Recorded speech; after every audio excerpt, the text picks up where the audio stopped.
There's somebody missing.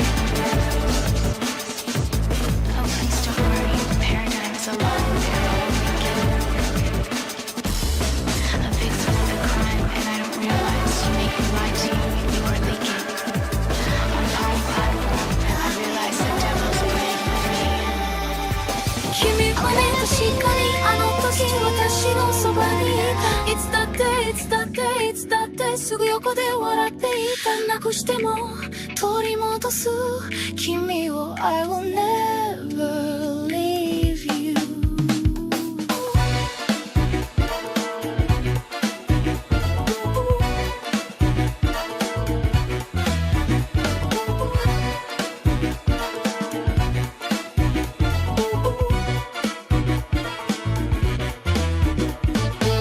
Want a battle, then I'll take it to the street where there's no rules. Take off the gloves, ref, please step down. Gotta prove my skills, so get down. My lyrical Dempsey roll about to smack down now. Gotta shoot to kill and shoot to skill. Don't you be afraid, man's gotta do how it feels. 6 to 7 to 8 to 9, 10. I flip the script to make it to the top 10. Go. Ticking clock. I walk away from the soundless room. Windless night, moonlight melts my ghostly shadow to the lukewarm gloom. Nightly dance.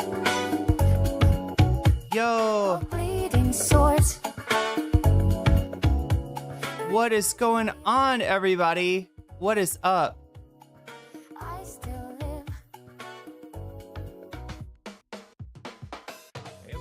What's going on, everybody? Hope everyone is having an amazing afternoon, evening, morning, or whatever it is in your time zone. It is Newsday Tuesday, July 22nd, 2025. This is NCC TV coming at you live from Sumaru City. We are live, or at least that's how it appears to me. Could be a brain in a jar somewhere. Don't know, don't care.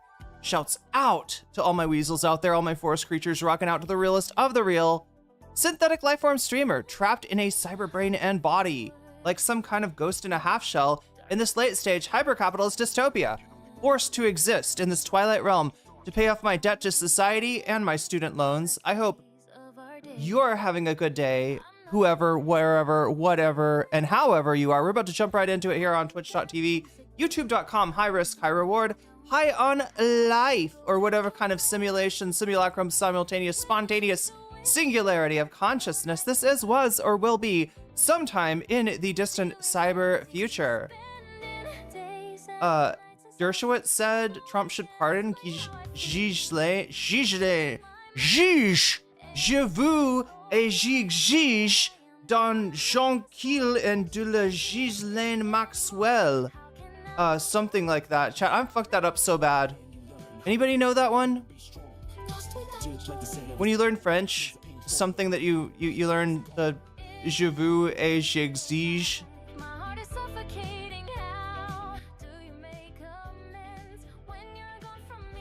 Je vous. Ghislaine. Yeah, what did we decide it was? Ghislaine. We're gonna have to get the pronunciation app out here in a second.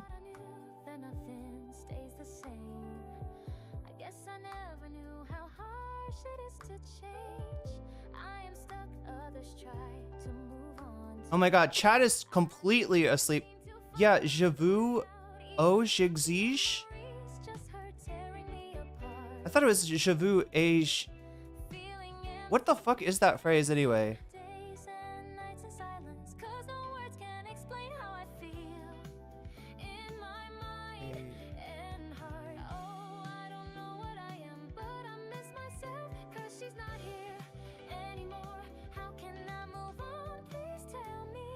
Choice ahead. What would you do? Would you sit still or would you pursue it? Somebody's got to speak up. Are you being quiet or would you? What is going on here? Cause a riot?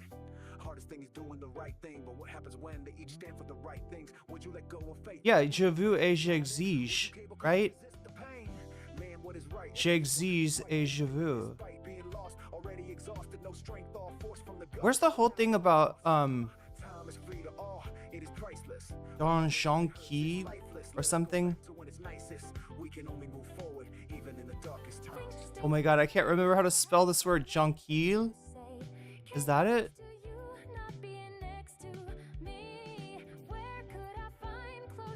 La phrase je veux et j'exige du jasmin et des jonquilles est une virulent français.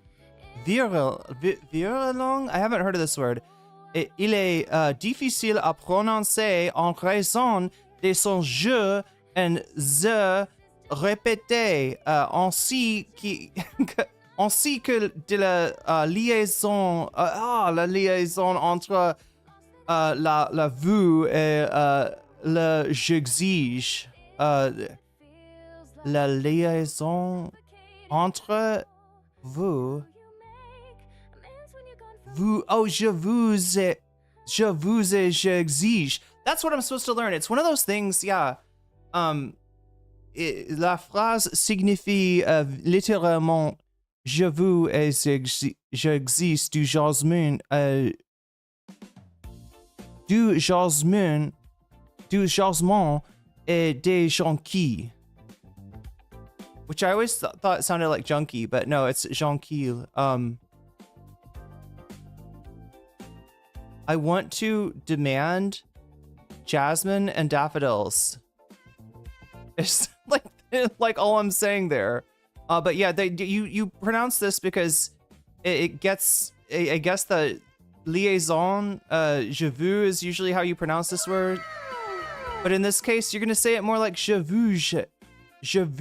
Wait, the similarity between the je and the ze. Les sons répétés. Anyway, chat, I'm sorry, I'm stuck in my French brain. Yo, moi, parlez-vous anglais seulement? Juste l'anglais, c'est la seule langue qui vous possessez, qui vous connaissez. What am I trying to do here, chat? Oh, there we go. I'm all out of sorts here. Ghislaine, and I'll hear it no different, says Rave. Ghislaine, Narwhal by Nature, there you are. Thank you for the 5 gifted memberships. I was like, where are these memberships coming from? There they are. Ghislaine is the official... Ghislaine is how I, should be pronouncing it. Anyway, what am I trying to say here? I think I am trying to say...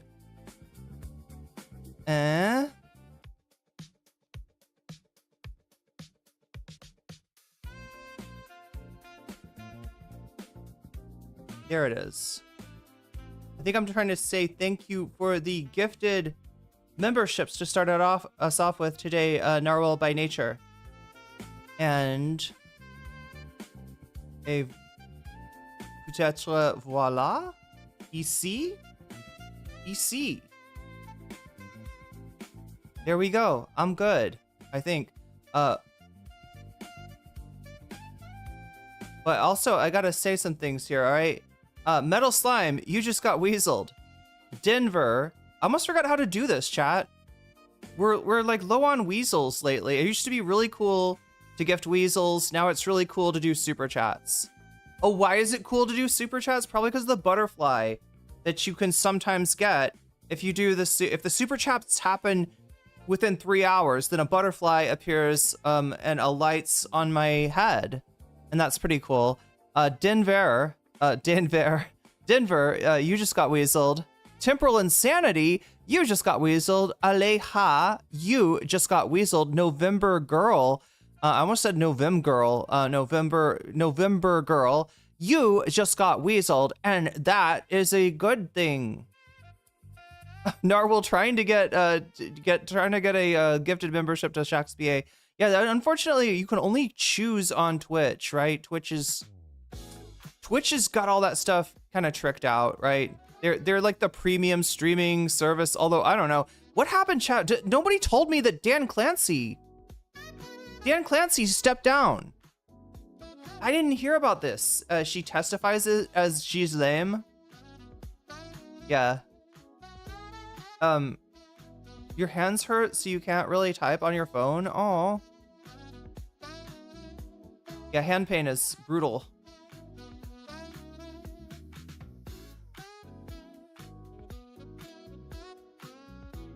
Narwhal by Nature says, for you, all of you, in French. I'm translating. Where have you been, Irene? Long time no see. Now that's an interesting thing for a chatter to say. I wonder how much chatters know that their ability to see when I go live or not go live depends on a number of factors. First, you know, are you subscribed? I would assume yes. And secondly, have you, like, their notifications? I guess there's like a bell thing that you can push, and some people it bothers. Some people don't like to get notifications. They're like, I'm just gonna watch my YouTubes, or I don't want to get notifications. If that's you, respect, all right? You don't have to be notified if you don't want to be notified. Just know that you can be notified, and that might help you know when I'm going live. And let's see, what else? Liking the stream lets YouTube know that you like the channel, so it's going to be more likely to show you the video. Is there anything else that I'm missing? What are the I'm thinking of the factors here, chat, of whether a given YouTube viewer sees the stream when I go live or not, right? Because if somebody says, where have you been?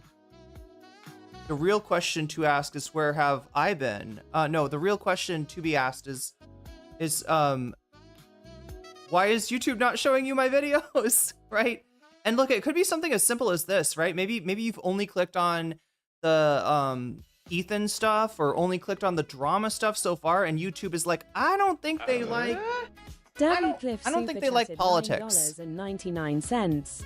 Saw Superman for my V-Day. One scene was incredibly satisfying, especially since now that BB is begging on Canadian frat prank channels. That's awesome. How was your birthday, Davy? Happy birthday, by the way. And also, I was thinking about seeing Superman. I almost, God, because I gotta get my, I gotta go out and get my nails done too. I was thinking about going to the mall and watching the Soup. Can we call him Soup? Does he mind? Chat, do you think Superman gets like hella pissed off if you're like, if you refer to him as Soup? If you're like, what's up, Soup? Do you think he's like, maybe he hears that like way too much, right? He's like, why do you people keep calling me Soup? It's like, we're not Perman. Okay, Mr. Perman. I'm sorry.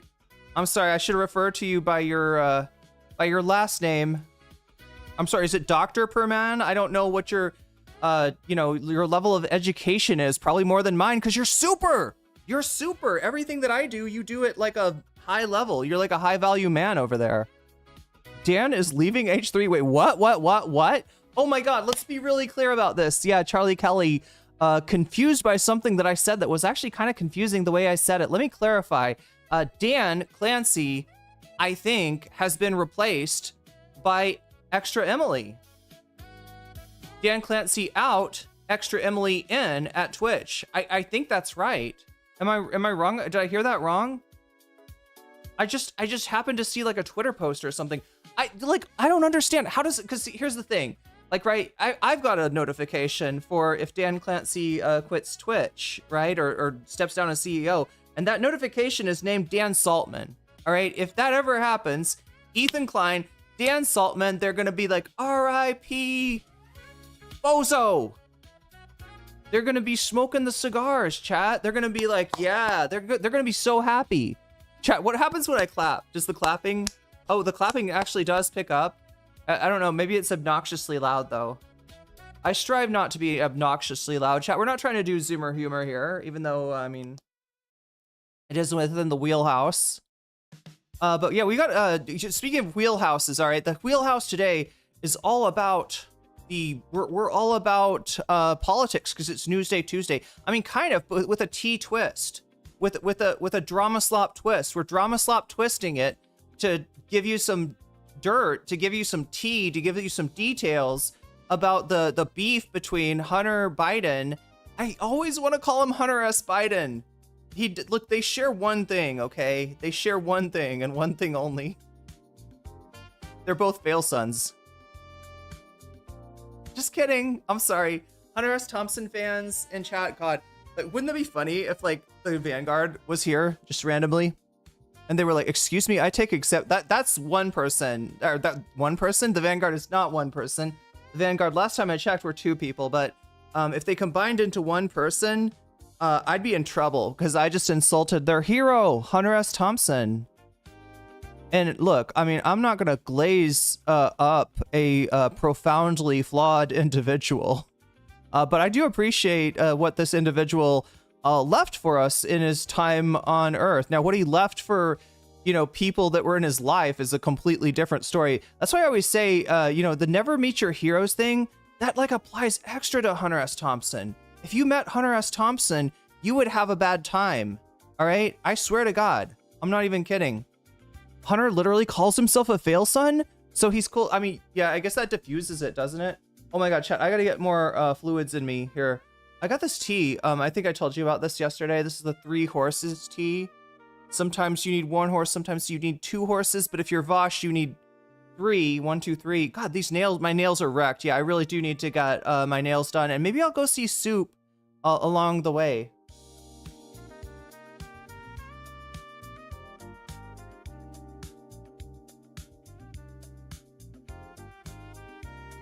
Because everybody's talking about this, and I feel like I've been tempted to cover some of the reaction to Superman. There's been some crash outs, notably Ben Shapiro, I think, was not a fan of the movie. A lot of people, you know, if you're, I bet Ethan Klein was not a fan of the movie. I haven't seen him post anything about it, right? But if you're Team Israel, you are probably not Team Superman, because there's a little bit of life reflecting art potentially in the movie, supposedly. But I can't really cover it. I feel bad about covering it before I've seen it.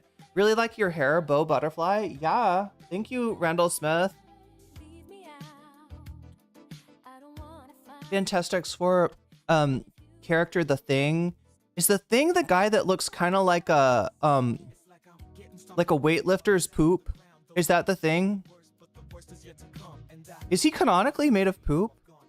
Or am I just like reading way too much into the Marvel universe? Chat, that's not right, is it? Fantastic Four premieres. Okay, thank you for telling me about movies, chat. I mean, I can see a movie. I checked the price. I think it costs, what was it, like,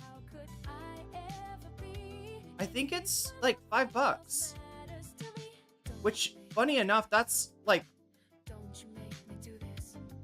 that's what I feel like a movie should cost. Yeah, I think it was like $150 Thai baht, which is, yeah, I think it's $5 US, basically, which is a good price, right? And I was floored by it. Right? When I saw that's what tickets cost here, but it makes sense since the cost of living is not as much. Super chatted $10. The Dan Clancy story was incorrect. Oh no! He's still the CEO, but was cringe by self-promoting his own stream on other streams, though he's going to be streaming for charity. Wait, why did I think that Extra Emily was taking over? How did I make this headcanon up, chat? Do I just want this to happen? Oh no, and I did it again, chat. I did it again. There's 2 super chats so far, and so, like, look, understand this, all right? I'm gonna add a butterfly goal, but I've already fucked this up, haven't I? 10 super chats, 3 hours.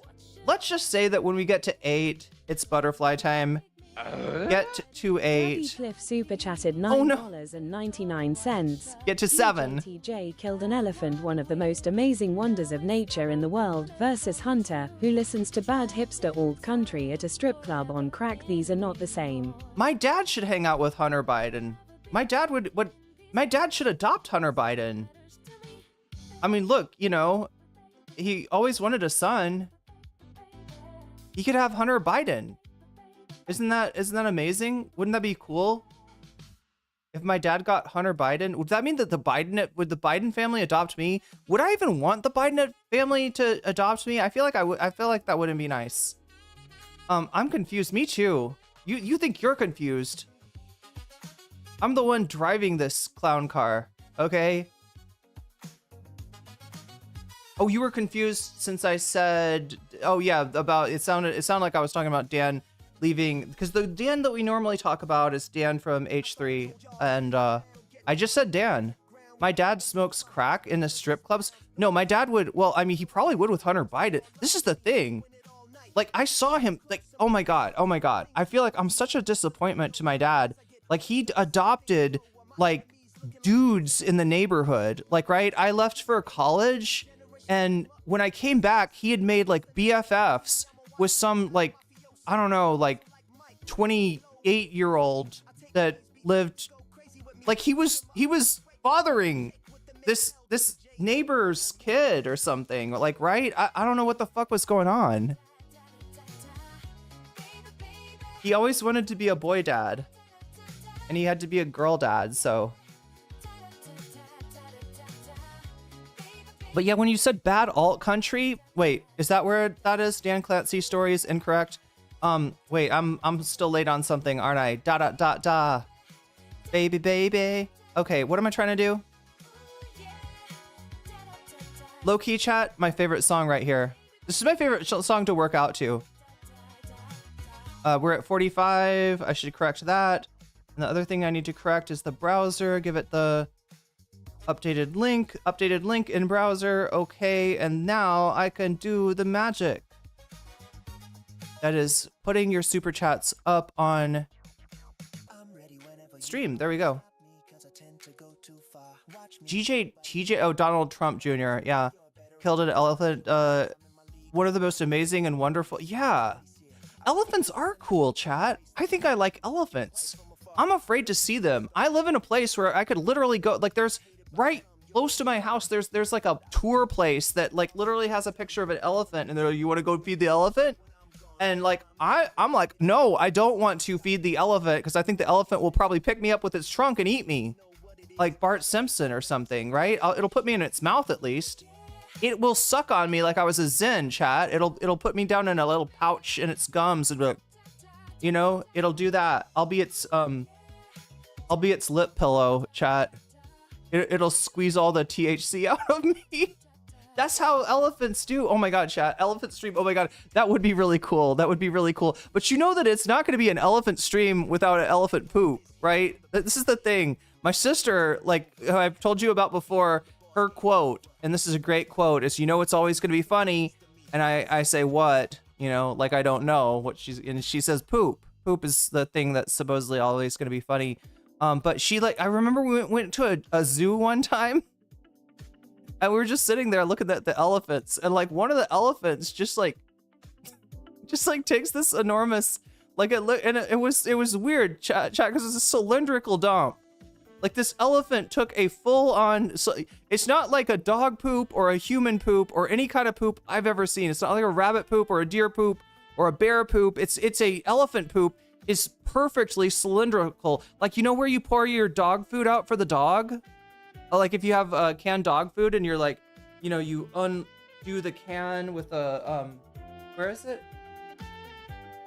Yeah, with one of these, chat. You go, you do the can, you know, you open the can, and then you take a fork or something and try to lift the lid, because you don't want to touch the dog food. I don't know what it is about the dog food. Right? Even when I ate meat, I didn't want to touch dog food. There's something extra gross about dog food beyond meat, right? The true beyond meat. Anyway, you open up the can, and then you go, you go, and it won't come at first. You know, it's like stuck in there, and you're just like pat, and then at some point you hear like a slurp, like a slurping sound, or is it a reverse slurping sound? What's the reverse of slurping?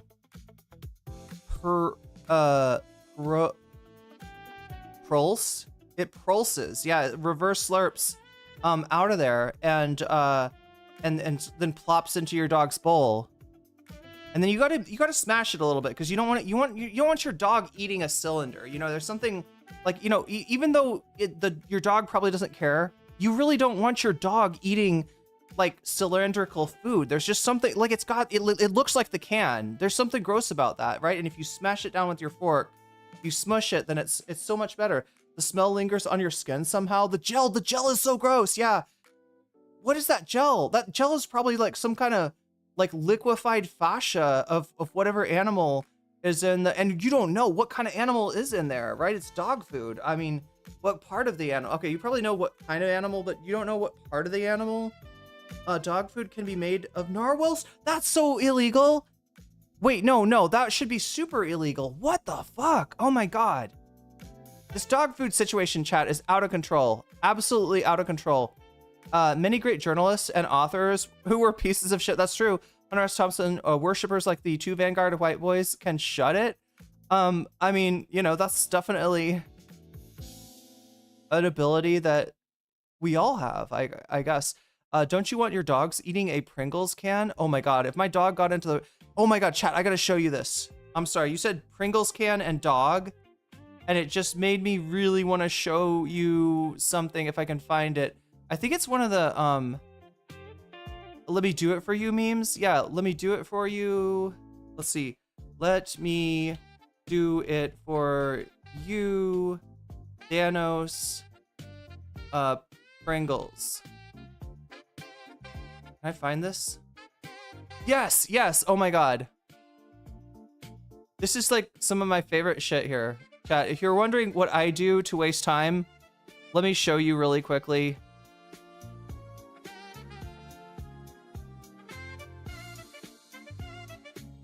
All right, check this out. This is what I do to waste time.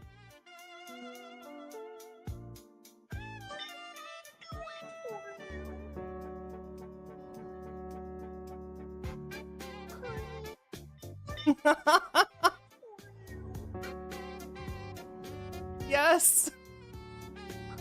Okay, I guess this isn't one of the Thanos ones. I think this is just like a... I thought this one had... There's other ones where they have like Thanos in it and like...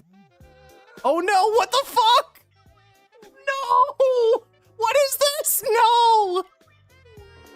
No! No! What the fuck? No! Oh my God! Okay, whoa. Okay, that's too much. That's too much too early. Oh my God, chat, that's too much. Let me do it for you. Wait, I swear to God, I thought the Pringles one... Wait, is this a different Pringles one? I think this might be one... This might be a different one. Oh no, it's the same one. Does everybody know the reference? It's actually like a Miss Piggy song. It's like something about Miss Piggy and Kermit breaking up. And... I don't know. She wants to like... do it for him. Wait, what the fuck is this?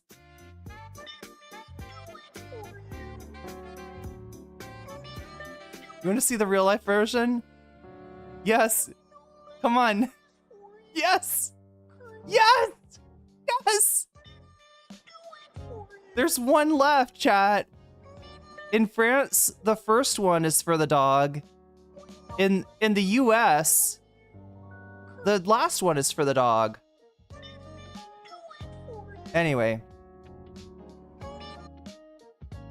I'm like way too excited about that. No, I'm just pissed off because I swear to God, I thought I saw...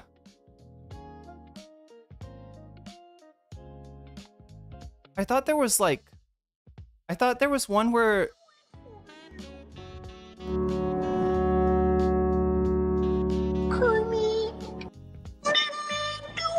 Oh no, not the thing! No, don't go in the garbage disposal! Oh, there we go. Hell yeah. Hell yeah.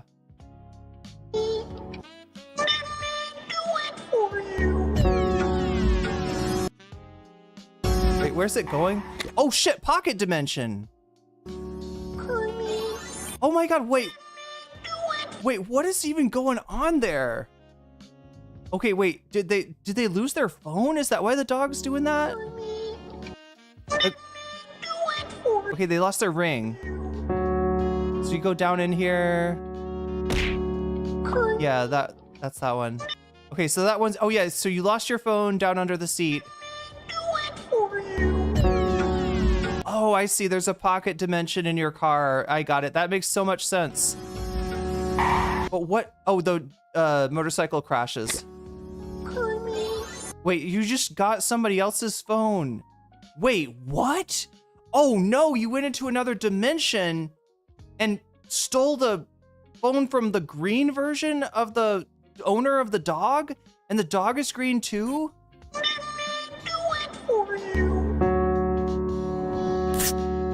Oh my god, what? This is like a Mario level.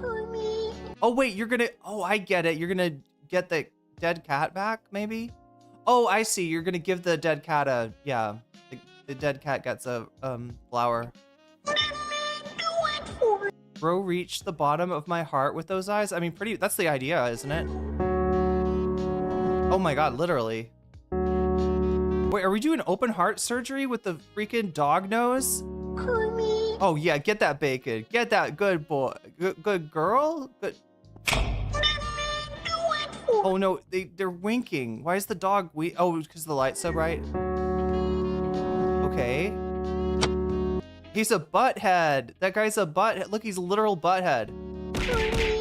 You gotta smack that butt.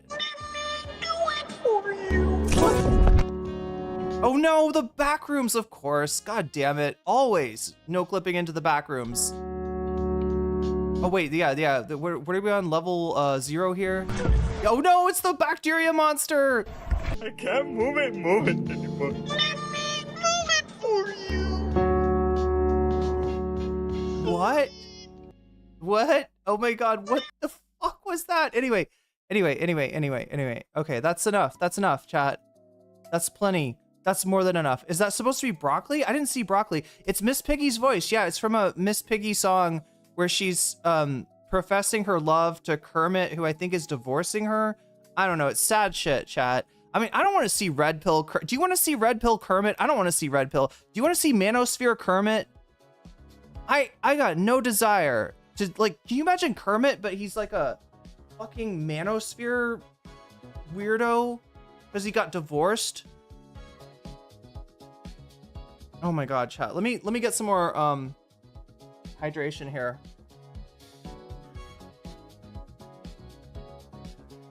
Hasbara has fallen.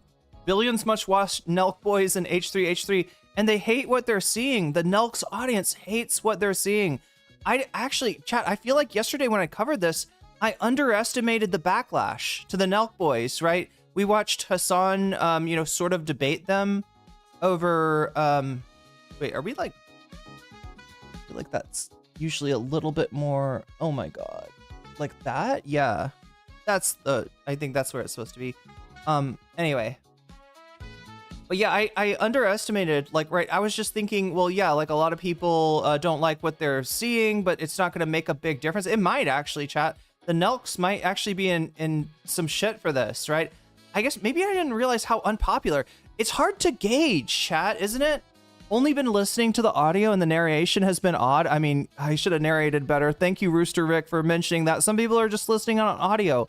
The Borzoi song is For You. Oh, yeah, by FKA Twigs. But that was like the original before Kermit and Piggy covered it. Or I think it was mainly Piggy. Kermit would never. He's too much of a Piggy pleaser. Yeah, I know. He seems like out of place in the manosphere. I don't think that Kermit would like that. Does it chap Ethan's ass that Netanyahu went to Nelk instead of him? I'm trying to remember. I feel like he said something about this. Was it just the Hassan thing? I think it's just the Hassan where he compares Hassan to Alex Jones thing. If I remember right. Ethan did either post something on Instagram or something. That's Jordan Peterson. We've had enough. That's enough, Jordan Peterson. I got you. Yeah, we have a limit on Jordan Peterson. Look, it's really funny when I react to Jordan Peterson, but we got to find the right Jordan Peterson to react to, right? There's one where I reacted to Jordan Peterson's co-host talking about a dream. He dreams of Jordan Peterson. He dreams of Jordan Peterson's wife, actually. Chat, that's a classic NCC video. We've got another classic video that I never put out, but I should have. That was Jordan Peterson talking about dragons. He's very excited about dragons. 140k dislikes to 130k likes. I mean, you know that like thing is inaccurate as fuck, right? That YouTube doesn't give you likes of any videos other than your own, right? I know what my likes and my dislikes are.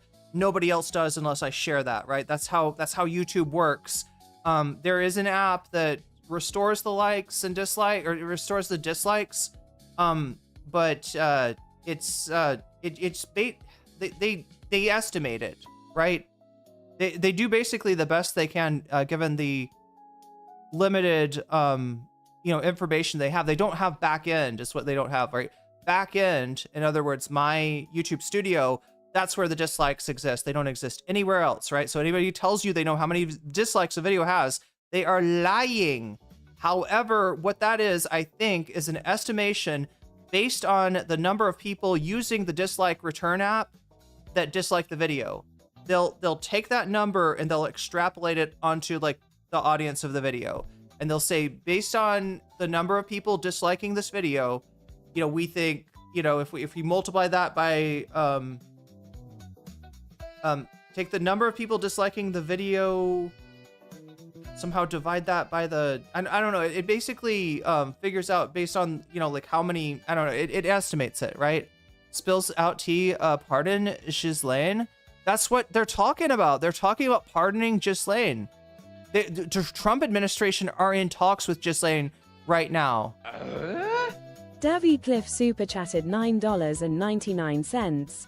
I mean, BB doesn't have screen presence like Trump, and he's literally only famous for commuting war crimes. It's the most surreal thing to me that he was hanging out with prank YouTubers.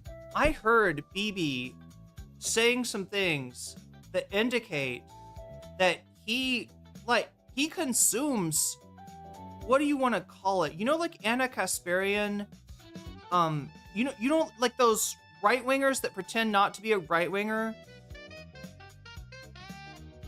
Oh my god.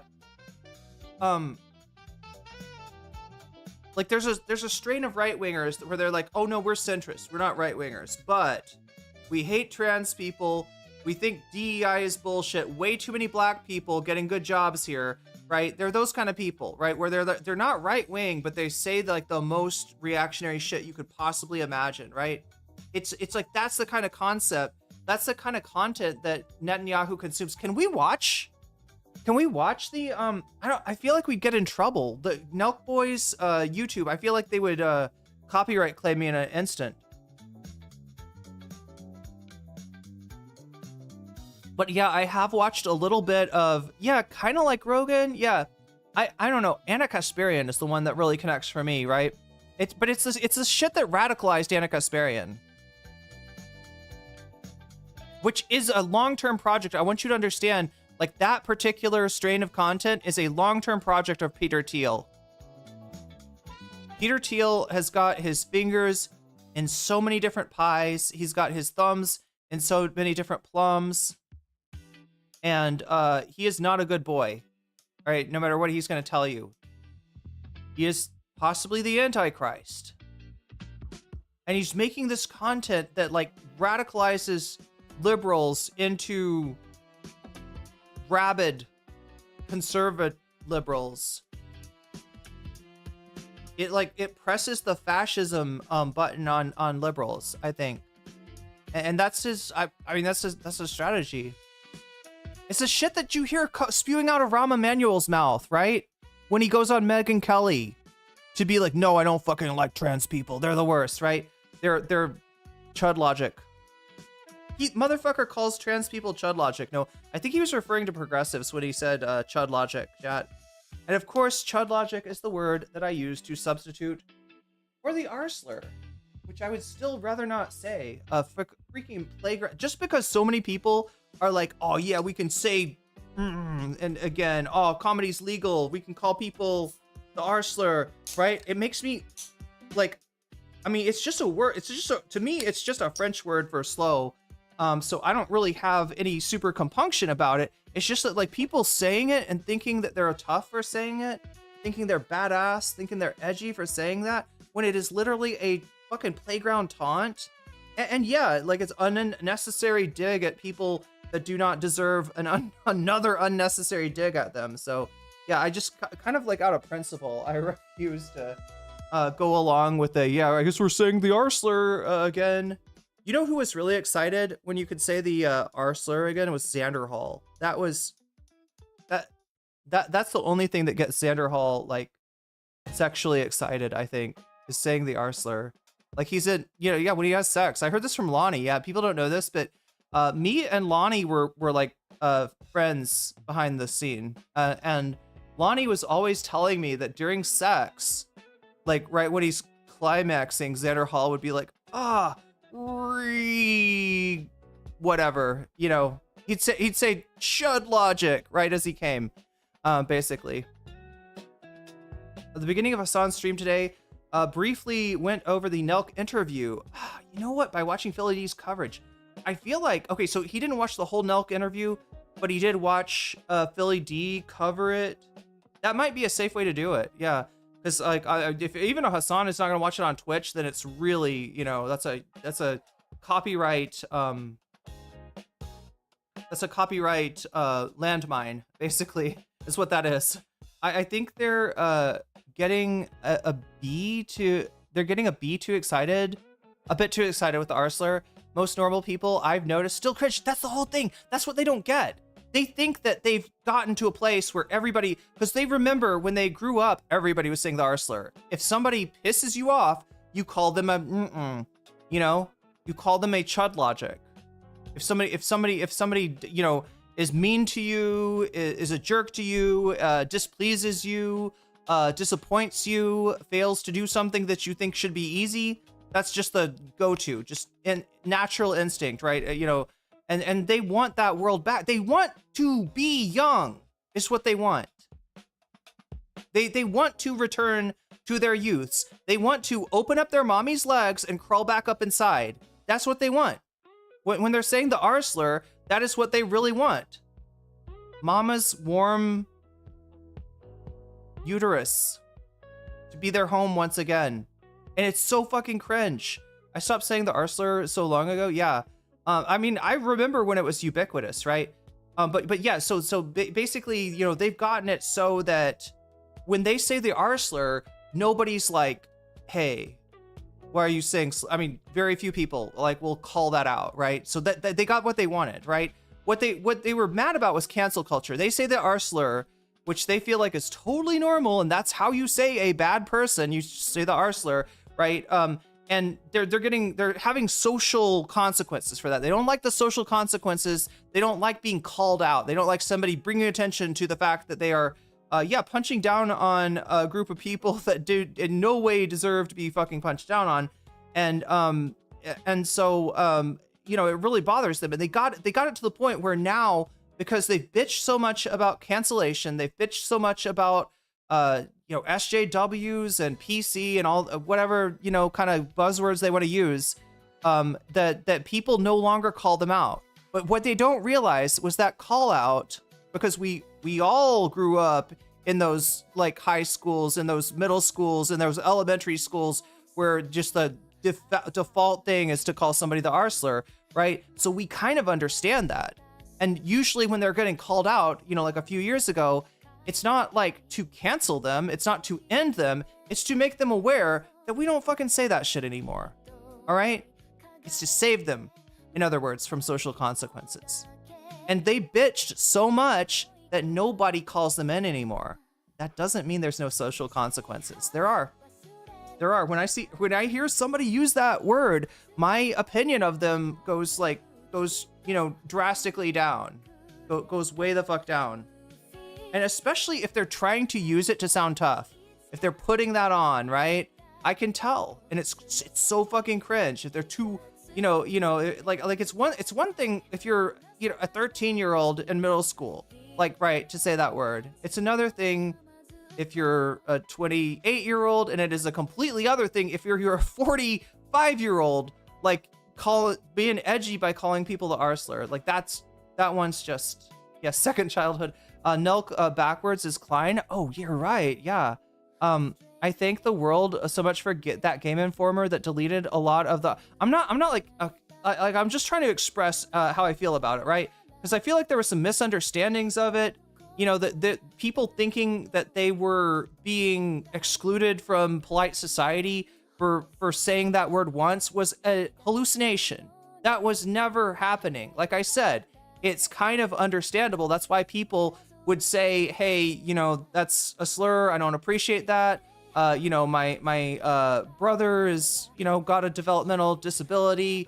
Do you really want to be, you know, shitting on my brother? Like, you know, I you know, if you might, you know what I mean? It's just like letting people know, right?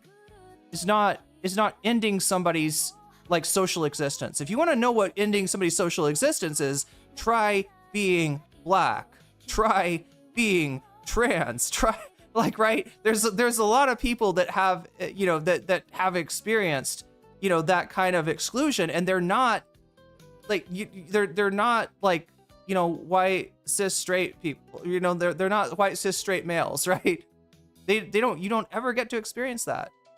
Consider yourself lucky. You don't know how bad it can get. You don't know what real social exclusion is. If you think that it's like somebody gave me a dirty look after I called their friend the Arsler. You know, let me get my little violin out and play that violin for you because I'm so sad. I'm so goddamn sad for you. Anyway, chat, I am trying to get hydrated. Ooh, look at that. I got...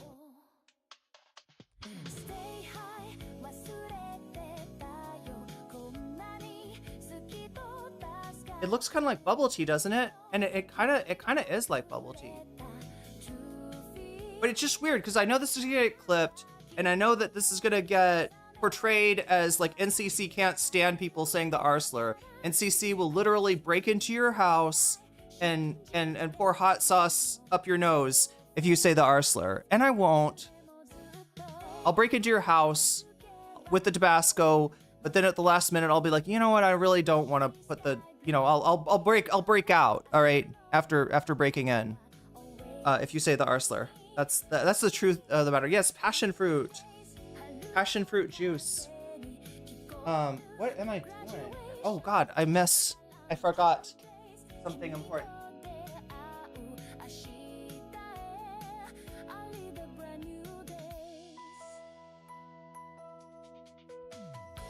Chat, do I need to stop playing like Atlas music? Do I need to stop like playing Persona music? Is that creating too much of a strong connection between my stream and the you know, the other person that plays Persona music, right? The other streamer. Anybody want to say his name in chat? Life's been fun because there was only like 2 years where Islamophobia, oh God, yeah, was somewhat frowned upon in the US. Yeah, I know, like the you know, the that is kind of wild.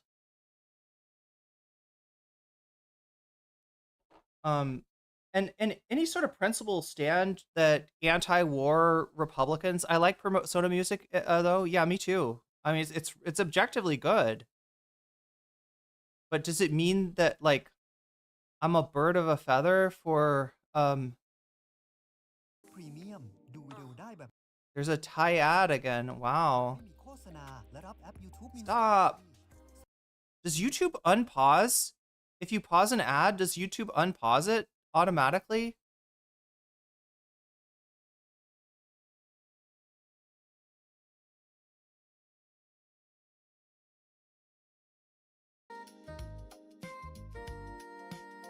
Here we go. Let's just put this on. It's easier.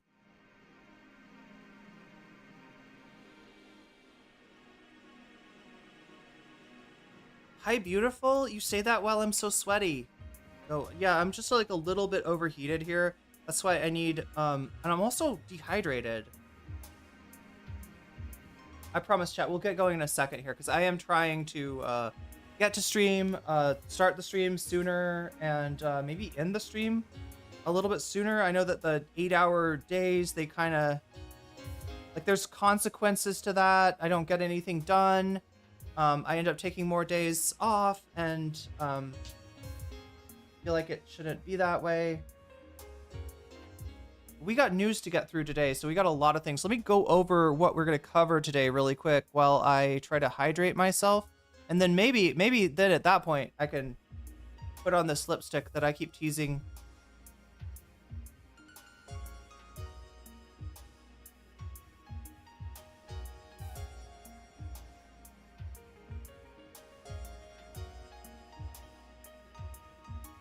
Yeah, it's a lot like bubble tea, right? Because it's got, do you see these little seeds in it? Those are passion fruit seeds. So every passion fruit, it's got like a gum, it's got a little bit of juice, and it's got some seeds, right?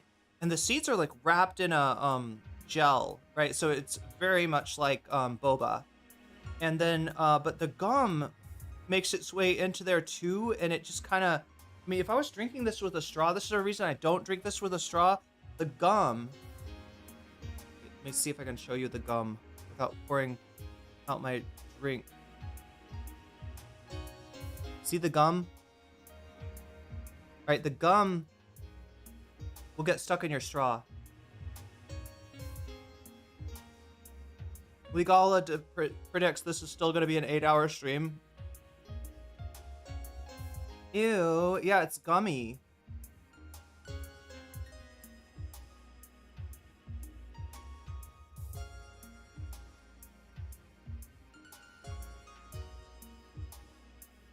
Shame that America's still Islamophobic after having 2 Muslim presidents. Yes.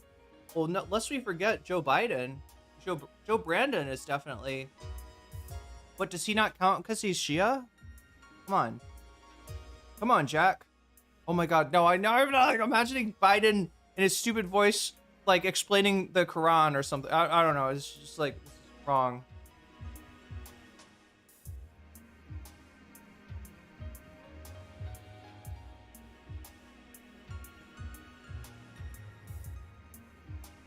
Did I just eat my drink? You ever eat your drink, chat? This is the thing about boba. You end up eating your drink.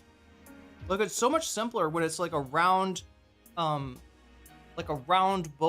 with a big straw, and it just gets slurped up there, you know, and it just goes like, you know, boom, boom, boom, boom, boom into your mouth, right? But this is different when you're just like having to eat the top of your drink. There's a small Thai supermarket like 5 minutes drive from me. Haven't been there yet, but they have some interesting drinks. I'm a white Muslim, Jack. Yeah, pretty much. It does seem like you're chewing a drink. Yeah, I'm chewing through my drink right now. But it's because I wanted boba. You had to have boba.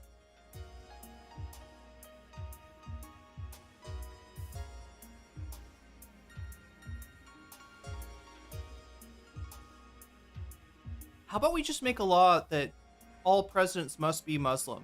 Right? I'm not saying that you have to be Muslim to run for president. I'm just saying that if you get elected, you have to convert. And no more Bible.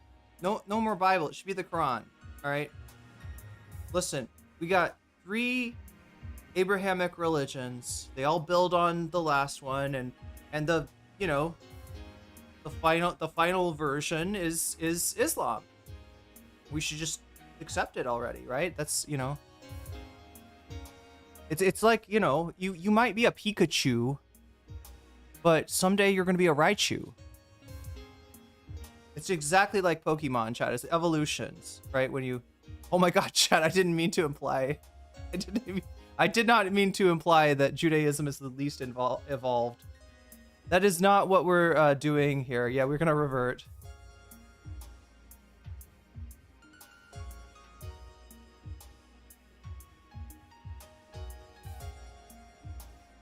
So sick of theocrats. Well, maybe we haven't had a theocrat of, yeah, not convert, but revert. It's called revert. I thought reverting is if you, like, are born into a religion, and then, like, you know, your family is that religion, and then you grow up and you're like, I don't want to fuck with that, and you, like, leave it behind, and then later you're like, wait, maybe actually I will fuck with that. I do kind of want to fuck with that. Shocked we haven't had a Mormon president yet? Oh my god.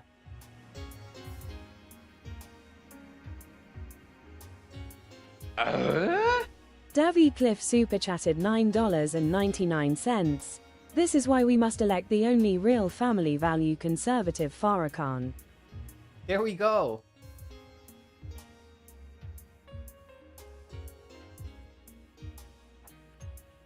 Oh my god.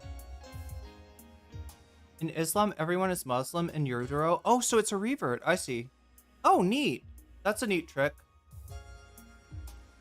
Christianity could benefit from that, right? They can never explain the idea, and they never explained it to me, that like they're all like, you know, okay, so here's the deal.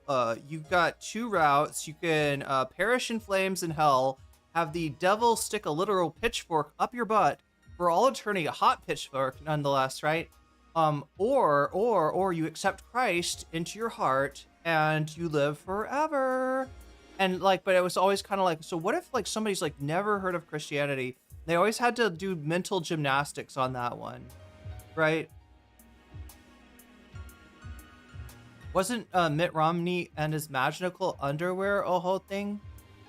He never showed us his magical underwear. He should have posted that. What are they called, chat? Are they called vestments? There's like a name. Mormons, that's not just, they don't just call it magical underwear, right? There's like a name for that shit. Is it temple vestments? Is that what it's called? Something like that?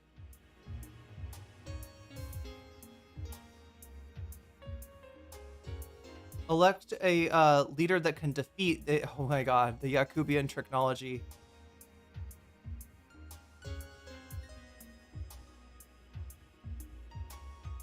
They're just called garments. Do you have to buy them, or do they mail them out to you?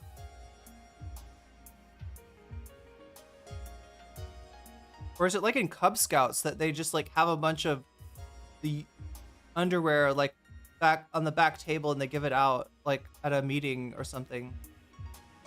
Dante took care of the whole died before Jesus issue with the first circle of hell. I don't remember that one. I remember the last one. Oh my god, what the fuck?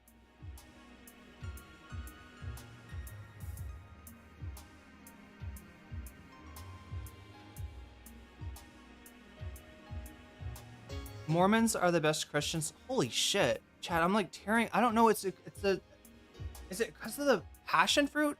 Did I find some weird interaction between passion fruit and lipstick?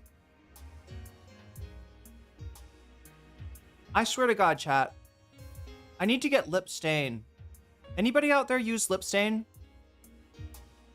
Melanin and caffeine are forbidden, true. Mormons, yeah, are the best. Yeah, they just say Jesus is white and American. And,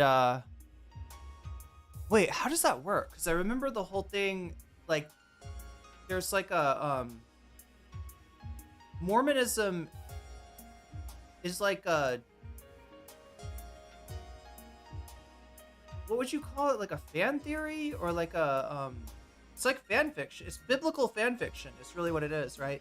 You're like, hey, okay, so you know, you got a bunch of Jewish people living in Judea and shit like that, right? What if one of these families, right? You know how like Noah got the boat?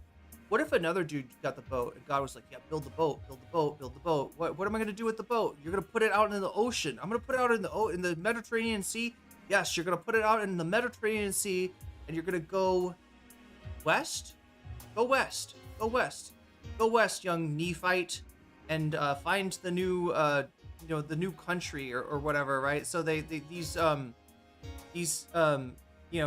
Jewish people get on a boat. They speak Reformed Egyptian, I think, or something like that, supposedly, and they get on their boat and they go west and they land. And a bunch of stuff happens. There's women there, but they never get mentioned in the Mormon Bible. There's just like no mention of women, strangely, you know. And that's the one part of the fan fiction they kind of get wrong, I guess, right? I mean, there's definitely maybe some misogyny, but like, you know, women do make an appearance in the Bible, but yeah, it's written to like imitate like biblical style down to like including, you know, forms of poetry that you would find in the Bible as well. And then at some point they're like this, like, what is it, like the Nephites and then the Lamanites, right? And then they fight each other, and the Lamanites displease God, so he's like, you're now have dark skin, and that's where Native Americans came from.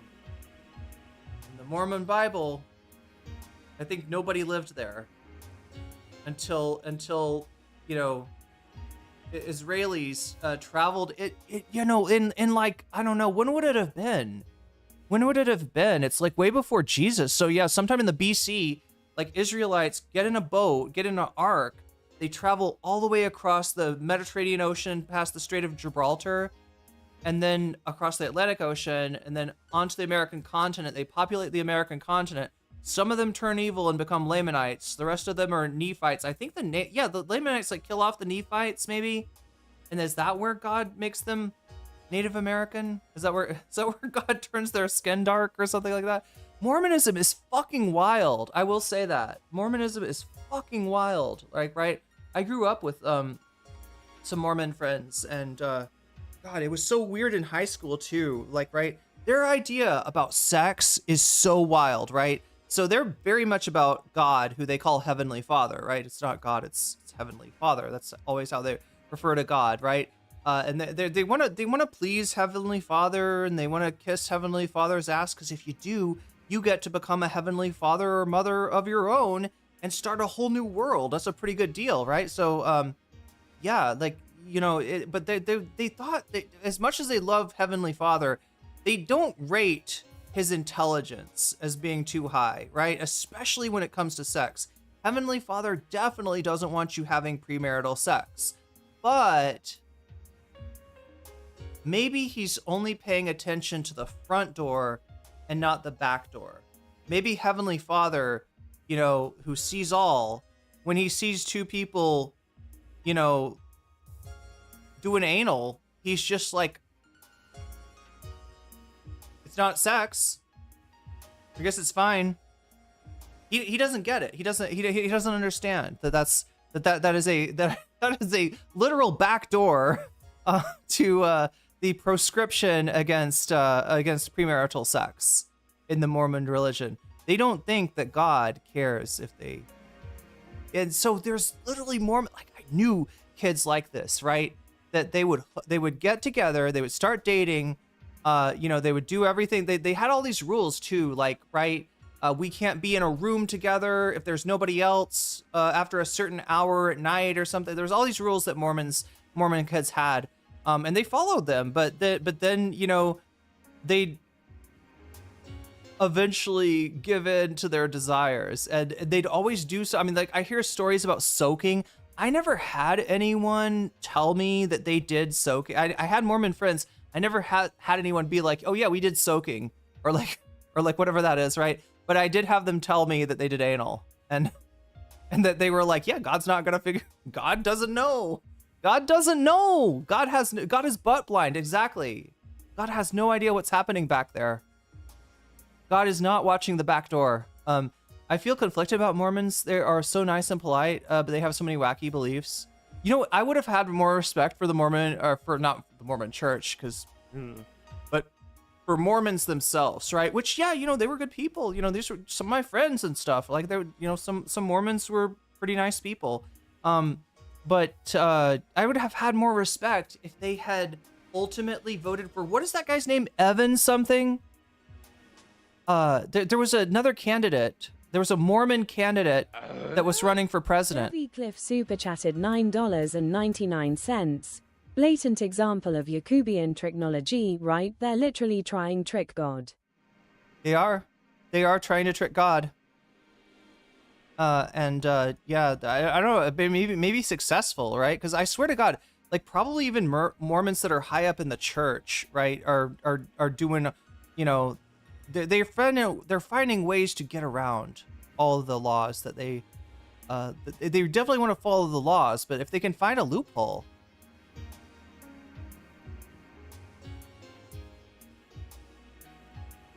You know what, they need a fucking, I gotta say it, chat, Mormonism is in desperate need of a God, I hate to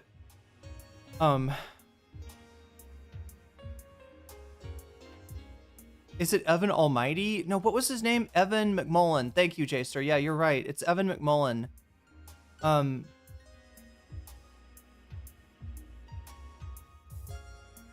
They're in desperate need of a Talmud, right? Like with how much they adhere to their rules, and they want to, but they at the same time they want to find loopholes, and they want to find a way to kind of deal with these rules, which, you know, in a lot of cases are like way too, it reminds me of the whole fucking Sabbath discourse, right? It just like it seems like God has a lawyer, and that lawyer knows, yeah, he does have a lawyer. The lawyer is the Satan. The lawyer is the brightest, what is it? The brightest morning light? The brightest light of morning? The light bringer himself. I always thought that Satan in the book of Job, which, you know, they shouldn't have translated it as Satan. Satan doesn't exist in Judaism. Satan didn't exist prior to the New Testament, right? But it's the Satan is the word that gets used, and yeah, it's like a devil's advocate, kind of. It's okay, I'm half Yacubian. Okay, well, as long as you're half Yacubian.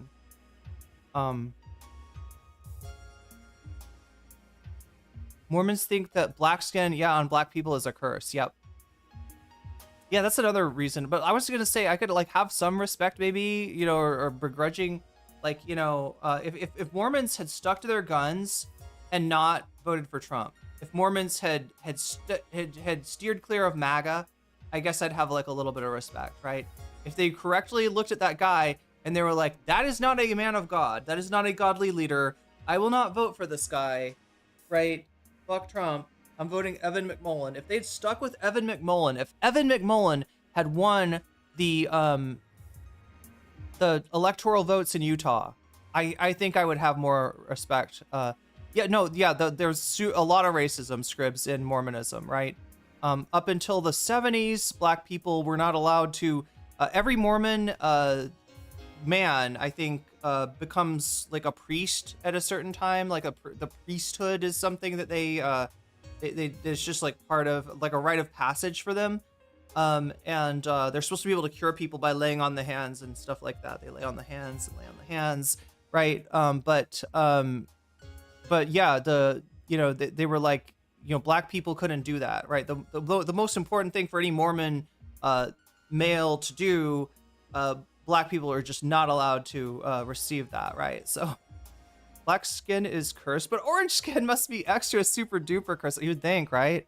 That's what I mean. I feel like they should, and they started to reject. I feel like a lot of more. I feel like Mormons started to reject Trump, and then just somehow they kind of cleave to that evangelical shit still. So somehow they're just like attached at the hip to like right-wing Christians. Right-wing. Not to say that Mormonism isn't Christianity, because that'll definitely piss off Mormons if I say that, but to like non-Latter-day Saints, non-Latter-day Saint Christians. There we go. That's how they would want me to say it, isn't it? My favorite thing about Mormonism is how they used to be super racist, but then the religious leader, yeah, he said that he talked to God, and God was like, hey, yo, I was being racist before, but no more racism. And they'll literally have an explanation for this, but like, oh no, it was correct. It was correct to be racist prior to the 70s, but then God, I don't know, God changed racism to being bad. I don't know. Oh my God. So chat, we gotta get going. We gotta do this. Am I on the right thing here? We're 3 out of 10 on the butterfly goal, which I think is really 6 out of 10. Is that right? Is that what we decided? We might actually see the butterfly make an appearance today. I don't know. The real family's value candidate, Louis Farrakhan.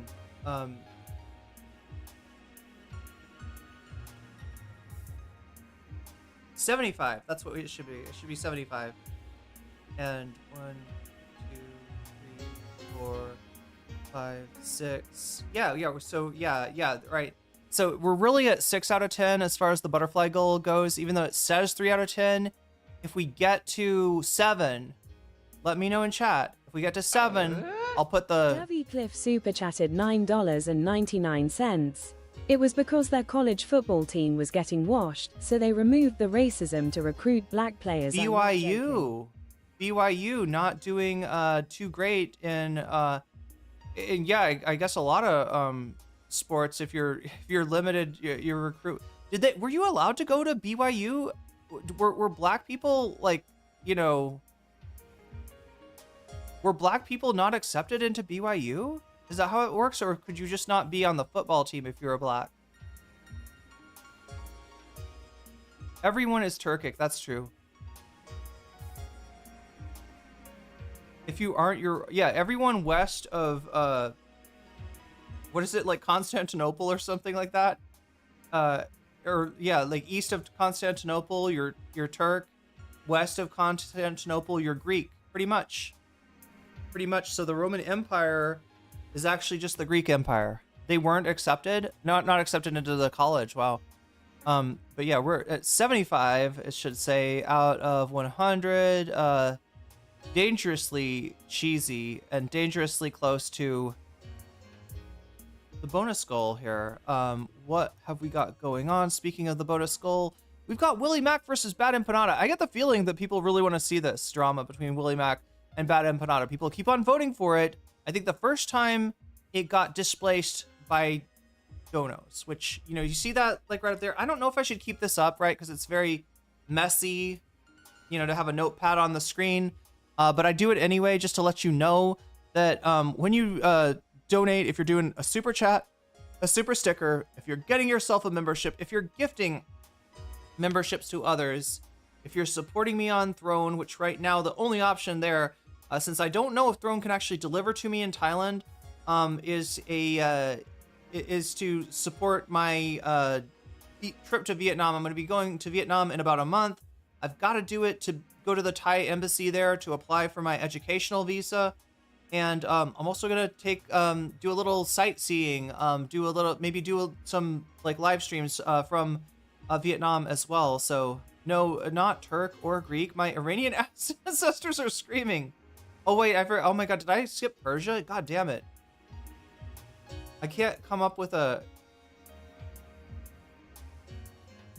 I don't think I'm knowledgeable enough to like meme on the whole Turkish domination thing like Kazan does.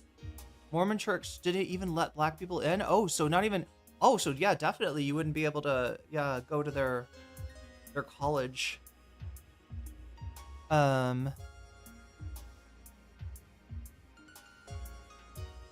What about people who call themselves Jews now? Do Mormons accept...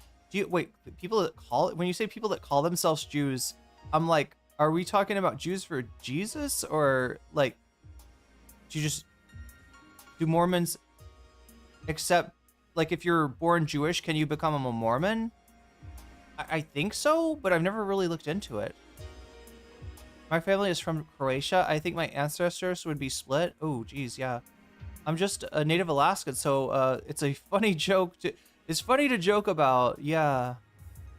God, what was the guy on Jubilee the other day that was talking about, like, that said whites are Native Americans? And then he was like, yeah, there's just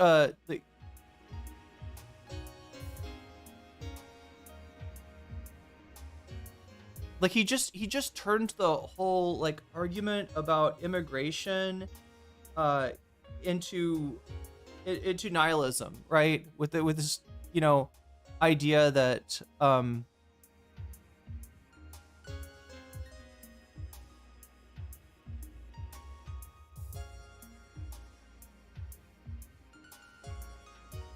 native since 1500, that's right. I call that guy Squanto. So wait, yeah, Columbus, Columbus got to Corpus. Oh my god, what is the Hispaniola? Was it Hispaniola that Columbus landed on, or am I mixed up?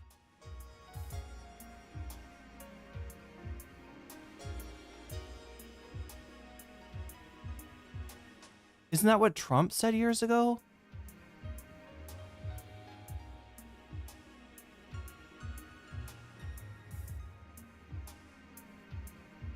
He's white Squanto. The whole point of Christianity is to be Jews for Jesus. Saul was writing for Hellenized Jews. 1500s, I think Crater Lake was still... But yeah, I mean, like 1500s, like when did the... I'm trying to even remember like Plymouth Rock and all that stuff, like, you know, the colonization of... Whites are all from Crete. Yacubians don't even know their history anymore. Being Mexican is knowing that you're a 50-50, but being more connected with the native half. Yeah. The white nationalists I've spoke to used to say that white Americans were native because everyone at the Declaration of Independence was white. Wait, like they Bidened they Bidened First Nation people with the Declaration.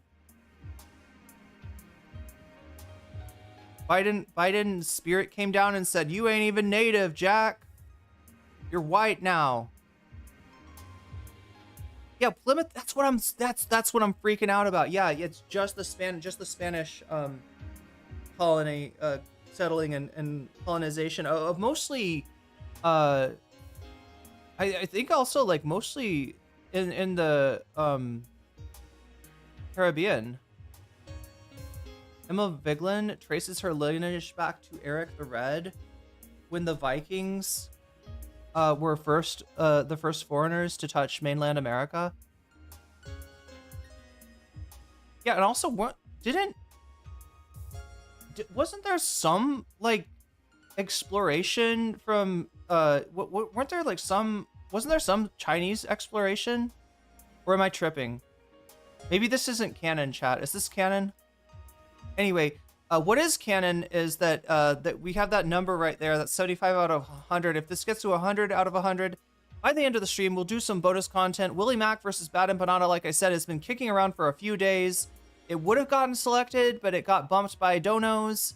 And it would have been selected yesterday or the day before, but we didn't hit the bonus, threshold, right? So yeah, that's why I'm keeping it on there. We also have Legal Mindset allegations, Legal Mindset. So there's a beef between Legal Mindset and Alex Novell.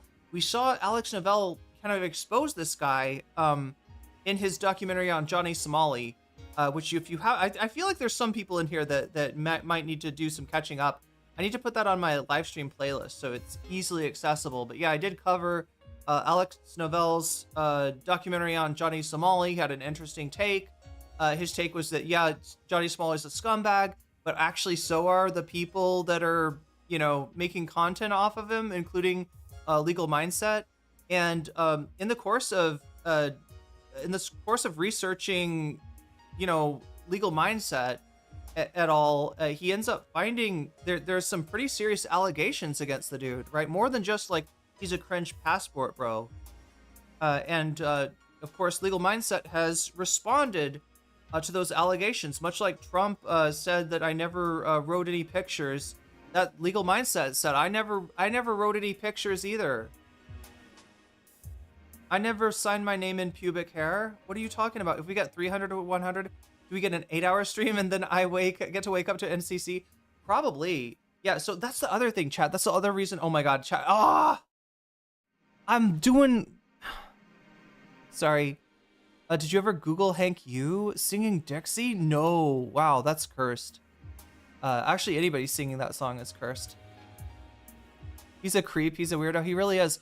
But yeah, so anyway, he has a video explaining his side of things. And then Alex Novell actually came back to refute some of his claims. So we got kind of a back and forth going on right now between Alex Novell and Legal Mindset. That's the second topic there.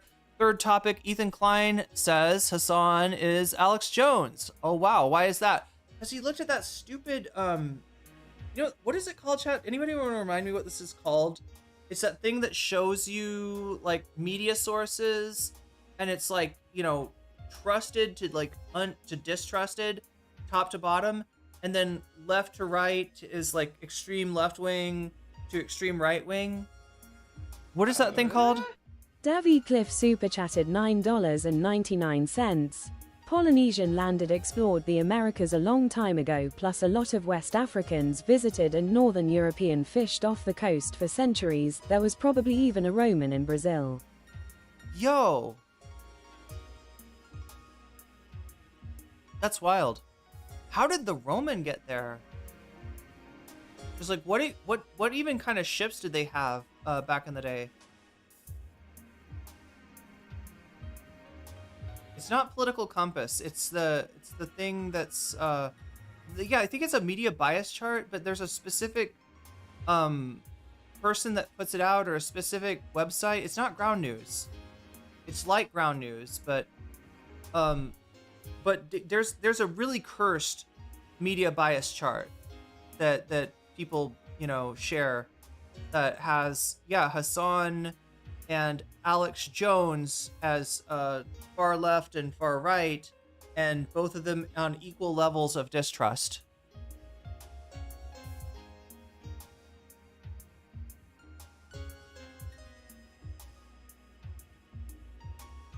Trade routes are crazy, man. All that history just kind of buried. Romans were probably blown off course.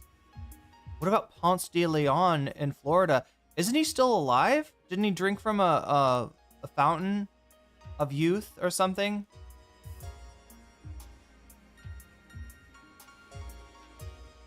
But anyway, yeah, these are your options for today. We are at 5 out of 10. I think we're 2 super chats away from me putting a butterfly in my hair. So that is a possibility today. Let's take a look at the poll right now. 56 of you have voted so far. Oh, look at that. 34% of those 56 voters, 34% have selected Ethan Klein says Hassan is Alex Jones, right? And he's also talking about something that Hassan said about... Oh yeah, Hassan was talking about ISIS. And, isn't it strange how ISIS, you don't see them like attacking Israel or Israelis. And, it's just kind of not strange if you know the relationship there and the fact that, yeah, the current rulers of Syria are former Al-Qaeda, former ISIS members, right? But Ethan thinks that Hassan is basically Alex Jones doing a conspiracy theory. That is in first place. Second place, of course, is Bad Empanada versus Willie Mack. Those are only 5 points apart, so yeah, it's very close. Mehdi Hassan on in finishing the last segment that we didn't watch of Mehdi Hassan. That's the Gaza segment. Mehdi Hassan surrounded. And we have the technology, chat. I believe that we have the technology now to watch Jubilee. We tried it last time, and it worked. It's definitely not a market substitute for what Jubilee is putting out there, though. So, and then last place, of course, is legal mindset allegations. Nobody cares about what's his name, Esquire guy, Andrew Esquire. Yeah, nobody cares. Nobody cares. Nobody cares. Nobody cares. Ponce de Leon was tricked by the locals into drinking of the fountain of zombies. Well, at least he didn't drink Giardia water like Ethan Klein. Ethan Klein got tricked into drinking Giardia water, Giardia infected water. Ethan's historical analysis is taking somebody's word verbatim. Klein. Ironically, one of the only times Ethan Klein repeats back someone's words verbatim. That's true.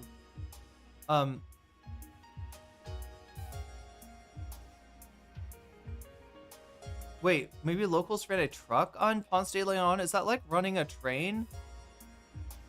She Ponce on my day till I Leon? Oh my god, that's so good. A lot of people have reacted to Jubilee now.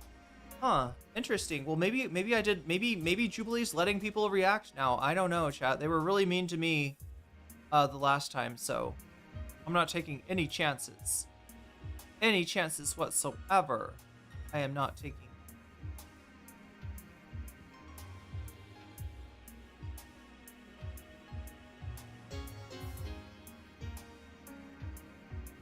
But yeah, like I was saying, the poll is really close right now. 58 of you have voted so far. Make sure to vote if you haven't already. Make your voice heard. You deserve to, help choose. You deserve to participate in democracy until it's made illegal by the Trump administration.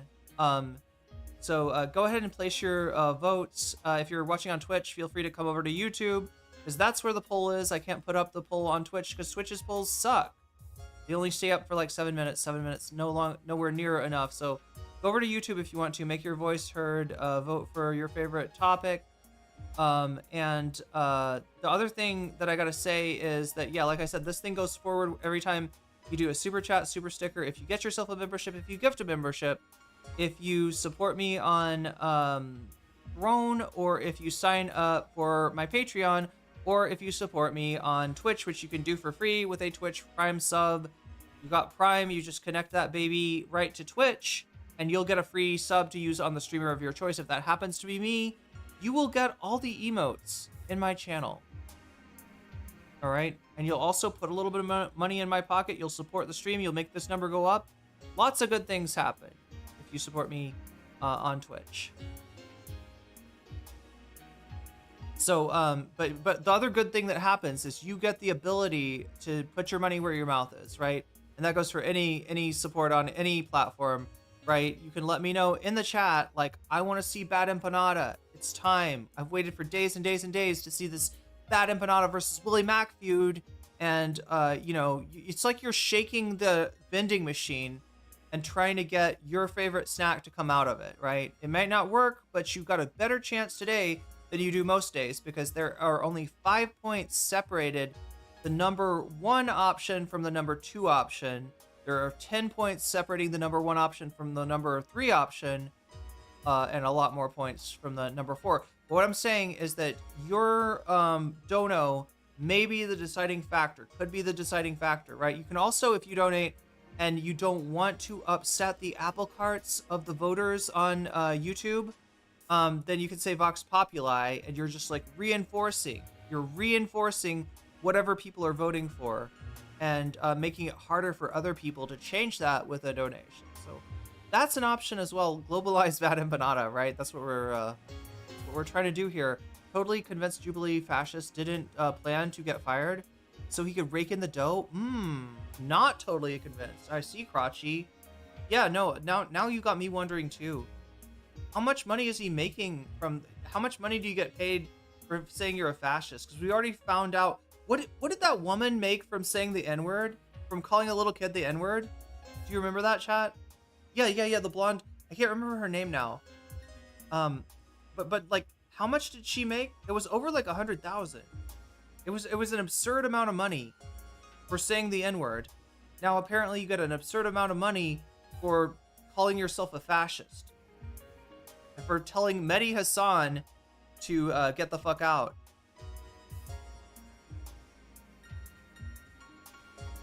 $27K for him thus far. But look, he's not look, like Denims, Frogan, and Casey Tron, they're all ahead of him. They're all ahead of him for the moment. That's what I thought, Kaylala. That's what I thought. I thought that woman made $1 million. I felt ridiculous saying it though. I was like, no, she didn't get $1 million for saying the N-word. She got $1 million for saying the N-word. She got paid $1 million for saying the N-word. For being based, I guess, which is, a weird way to define based, especially considering that based is isn't based literally like a word that was appropriated from AAVE? Isn't that where based comes from? But the right has turned it into being like, you say a racist thing 10 toes on the ground. That's what based is now, apparently. She will not be paying taxes on that, I suspect. Odd. Just wait until Trump tries to weaponize. I shouldn't even say it, chat. Knock on wood. Knock on wood. It's gross. I hate people. I hate that people did that. Me too. Yeah. Comes from a rap lyric. Yeah. Or okay, wait. So not like a rapper name, but a rap like it. Based was used first as a lyric, and then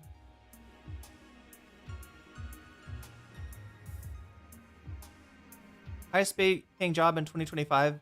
Being a bigot with a persecute. Well, yeah, we got the bigot in chief in the White House right now, right? Trump has got $2 billion in crypto, chat. $2 billion in crypto right now. And he's making laws about crypto. Like you think it gained popularity with Little B?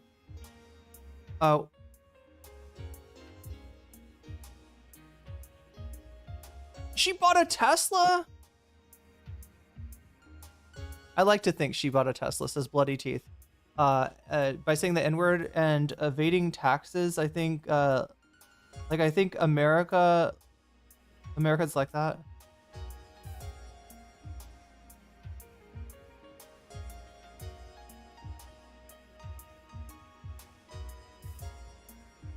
Base was reappropriated from meaning crackhead behavior to being authentic / real in a rap lyric.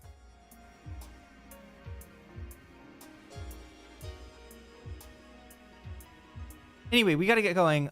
So like I said, I'm taking entirely too long in the intro. I got to stop doing that. But, you know, that I've also have to talk to chat. So,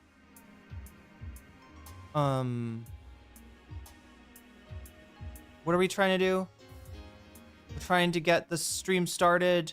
I have mentioned the ways that you can affect the poll. I've mentioned that the poll exists. I've mentioned that only 59 of you have voted in said poll. Yeah, 58, I'm sorry. Oh, because of freebasing. So the original meaning was, yeah, you're smoking crack. And then it got used as like you're being like so refreshingly real, refreshingly authentic. And then from there to like the authenticity is you're being really, really racist.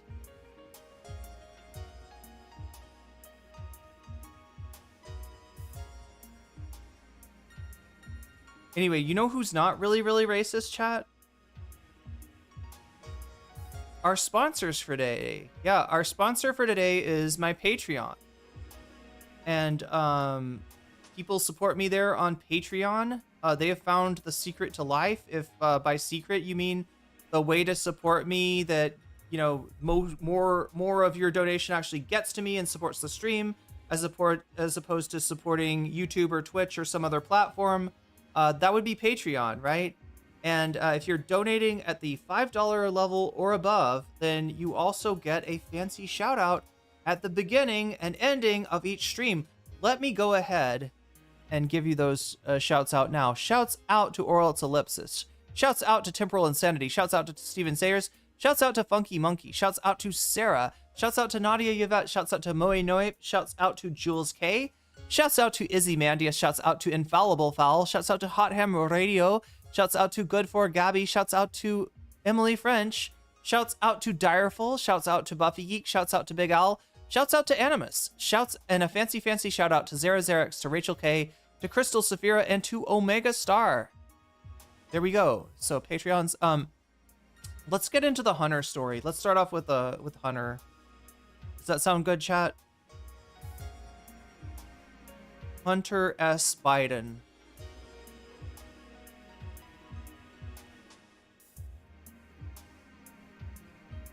So yeah, he's back. And look, you know, he's canceled, so that means that he has to be back.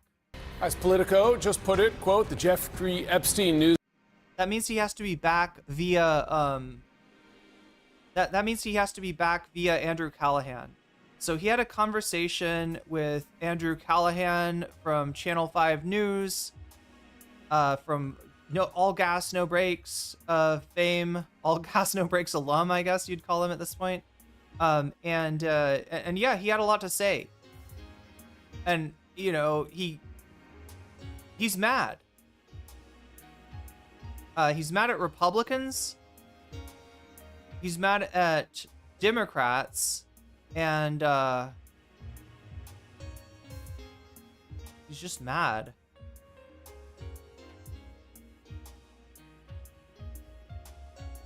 Oh my God, chat. I've got a lot of Epstein stuff for you too, so I hope you're ready for that. We got Ghislaine Maxwell on deck. Basically, Ghislaine Maxwell, she's got the bat, she's dusted up her hands. She's got the baseball bat. She's swinging away. She's warming up. She's on deck. She's getting ready.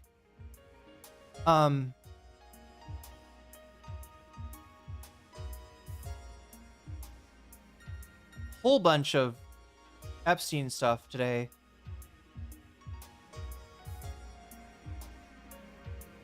I am looking for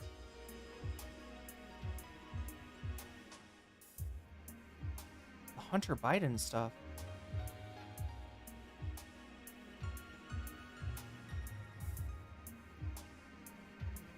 I don't know whether I should start you off with Pod Save. Yeah, I guess we'll just do that. We'll start off with Pod Save America.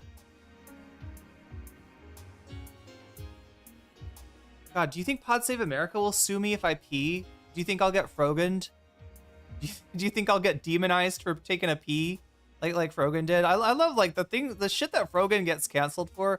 I gotta say, respect to Frogan. We're recording this on Monday, July 21st. I got canceled for what was it again?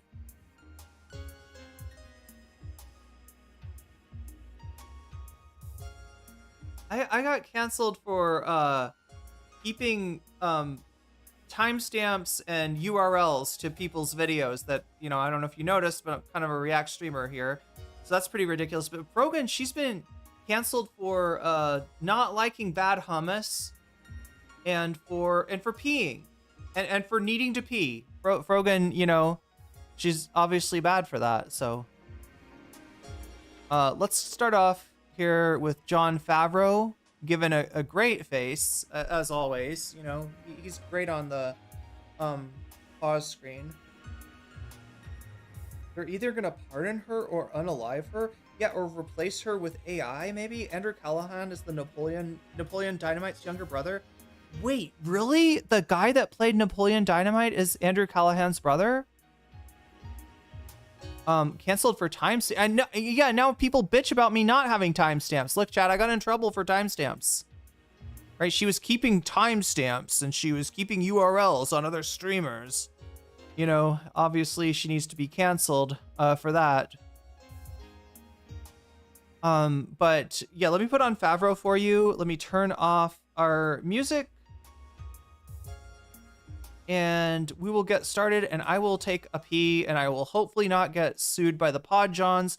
Pod Johns, I'm on your side for once, right? I'm on your side. I think Biden needed to get the hell out of the race too. And if of all the things for Hunter to be mad about, for all the people for him to take his anger out on, look, like, I'm sorry, but did you want your dad to outdo like Walter Mondale's poor performance? Did you want your dad to lose all 50 states? Like, how much do you want to kill your dad's legacy, right? The best thing you could have done for your dad is take the keys away. But anyway, let's put on Favreau, and I am gonna pee for real, because I hydrated and I'm immediately gonna dehydrate now. But I'll be right back. 1 year anniversary of Joe Biden dropping out of the presidential race. Happy anniversary, guys. Thanks. Seems like there are still some feelings out there, people working through some feelings. Here's a selection from a 3-hour interview the internet outlet Channel 5 conducted with Hunter Biden. You know what George Clooney did? Because he sat down, I guess, because he was given a blessing by the Obama team or the Obama people and whoever else, and David Axelrod and whoever the fuck else, is to go, okay, yeah, you know what? We are going to insert our judgment over yours. Me, and James Carville, who hasn't run a race in 40 fucking years. Carville. David Axelrod, who had one success in his political life, and that was Barack Obama. And that was because of Barack Obama, not because of fucking David Axelrod. And David Plouffe, and all of these guys, and the Pod Save America guys, who were junior fucking speechwriters on Barack Obama's Senate staff, who have been dining out on the relationship with him for years. First of all, that's insulting. John, you were chief speechwriter. I was chief speechwriter. I was the only one in the Senate office. And imagine, it must be just so hard for Hunter Biden to watch all these people dining out on somebody's name. It's tough. You know? It's tough. Tommy, you listened To all 3 hours. What'd you find? Yeah, I listened to all 3 hours. I don't know why I did that. I have a lot of feelings about it. In part because I interviewed Hunter on this show, and I think 2021 about his book, and I kind of feel like I got duped now. Like I have a lot of empathy for anyone who's dealt with addiction issues. But let's just go to starting with this interview. Like, I get why he's mad. If my dad went through that, I'd be mad too. He gets to air his grievances when he wants. He found a very credulous partner to give him 3 hours. The guy literally says to him at one point, "I'm on your team." That's a quote. Oh, wow. And at one point, the guy also says, "Nothing wrong with making some money here and there," when they're talking about his business dealings. Like, Hunter's also right. Speaking of dining out. Yeah, there's not enough. Like, one interesting point Hunter makes, there is not enough scrutiny of like the origins of the laptop story. Like, this laptop gets to this technician, to Rudy Giuliani, and no one kind of questions that. Right? Some fair points. Okay. But mostly I guess. I mean, sure. I know. But mostly it is 3 hours of Hunter playing the victim, and he like rages at us, and he rages at Axelrod and Clooney. But the problem was the voters. I know. And they never That's all I addressed wanted that. to say. The voters thought Joe Biden was too old. And when it comes to the attacks on Hunter himself, like, okay, what if we just stipulate for the hypothetical, like, yes, okay, all your business dealings were above board and legal. All your paintings were purchased by art lovers who loved the product and didn't know your name. Trump is worse. You were on the board of Burisma because of who your dad is. And that is what people hate about Washington. And it was part of the problem. And like, there's some other weird shit. Like, he said God damn it. Yeah, fuck you, John. He had dementia. Look, like, as much as Hunter Biden is a fail son, definitely, financially benefited from his his father's position, his father's prominence in politics. When you talking about this Burisma shit, you gotta make sure to go over what that was all about, right? And that the perfect phone call, right? I don't know. I feel like people get amnesia. Why is John yoked? Which John? Favreau is yoked? I think Favreau is just cut. Right? Favreau has like a fairly low body fat, I think. I hate his voice. Never heard it before. Wait, who's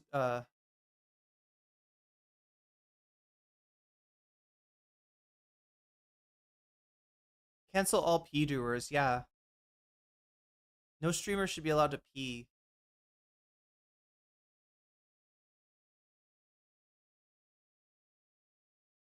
Wait, he's not related to the voice of Pinocchio's horse? Pinocchio had a horse? He just looks like the character of from Napoleon Dynamite. Oh, Callahan looks like Napoleon. Wait. The brother of the character, not the brother of the actor. I got it, Narwhal. That's what you're telling me, I think. I imagine Hunter like when people are interviewed by DJ Vlad, half open shirt, sunglasses, drinking Four Loko. Like Tim, what's his name? Tim, god damn, I forget this guy's name. Tim. What is Tim's name? Comedian.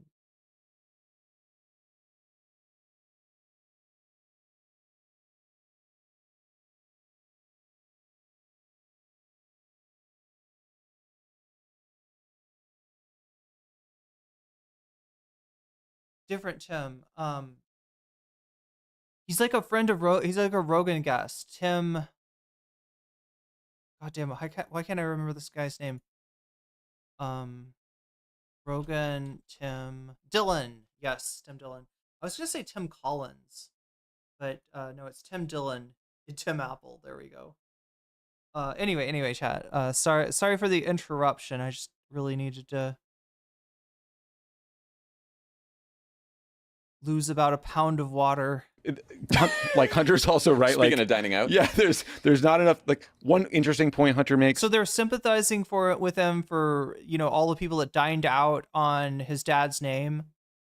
I'm trying to understand the fact that his dad was president, right? Look, dining out on somebody's name is something I say about a content creator that got farmed, right? Maybe. But I don't think I extend that to a president because it's just like, yeah, yo, of course people are gonna talk about like you're fucking president. I'm sorry, just dined out means something different than I realize it does. Let's just go back. On Monday, July 21st, the 1-year anniversary of Joe Biden dropping out of the presidential race. Happy anniversary, guys. Thanks. Seems like there are still some feelings out there, people working through some feelings. Here's a selection from a 3-hour interview the internet outlet Channel 5 conducted with Hunter Biden. You know what George Clooney did? Because he sat down, I guess, because he was like given the blessing by the Obama team or the Obama people and whoever else, and David Axelrod and whoever the fuck else, is to go, okay, yeah, you know what?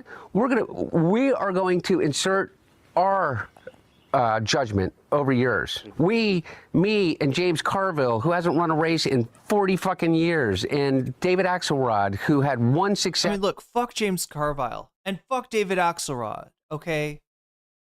I've got a lot of problems with these. I hate these dudes, okay? But what I don't hate is people telling Biden to get out. What I do hate is people waiting to tell Biden to get out, right? When the primary happened, I was like, come on, somebody run against him for real. Get a real opponent against Biden. At least fucking primary the dude, right? We got to try to do better. You know, like, and especially like, look, if you were voting for Bernie in 2020, I don't know why you weren't looking for somebody better than Biden to vote for in 2024.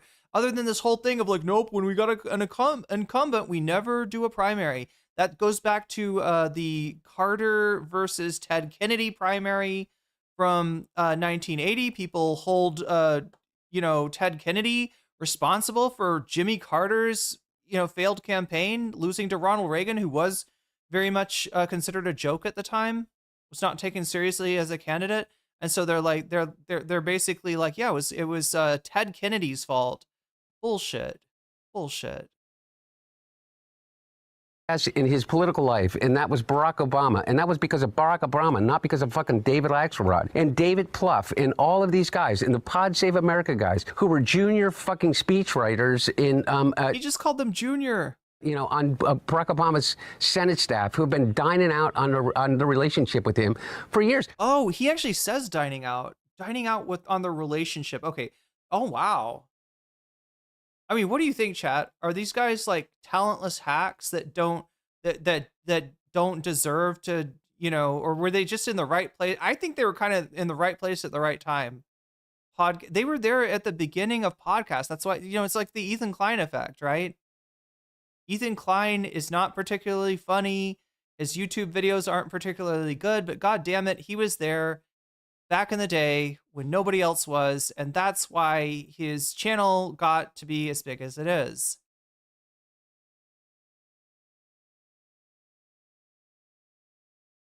I think I need to correct this, chat. I think we're at 95, not is that right? I think we're at 95. First of all, that's insulting. John, you were chief speechwriter. I was chief speechwriter. I was the only one in the Senate office. And imagine, it must be just so hard for Hunter Biden to watch all these people dining out on somebody's name. It's true. I feel so silly. Did somebody correct me? Yeah, apparently I didn't understand what dining out means. Yeah, no. They're talking about benefiting from your connection with somebody famous, right? The last person in the world, and Lovett's right here, to get on your proverbial testicles for being, benefiting from your association with a famous politician would be, yes, Hunter Biden.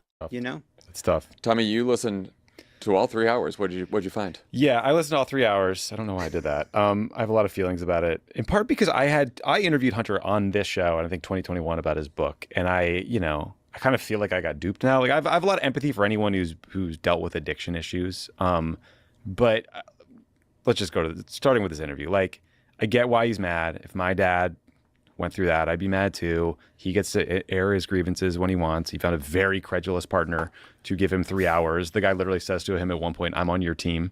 That's a quote. Oh, wow. And at one point, the guy also says nothing wrong with making some money here and there when they're talking about his business dealings. Wait, and all these days, also these days, when I think of Pod Save America, I just think of the Sam Cedar telling Tommy Vitor that he doesn't watch the show, but puts Pod Save America in his Tinder bio to attract women. Sam Cedar puts Pod Save America in his Tinder bio, as in like he pretends to be a fan of them. Like Hunter's also right. Speaking like of dining out, They called Andrew credulous. Wait, no. Okay, so credulous, I think in this case means that he is too easy. He's believing what Hunter is saying, right? That's what he means by credulous. Not that Andrew I think there's another meaning for credulous that can mean like believable, right? In this case, we're talking about, I think he's too trusting. I think that's what they mean by that. Did anybody call me out for that though? I feel like that was a really easy miss, right? They were talking about dining out on someone's name. I was assuming they meant like people were making money off of doing, Biden needs to drop out content, when in actuality, dining out means, that you're cashing in on your connection to somebody. He said that Pod Save America cashed in on their connection to Obama. They point out that Lovett points out that obviously the real person cashing in on a connection to a politician would be the fail son of a politician himself. Yeah, there's not enough. Like, one interesting point Hunter makes, there is not enough scrutiny of like the origins of the laptop story. Like, this laptop gets to this technician, to Rudy Giuliani, and no one kind of questions that, right? Some fair points, okay? But most does he talk about the laptop chat? This is I have not watched Andrew Callahan in a long time, right? And that's both because of what like the baggage that guy carries at this point, and also because like I have seen some of his recent content, and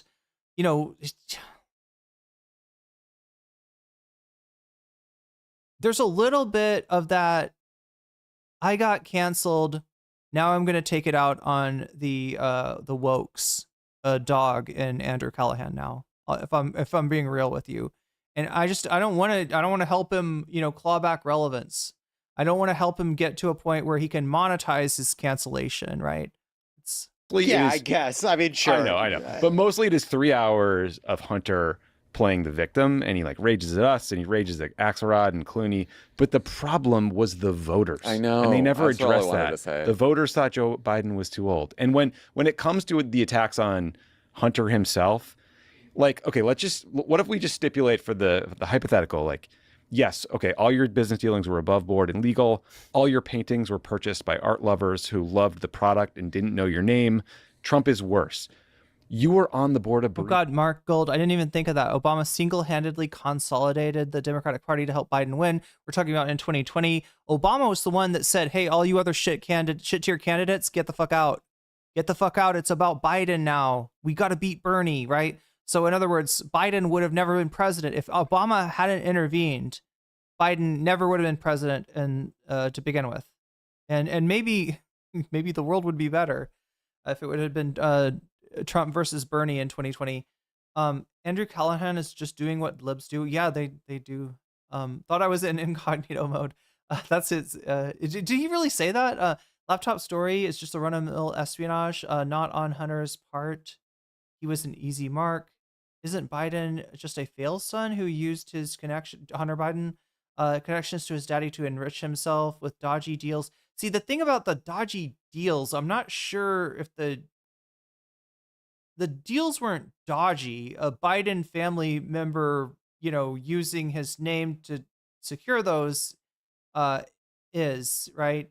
As far as like, there was nothing to the Burisma like scandal, right? It wasn't.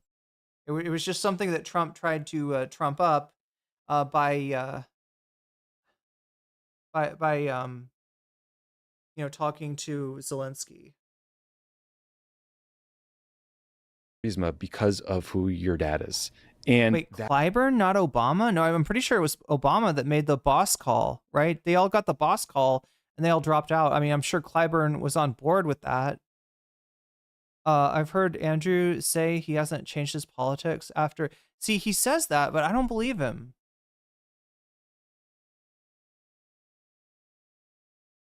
He's got a little of that Chud logic in him, right?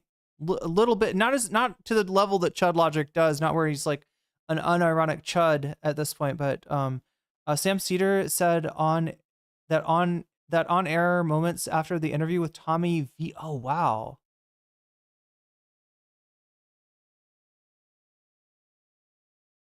Moments after the interview, is that like the recent interview with Tommy Vitor?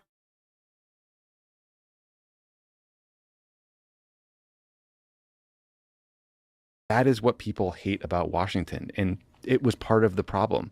And like, there's some other weird shit. Like, he said blames the debate on Biden's staff, Ambien, saying they gave him Ambien on his foreign trip, but like, Biden got back from the G7 on June 14th. The debate was June 27th. A lot of fucking. And chat, as we all know, Ambien doesn't make you suck at a debate. It just makes you racist. It just makes you say racist stuff, right? If Ambien was the issue, like, I don't think it's Ambien, it's age. Also, right? It's like he was tired, so they gave him Ambien. Also, like, just like, allow me to rant one more second. Like, his big beef. Wait, I'm sorry. That's actually not weird.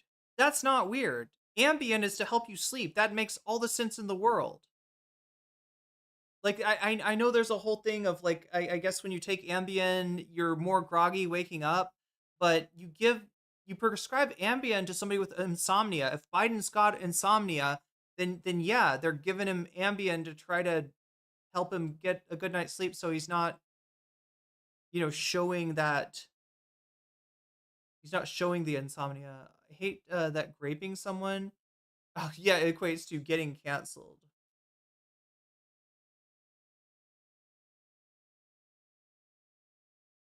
Ambien makes you say the bitch. I thought the bitch was white. I thought she was white. I only compare white people to primates. Yeah, apparently. Is that Republicans stick together and Democrats are united. But he's obsessed with this show, obsessed with George Clooney. They don't talk about Gaza until 2 hours and 50 minutes into the interview. I'm guessing that was the bigger threat to party unity than a George Clooney op-ed. You know what I mean? It's just this sense of entitlement. Look, I love hearing Tommy Vitor say something like that right now. Like, understanding that it wasn't people caring about Gaza that was a liability to the Harris campaign. It was Harris and Biden not caring about Gaza that was the real liability. I just like, where was this before? Where was this during the election? Don't you take Ambien at bed? Yeah, you take it at bedtime. Like, look, you are slower. From what I've heard, you're slower the next day. But yeah, what Hunter Biden is saying doesn't really make sense. Like blaming Ambien for it sounds like he took Ambien like a week before or something. And yeah, so like Ambien will make you maybe groggy in the morning. Maybe you wake up in the middle of the night and post some racist tweets if you're Roseanne Barr, but you're not, it's not making you like overall like more tired, like, the next night. Like if you took the Ambien before you went to the debate, of course, yeah, but he's not going to do that, right? I took sleeping pills once due to intravenous steroids. Felt like a zombie the next day. The whole day? Remember, I slept for like 16 hours? Damn.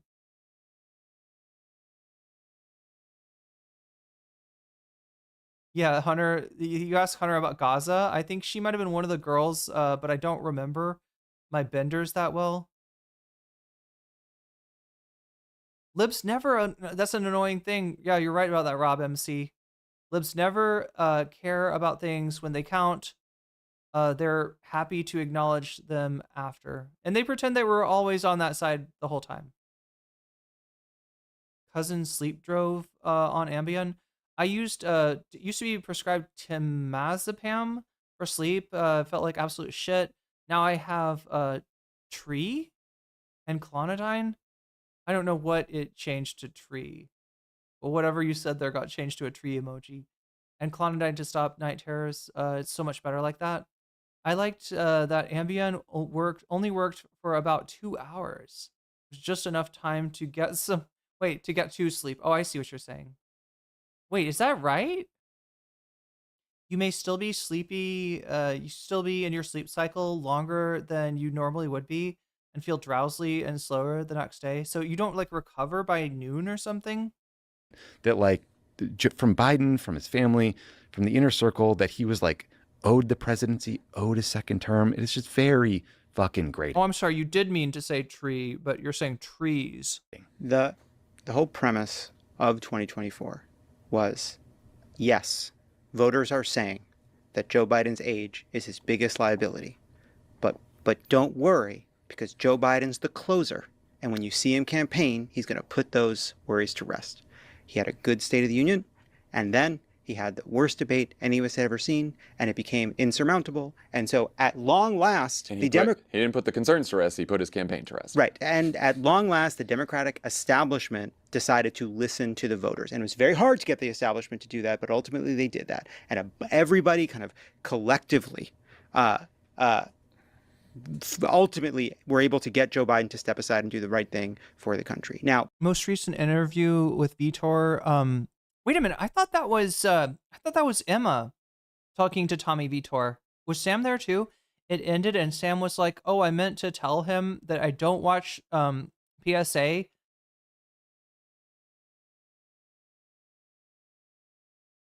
Wait, I don't watch his show, but Pod Save America in my Tinder bio gets me some hits. So he's just like, he's putting it in there to like kind of, put the feelers out for like politically motivated liberal women.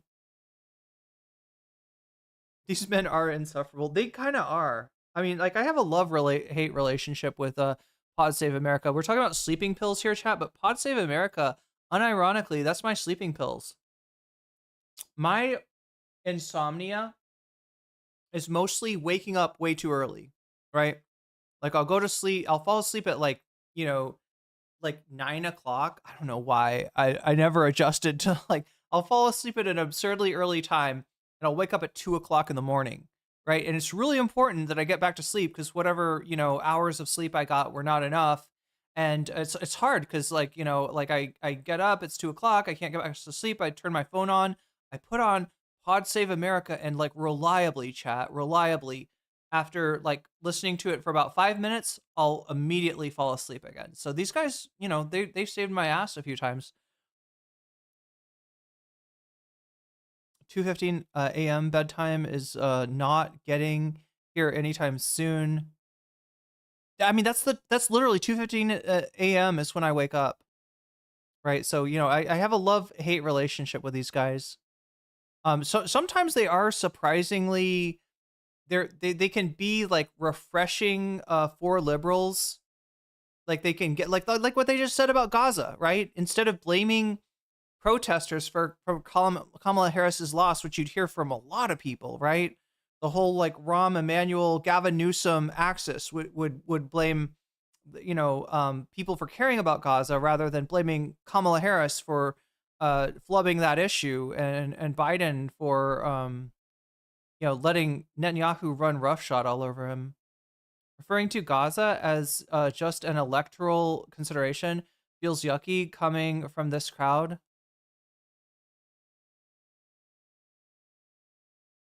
But to be fair, they didn't say just. But yeah, I mean, they're maybe a touch better. Like Hassan's friends with Lovett, right? Just to give you an idea. Emma seems to be okay with Tommy Vitor, right? They're not like the worst shitlibs out there, but they often are shitlibs nonetheless. We don't live in the world where Joe Biden ran that race all the way to the end. But one thing we know is that Hunter Biden, throughout Joe Biden's presidency, was a terrible liability for him. And put the addiction aside, it is because he was on Burisma, because he became an artist, because he was part of a kind of like sleazy Washington that, as Tommy said, people hated. You were a liability. You should be ashamed of the ways in which you made your father's political life worse. And like the idea that we're going to listen to you now, like give me a fucking break. It's ridiculous. My reaction was, first of all, I wish you all the best, Hunter. Forget about it. I like the art. I You like the art. yeah. I think the art had a lot of pathos. Like, you know, attack us, attack George Clooney, I don't fucking care. But like, listening to Hunter Biden. Hassan is friends with the Nelk boys too. Yeah, good point. Interview post-election, especially the Hunter Biden one, but also Jill Biden, also Mike Donnellan. When I think that these are basically the only people by the end who Joe Biden was listening to, you're like, no wonder he didn't fucking drop out. Right. He wasn't, we know now that there were a whole bunch of pollsters who their information was not getting to Joe Biden. And because Mike Donnellan wasn't letting it get in. There's a whole staff that was working for Joe Biden, some of their whole lives. And they were kind of shut out too. The only people in the circle at the end was the family, was Hunter, this person in the interview, and Jill and Mike Donnellan, who just had this faith that Joe Biden was going to win the election that wasn't based on any kind of measurement or data at all. Like the New York Times poll in February, 61% of Biden 2020 voters said he was too old to be effective. And that concern cut across generations, gender, race, education. Hunter does a whole thing in here about like, you know, we didn't know what the black voters of South Carolina. It was everyone who thought he was too fucking old. 20% of Biden 2020 voters in that poll said he was no longer capable of handling the job. This 20% of his own voters in a poll in February. On the eve of the debate, 86% of Americans said Biden's age was a major or moderate concern. That was before the debate, 86%. And then Trump had a slight lead heading into the debate. He had a slight lead into the battleground debate. So like, what are you? I just don't like the rewriting history, and I hate fucking getting back into this and relitigating and doing the fight and dragging it out. But you know, Hunter's on a fucking tour right now, and just going forward, I think the lesson to learn is because hopefully we're not going to have an. I'm on 85, not 95. Did you factor in the 5 gifted memberships as 15? 80-something-year-old geriatric candidate again. But going forward, the lesson is like, look, you just can't listen to your small little circle have a bubble and then like be impervious to any fucking outside criticism or data that is saying otherwise. Forget about Washington, forget about the pundits, listen to the fucking voters. Also, like, just on the age thing. Wait, I mean, where was this 18 months ago?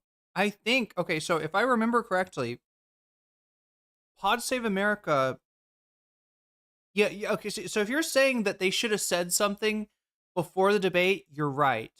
I don't think they did.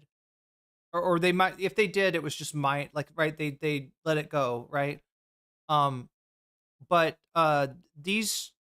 they were some of the first major Democratic insiders to say something after the disastrous debate to be real, you know, like 10 toes on the ground, like he needs to get out. And they did get shit from the Biden administration. They got attacked by the Biden administration for it. So yeah, I don't know if you mean like where were they if you're saying like where were they before the debate, that's a good point. If you're saying like where were they after the debate, they actually were at least at first. Now I do believe I slightly remember them kind of backpedaling a little bit.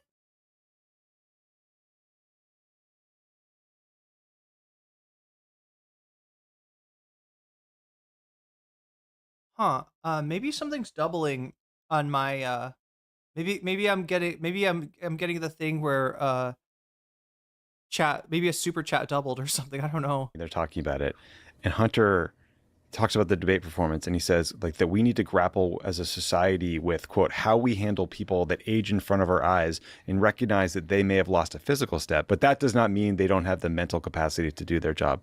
We're not talking about like whether a loved one can live alone anymore. We're talking about running the country. Like, what are you talking about, Like, man? what about the capacity to communicate what you're going to do as president? But, also, like, just seeing this today, I guess what I wanted, if I was in a room with him and able to talk rationally, I'd just be like, hey, man, look around the world. Look at what's happening in this country right now. Like, I know you're angry personally, but you're not the fucking victim here. We're all living with what happened in this election. And you got a pardon. You're fine. It's just yeah, utter lack of self-awareness. It's the shamelessness that really that really gets you in the end. Well, I saw one quote. He said, we all talk about the incredible popularity of Barack Obama. Barack Obama never got more than 69 million votes. My dad got 81 million votes. Like, dude, now you sound like fucking Donald Trump, who can't figure out that as the years go on, the population increases and more people vote in a high turnout pandemic. election. Well, like, come on, man. No. So there was the first time they had major like vote by mail, right? That's the first time that the country had so much like, yeah, it was the pandemic, right? But specifically, the fact that you were allowed to vote by mail, right? That's why. Trump. George Clooney's not an actor. The low-rated Jake Tapper. It's amazing to watch people become the thing that they claim to be the savior from. It's wild. Amazing. It's wild. Amazing. Maybe that's the last time we hear from the Biden family on the election. Oh my God, Play Something is saying, you know what this is? The way these guys speak and act reminds me of the women on The View. They definitely have big View energy. Fingers crossed. For a while. I mean, maybe it just... They got that BVE. Chat. You know about the BVE? Not during the, like, worst 2-week news cycle of Trump's administration either. Well, that's important to get into the Epstein cycle. You want to pop your head up right at the opportune time. Here's some good news. Stephen Colbert doesn't have to figure out how to do an interview with Joe Biden about his book in a year and a half. Stephen Colbert has 10 months to do whatever the fuck he wants. I know. I hope he. That's the other thing with like you know, if it was real political pressure, they maybe would have yanked him. But he's got 10 months, and he should free. He should fucking use it. Yeah, I bet he will. That's exciting. What?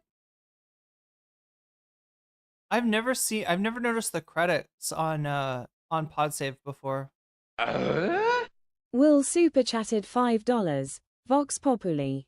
Vox Populi it is. Thank you for the super chat, Will. And that gets us to 100. And like I said, chat, if we get to 100, like we did today, we get some bonus content. If we get to 200, we get to cover the top 2 topics. If we get to 300, it's the top 3 topics, etc., etc., etc. Yeah, they did credits. I mean, this is like a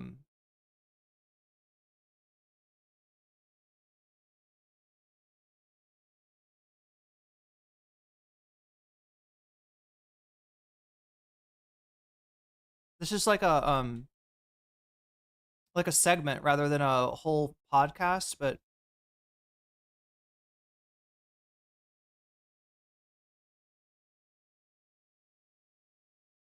I'm wondering if we can get away with watching some of the interview itself. The other thing though, chat, is that the interview is 3 hours. So maybe we'll just look at Twitter clips. I don't know. That could be clever. Got breaking points talking about this too. All right, let's get to Hunter Biden, shall we? Here we have some great highlights from Hunter Biden from his interview with Andrew Callahan. We're going to start with my personal favorite clip of Hunter reminiscing about the joys of crack cocaine, describing in detail how easy it is to cook, and also how it's actually safer than alcohol because when you make it, you cook off all of the impurities. Let's take a listen. The only difference between crack cocaine and cocaine is sodium bicarbonate and water. Okay, no, he's right about that. That the whole people look. Mainly the reason, like the whole pejorative against crack cocaine is that it was like a cheaper form, and maybe even associated with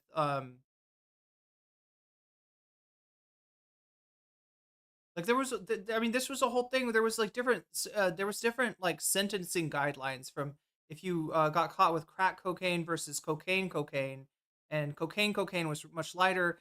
Crack cocaine was much heavier, and that was clearly like a way to it was targeting like Black communities, right, with the availability of crack being like higher there. What the fuck? Oh wow. But yeah, so I mean, like, I don't know, people acting like people that do cocaine looking down at people that do crack is actually kind of a little bit cringe, but you know, they are both drugs with a huge potential for abuse and deleterious health effects. But I've never seen any sort of like, you know, this is like, you know, any sort of proof that like crack is somehow more dangerous or, you know, causes more antisocial behavior or anything like that. It's The heat, literally. That's it. Anyway, I don't want to tell people how to make crack cocaine, but it literally is a mayonnaise jar, cocaine, and baking soda. How different is the experience? Oh, it's vastly, vastly different. I'm saying, oh my god! Now we gotta ask chat. This is like Trump going on Theo Vaughn to talk about cocaine. I don't want to have the experience of some euphoric recall. That's how powerful crack cocaine is. Does crack cocaine make Okay, no, I mean, I think that's the thing with addiction in general, right? A lot of people that deal with addictions do not want to you know, like what is it, like in AA, they'll tell people not to, like, you know, tell like war stories, like, right? You know, they'll if they see two people at an AA meeting and they're like, "Oh yeah, and I used to do blah blah blah blah blah. I'd always put like a little bit of, you know, I'd always spike my beer with tequila," or like, "Oh yeah, I love to," you know, like they'll try to get them to stop, right? Because, you know, reliving um the thrill of you know, of substance consumption when you have an addiction problem is tends to lead people back. In fact, some people that deal with addiction, they don't want anybody to bring up the drug around them, right? Because they're just afraid that that's going to be the trigger that gets them to relapse. It's not always about direct toxicity, it's the side effects that manifest in harmful behaviors.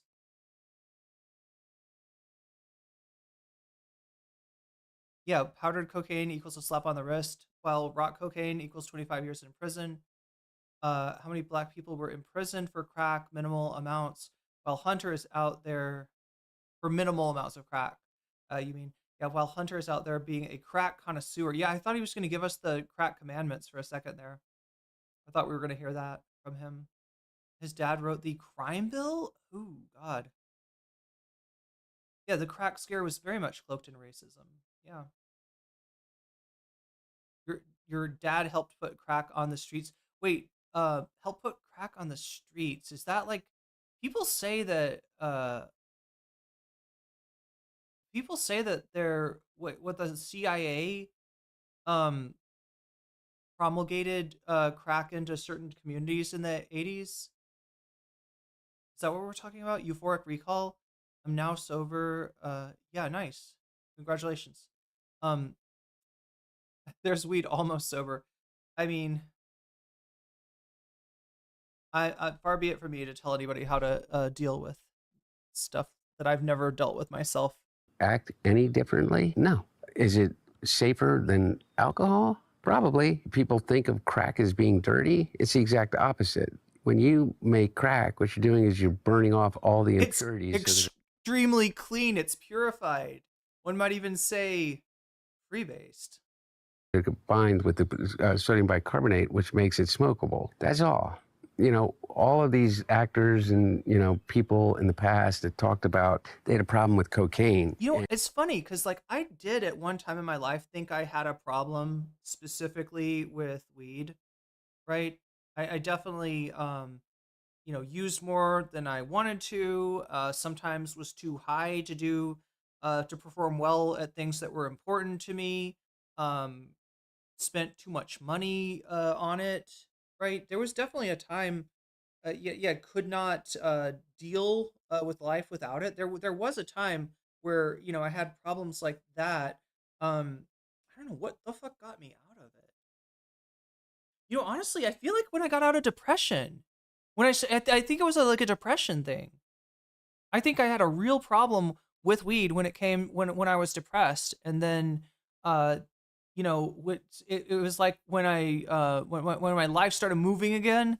I found that it occupied like a smaller and smaller part of my life.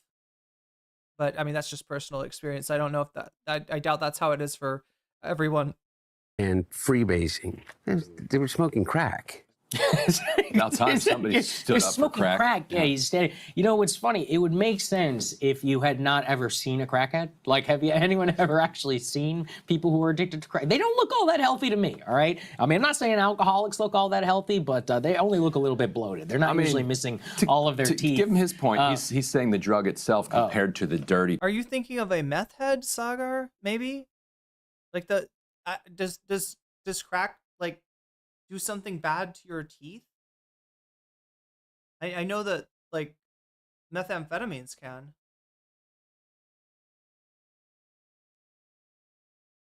Yeah, and like weed can be, you know, like for me it helps me with insomnia. And also with nausea. I get nausea sometimes. And it always seems to alleviate that for me. Starting to think that powdered coke was that the Secret Service found in the West Wing was actually Jim Crow Joe's. That's an interesting. I mean, people did speculate in his State of the Union address that he was on something more than just Mountain Dew Code Red, right? Maybe it was powder cocaine. What happened to Crystal Ball? So she's on. I mean, she's Sagar and Crystal are the main hosts, but they've also got like Ryan Grimm, Emily Janensky. They have a pretty large like crew for Breaking Points, and they're not all always there. I don't know. Maybe Crystal was on vacation. To get on the street. Okay, all right. Because you're snorting that everything you buy, you're snorting that up, and there's all kinds of junk in there. Does cooking crack cook the fentanyl off? Can anybody see? I don't know enough. Maybe it does actually. Oh. I don't know. I guarantee you're gonna have Let some us know in the crackheads down comments. in the comments who are Yes. being like, "Yes, absolutely, Sagar. That's why it's safer than everything." Okay, all right. But more importantly, for our purposes, and to the extent that this thing is newsworthy at all, is what this is. How Hunter and the Biden family see the 2024 election. The Democratic Party and the Democratic voters were not slavishly dedicated enough to his father. The extreme mouth dryness and lack of hygiene and nutrition caused by addiction causes the tooth problem. And the cult of so it's not the effect of the smoked methamphetamines on the teeth themselves. Then it's just the kind of side effects of the use. Personality kicked him off the ticket. He blames Kamala for the loss and Democratic elites, and that Biden himself did nothing wrong. He was sharp as a tack. Let's take a listen to how he had to speak about George Clooney and others.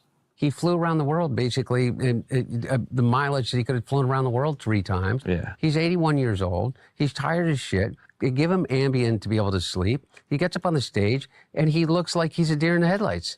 Fuck him. Fuck him and everybody around him. George Clooney is... Look, I understand being defensive about a family member, that's dealing with a lot of problems, right? And absolutely, nobody should be held to a standard where they're like a bad person because they took Ambien and, looked tired at a certain time. However, for the role of president, and this is what's wrong with the Bidens. This is what's wrong with the Bidens. The presidency is about Biden's ego. This is the presidency is about, Biden's status as a politician, right?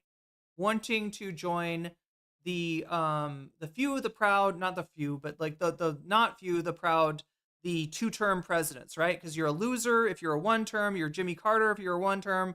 That's the only president that we can think of, Chad, in recent memory that served 1 term, right? Jimmy Carter, I guess Gerald Ford, served like a partial term.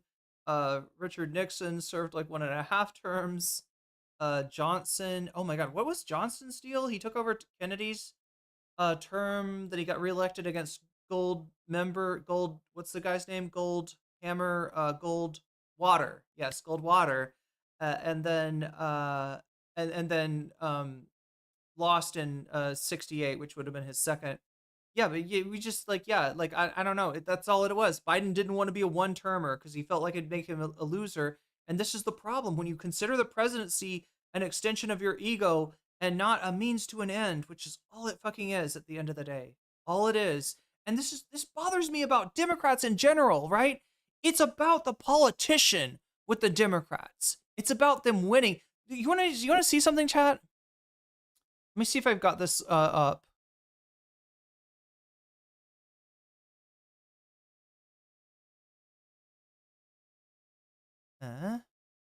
Somewhere here. There's the Hunter Biden interview. Do I not have the... God damn it, I thought I had the playlist open.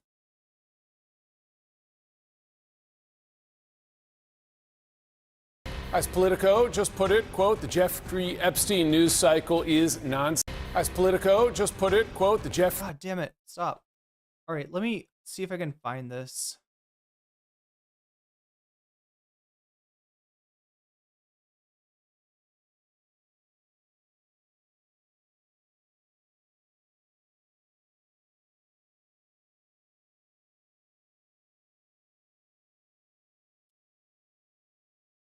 There's an apparent trend. This is what I hate about the Democratic Party. Look, the purpose of politics is policy, okay? This is what I've learned from listening to 10 plus years of Sam Cedar. At the end of the day, politicians come and go, policy remains. Selection of Supreme Court justices has an effect down the line, right? It's about policy. Right? That's the goal. That's the end that you're trying to achieve. Too often for Democrats, though, it is about personal aggrandizement. And this was true with Biden, and this was the problem with Biden. It became all about, we can't let Biden become a loser. We can't let Biden step down and let somebody else run. We can't even let somebody like credibly run against Biden in the primary. We can't even have a real primary and give it attention and treat it with the respect that it deserves, right? Because it's all about the fucking, no, we want to make Biden a winner. And instead of just being like, look, he never planned to, he served as a caretaker. He served as a caretaker, right? He got the nation back on track after Trump, and then handed the keys to somebody else when he was too old. Instead, it's got to be, no, we're going to elect his ass. We're going to put him in there. If Ronald Reagan, served 2 terms as president, then God damn it, Biden's going to serve 2 terms as well, right? That's the problem. Look at these guys. Let me show you what this manifests as with the Democrats, right? Trend in efforts to revamp the Democratic Party brand. Potential 2028 Democratic presidential candidates are blanketing right-wing podcasts. This is the way Politico puts it. They're aiming to close the attention. Okay, so I don't have a problem with them going on right-wing podcasts, but as we look at who we're talking about here, Rahm Emanuel, a presidential candidate. Sir, you are joking. You are joking. There's nobody that wants to see your ugly face again. Nobody. Like the idea that Rahm Emanuel would run as dog catcher after his horrible effect on the Obama administration, right? This is the guy that called progressives the R slur.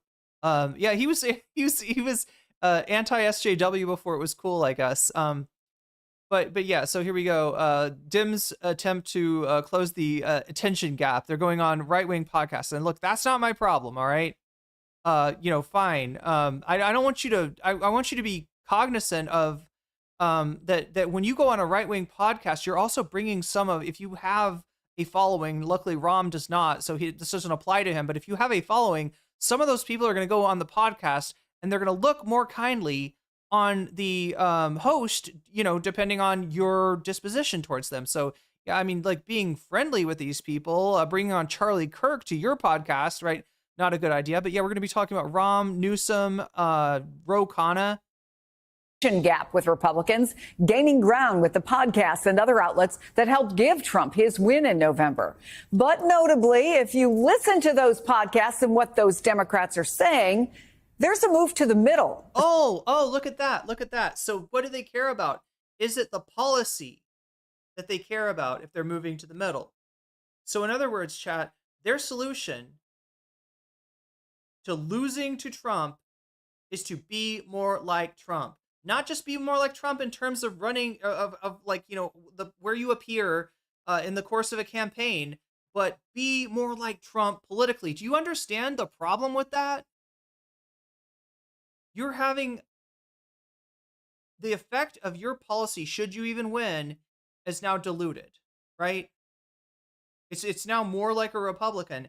And when the Democrats run to the right, the Republicans, of course, run further right. So you were pushing the Overton window to the right.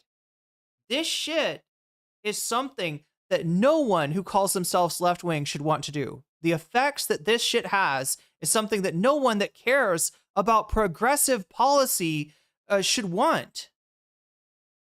Especially on social. So in other words, these guys are fucking traitors. Social issues. Among them, Rahm Emanuel, who was just on the Megyn Kelly show. Do you believe boys should be able to play in girls' sports? No. Can a man become a woman?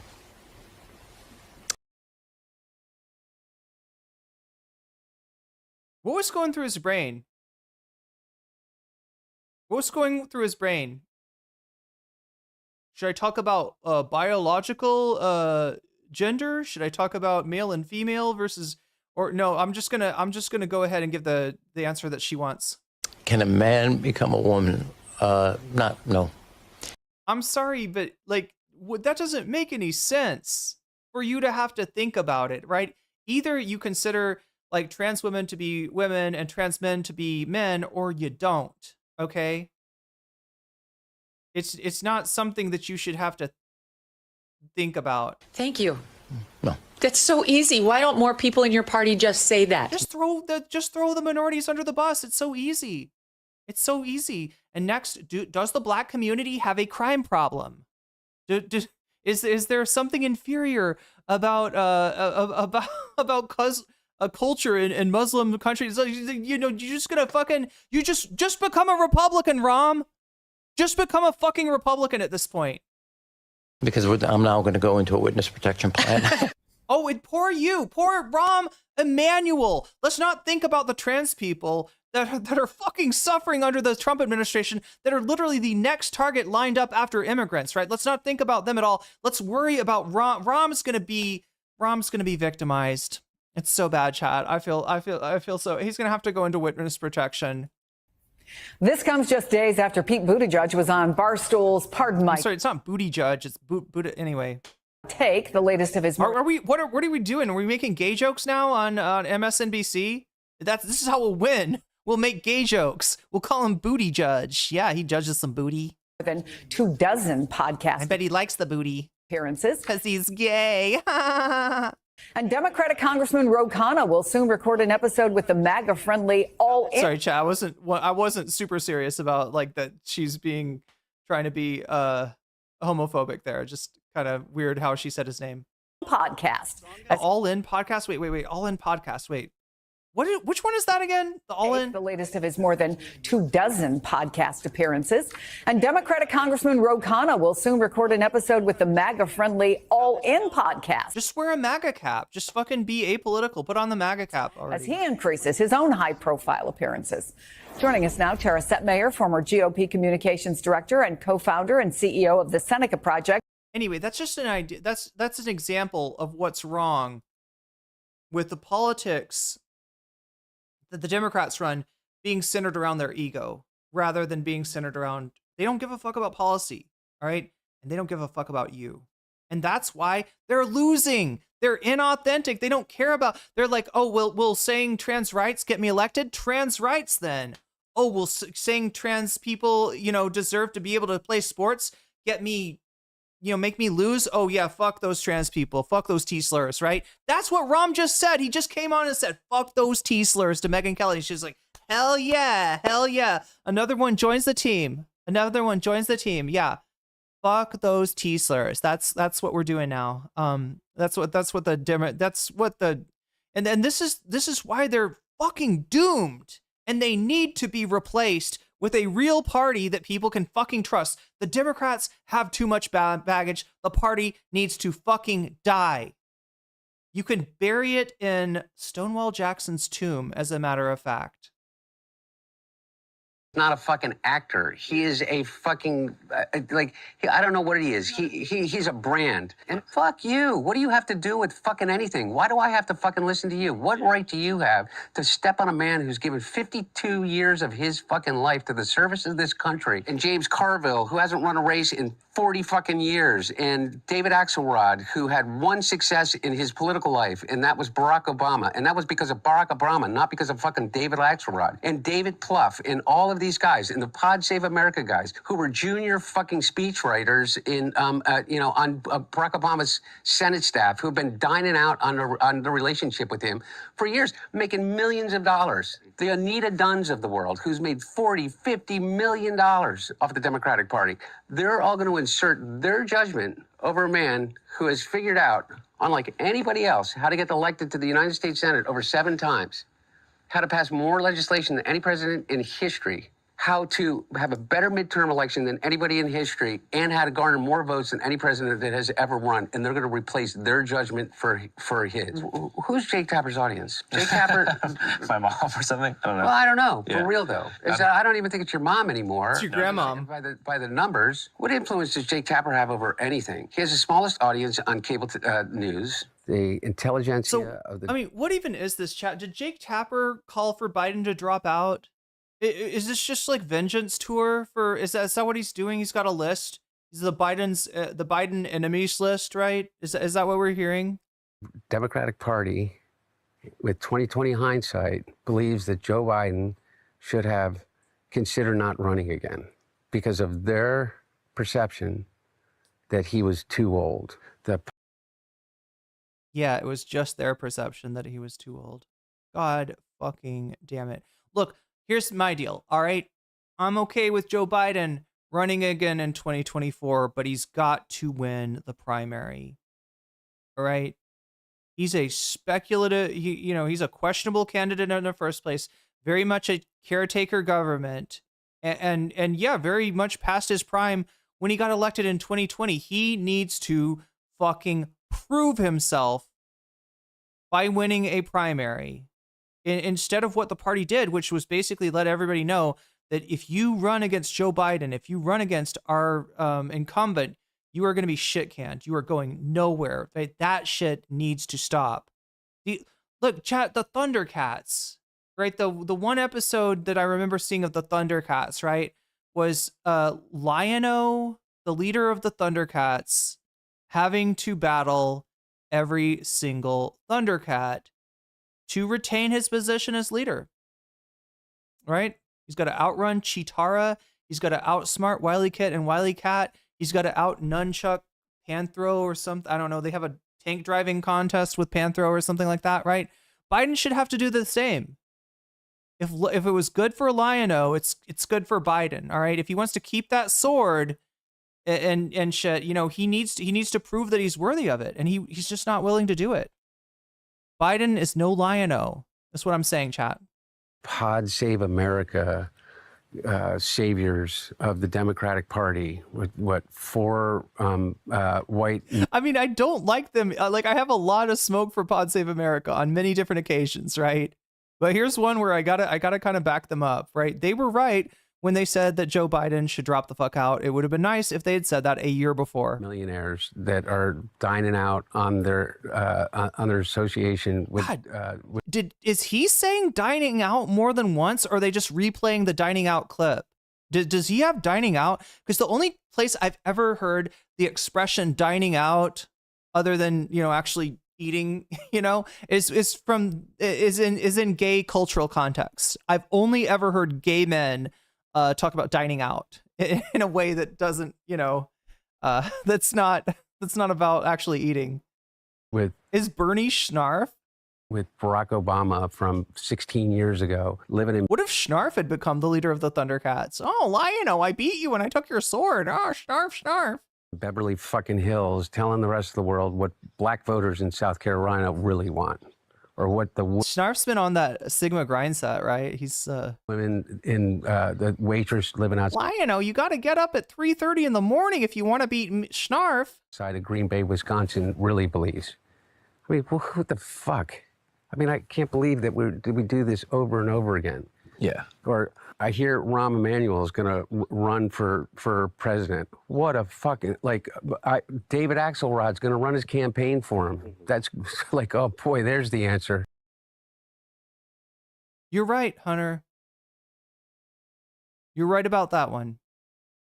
Fuck David Axelrod and extra fuck, double fuck Rahm Emanuel. Like, listen, if Rahm Emanuel is going to run for president, chat, it's on you and me to turn that run into a humiliation ritual, to make Rahm Emanuel suffer every moment that he stays in the race. Yeah, Snarf would have won. Yeah, clearly. There's the fucking answer. Genius is all. You know, okay, so first of all, there's some news there. He said it's Ambien. Now, Emily, Crystal, and I were on Emily's after party on the show. debate night. Yeah. Right, but Emily, Crystal, and I were on after party last night, and Emily brought up. Oh yeah, apparently Anna Kasparian was on after party. That's Emily. What's her name? Jasinski. I can't remember her last name. Chat. It's with a J, but she's another co-host for Breaking Points, but. Yeah, she has her own podcast called After Party. After Party. And Anna Kasparian was actually on there a few weeks ago. And I love it when Anna gets around conservatives, because that's when she lets her freak flag fly. You don't even get to see like Anna's true conservative nature on TYT and her TYT crash outs, right? You really comes through when she shows up on right-wing podcasts. Up a great point is Biden, as you'll famously recall, was cloistered at Camp David ahead of the debate and had been back in the United States for multiple days. So why were they giving him Ambien? And he would only been on a 7-hour time difference from multiple days ago. So you need Ambien for multiple days to get over. That's not a good look for an old man. And also, I'm sorry, what?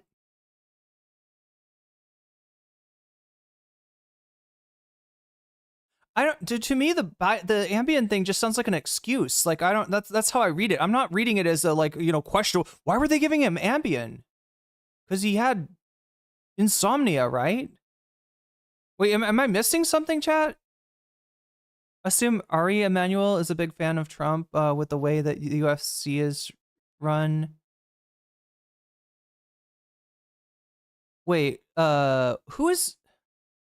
There's Zeke Emanuel. That's his brother. Who is Ari Emanuel related? You know, first of all, that's the news, is now that they're blaming it on Ambien. It's like when, who was it? Rick Perry? Remember, he couldn't forget the third department he wanted to cut. And later on, he was like, guys, I had back surgery and I was high on Percocet. And you're like, well, what?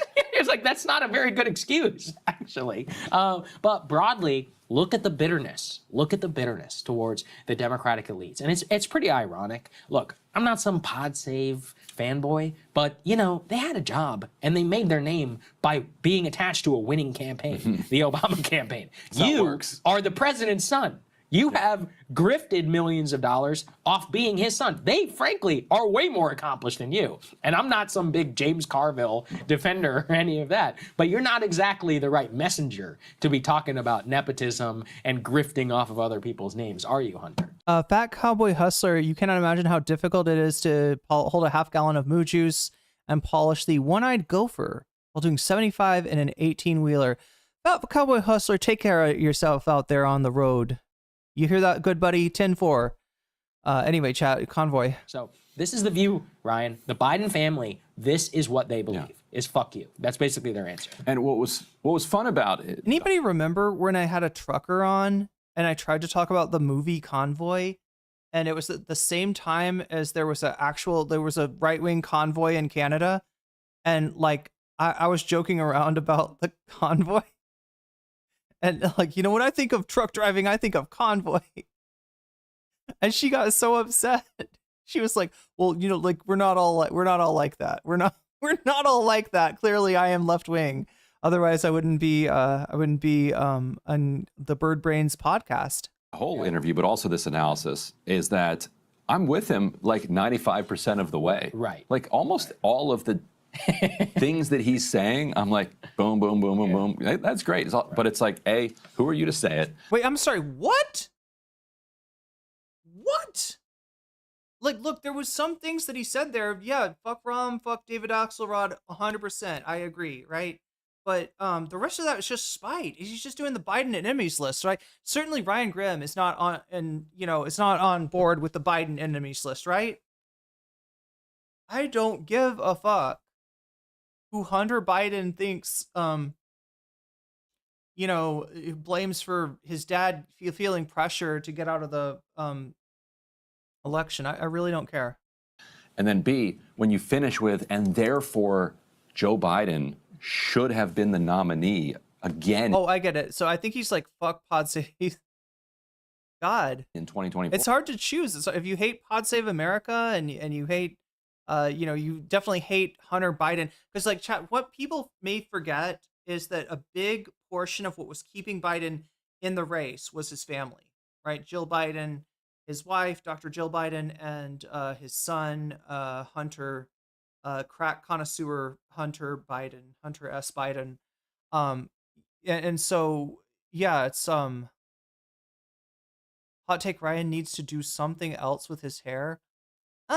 Yeah.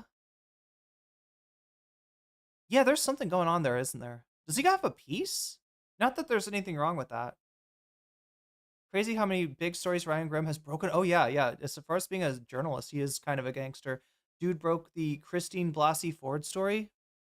Or it's like, no, I'm sorry. Like, okay, yeah, he had a good midterm. He beat Trump in 2020. There's an argument that there was a segment of like white working class voters that peeled off from Trump to Biden in 2024, and that made the difference. Okay, maybe all that's true. Doesn't mean he wasn't a dead man walking in 2024. Yeah. He wasn't going to win because he was almost dead. Literally. Sorry. And even Hunter is like, yeah, he's 81 years old. He's old. He aged before our eyes. You're like, yeah. Yeah, that's the whole point, man. Bro. That's the point. Yeah, and it's like, also, if a single Ambien can take you out, from the night before, that's not a very good look for you. It's one of those, look, there was so much alternative history there. There's also some great political messaging here from Hunter. Here's him on immigration. Let's take a listen. The people are really upset about illegal immigration. COVID beat Trump more than Biden did. I'll give a spicy take here. All right, BLM beat Trump. Fuck you. How do you think your hotel room gets cleaned? How do you think you got food on your fucking table? Who do you think washes your dishes? Who do you think does your fucking garden? Who do you think is here by the fucking sheer fucking just grit and will that they figured out a way to get here because they thought that they could give themselves and their say family fucking one better more chance. time. And he's somehow convinced all of us that these people are the fucking criminals? He said it again, chat. Look, this is who the Democratic Party, if you listen to these guys, like the Ezra Kleins, right? This is the tone that they think they need to strike. Like, they think this is based, right? They think that this is what they need to be, right? They think this is authentic. And look, I mean, that's authentically Hunter Biden. Yeah, 100%, right? It's not something that obviously would work for a political candidate, but it's funny that this is kind of, what they're all striving for in a certain way. White men. He sounds like an edgy 12-year-old. Yeah, and then next he's going to call Trump the R slur. In America are 45 more times likely to commit a fucking violent crime than an immigrant. And the media says, well, you got David Axelrod and, Rahm fucking Emanuel. Yeah, Rahm fucking Emanuel, indeed. So fucking smart, Rahm Emanuel. And said, we got to understand that these people are really mad. And we got to appeal to these white voters. Rahm, the only people that fucking appealed to those fucking white voters was Joe Biden, 81 years old. And he got 81 million votes, and he did not because he appeased their fucking Trumpian sense, but because he challenged it. But these guys think that we need to run away from all values in order for us to lead. I say, fuck you. How are we getting those people back from fucking El Salvador? Yes, fuck you, Ryan, for being concerned about illegal immigration. It's so funny, too, because even the most, the fuck? Oh my God. Well, look, chat, this is Sagar. He's not even pretending to be on the left, but, yeah, no, fuck you for hiding your racism, behind a concern for immigration. Pretending that you want to, pretending that being racist is going to save lives. Fuck you for that, for sure. this is the other thing this is the thing that bothers me about Ryan Grimm is he's in too many spaces where they say shit like this, right? And look, you gotta, like, even from a pragmatic point of view, right? Which, you know, why is Rahm Emanuel talking shit about trans people? He thinks it's pragmatic, right? He thinks that's where the American people are, and he thinks that's what will get him votes. And who knows, maybe he's a little transphobic too. But when it comes to immigration, the majority of Americans think that Trump has gone too far. They want criminals to be deported, but chat, that was already the law. There's already a process for that. That wasn't an issue. And the only other thing you could be saying is, like, we don't want to we want to violate international law and not give asylum seekers due process, right? That's the only other thing they could mean by that.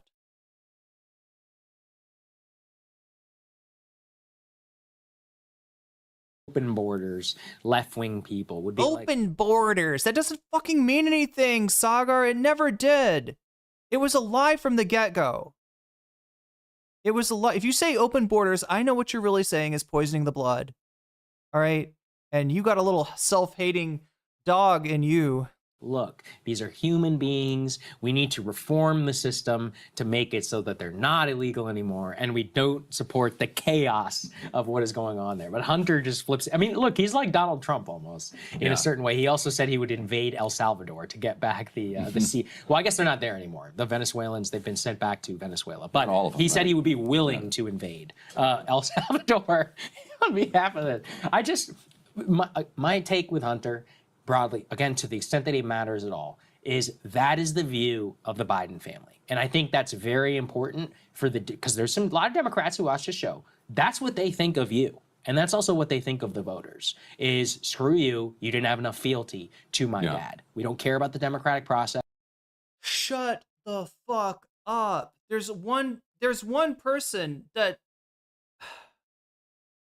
there's one political, figure that's saying you don't have enough fealty, and it's not fucking Biden, it's Trump. You don't fucking say that in a moment like this, right? When Trump is trying to consolidate what, like the media, the educational system, the courts, like everything behind him, everything is about loyalty to Trump. You don't fucking try to throw that on Biden. And now I'm saying fucking too much. All right, so let's see what else we got here. Are we close to the end of this segment? Because Robbie's like pissing me off. Soccer is pissing me off. Wow, I called him Robbie. Oh my god, chat. I'm mixing him up with the other. I'm mixing him up with the other. Oh my god, with the rising host from back in the day. Anyway, chat. It was Robbie and Brianna, Sagar and Crystal. I think I got my host straight now. I don't think we're gonna watch more. I can't take it.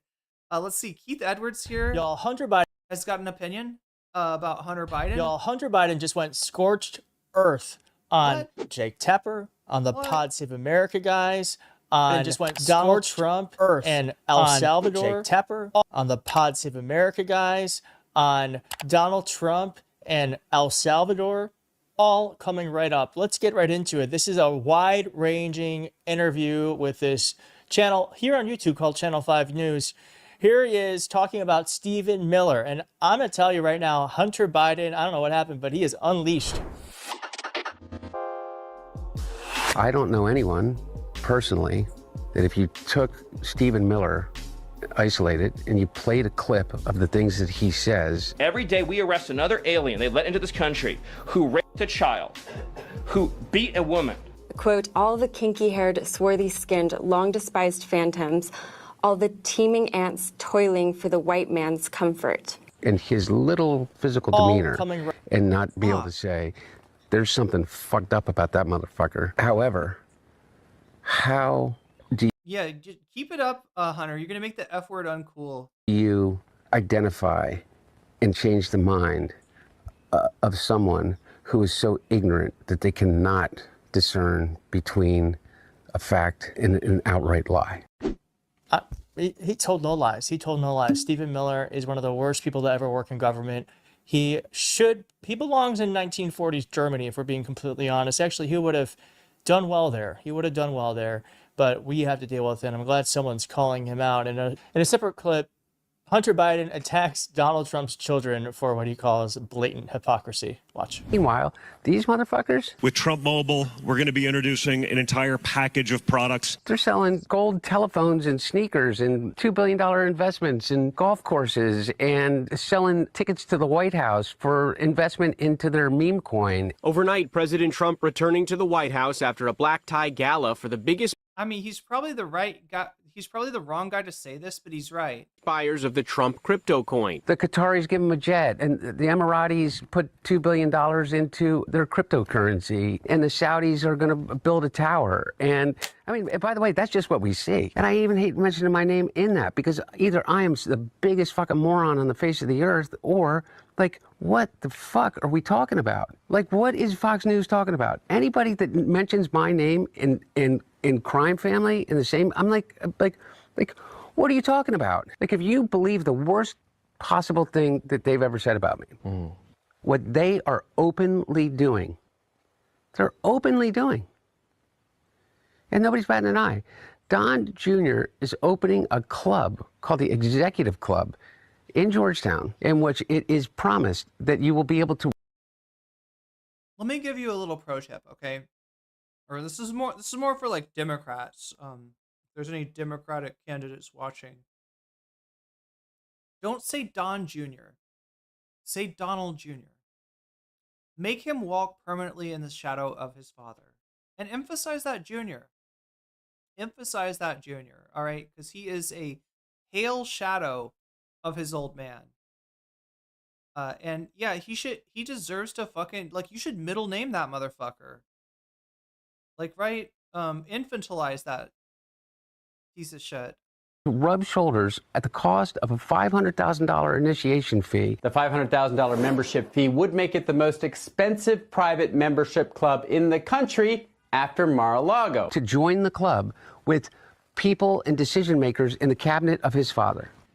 Now, the launch party on Saturday night included a who's who from the Trump cabinet, with Secretary of State Marco Rubio, Attorney General Pam Bondi, SEC Chair Paul Atkins, Dr. Oz, and a lot of others. What is that other than literally the sale of influence? And by the way, that's just like a side thing for them. I don't get why people don't understand that it is the biggest grift that there is. And just look over here. Look at Hunter Biden, the crack addict. Look at him. Laptop. I mean, look, he's right that he serves as a distraction, but like, you're also maybe pointing out that that you're not that important, that you don't merit a 3-hour interview, and that in addition to, like, yeah, Trump should stop talking about you, we should probably stop talking about you as well. Laptop. I love that. Yeah, I mean, this is the most corrupt, the most grifting presidency in American history. Donald Trump has a freaking meme coin that he's making money off of. He just put $2 billion in Bitcoin yesterday, and we're supposed to care about Hunter Biden's laptop. Give me an effing break. Give me a break.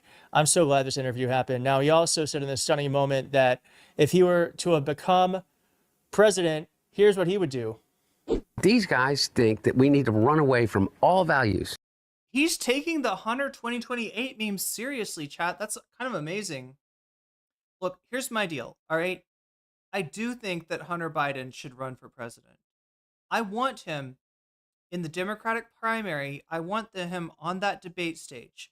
I think that he should stay in the race until Rahm Emanuel drops out. I think that he should be the bane of Rahm's existence, right? I think he should shadow Rahm Emanuel's campaign. Anywhere Rahm goes, Hunter goes. Yeah, I support this. I support this. In order for us to lead. I say, fuck you. How are we getting those people back? How are we getting those? See, here's the deal. The F word in and of itself will not get you demonetized. Here, I'll say it. Fuck.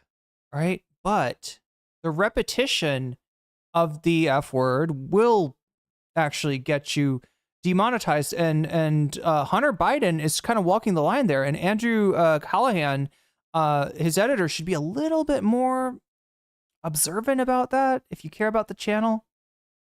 Saw some clips of this. Hunter seems like a overall good guy. He's just gotten through some dark times. I mean, look, he's a mixed bag. I don't know. He's the son of a piece of shit failed, politician. And that's it, right? Does he deserve to, be made a national villain because he smokes some crack and patronizes some sex workers? No, absolutely not. But yeah, the vitriol that he has for people,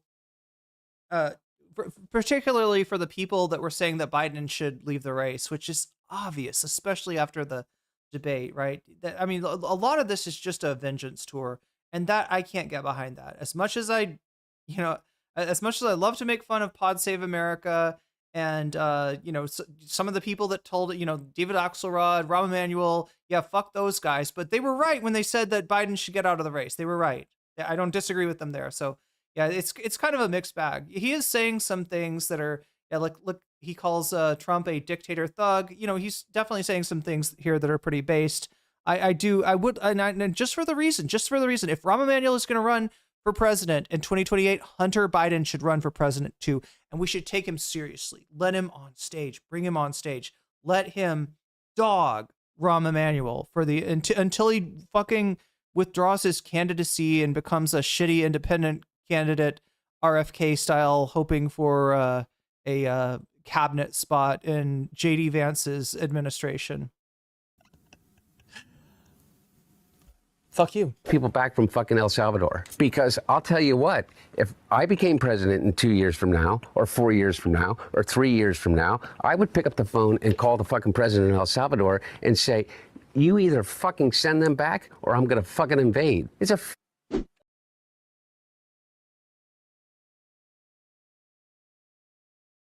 How about this?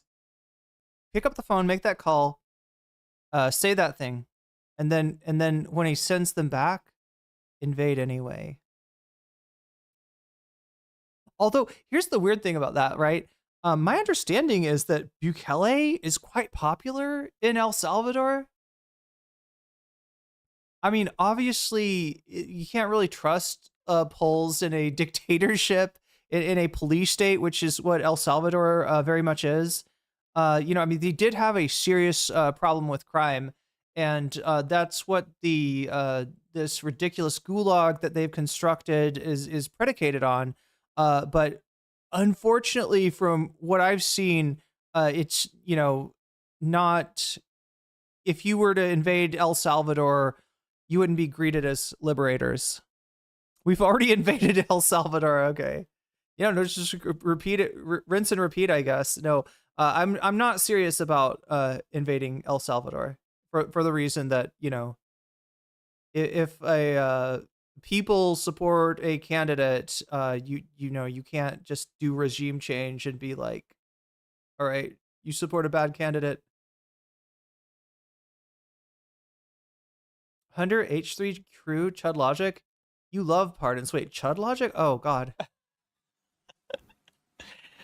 That's BDE. That's BDE. If you don't know what BDE is, well, look it up. What's so funny is how I found this clip was that this is El Salvador's, I believe this is El Salvador. Oh, that's Bukele. That's Bukele. Yeah.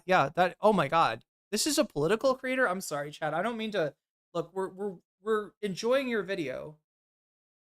I feel like you're glazing Hunter Biden up a little too much, but that's okay. But you should kind of know who this is. This is your wheelhouse, bud. Like he's a key player. You need to know that name. Yeah, El Salvador's president posted it, asking if Hunter Biden is sniffing powdered milk. Oh, his feelings got hurt. And then here is Hunter Biden. The real question is Bukele profiting off of powdered milk, right? Because the way that the other thing about Bukele, right? So I said that there was a crime problem. Bukele came in.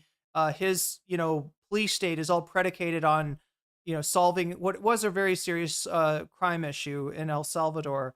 But I also want to point out that part of how he solved it, he's playing like he's a big shot, and he's taken on the cartels, he's taken on the syndicates, he's taken on the gangs. In reality, chat, he made behind the scenes deals with those people.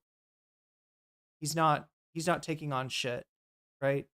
So when I say he's probably profiting off of powdered milk, that's what I mean. That's what I mean.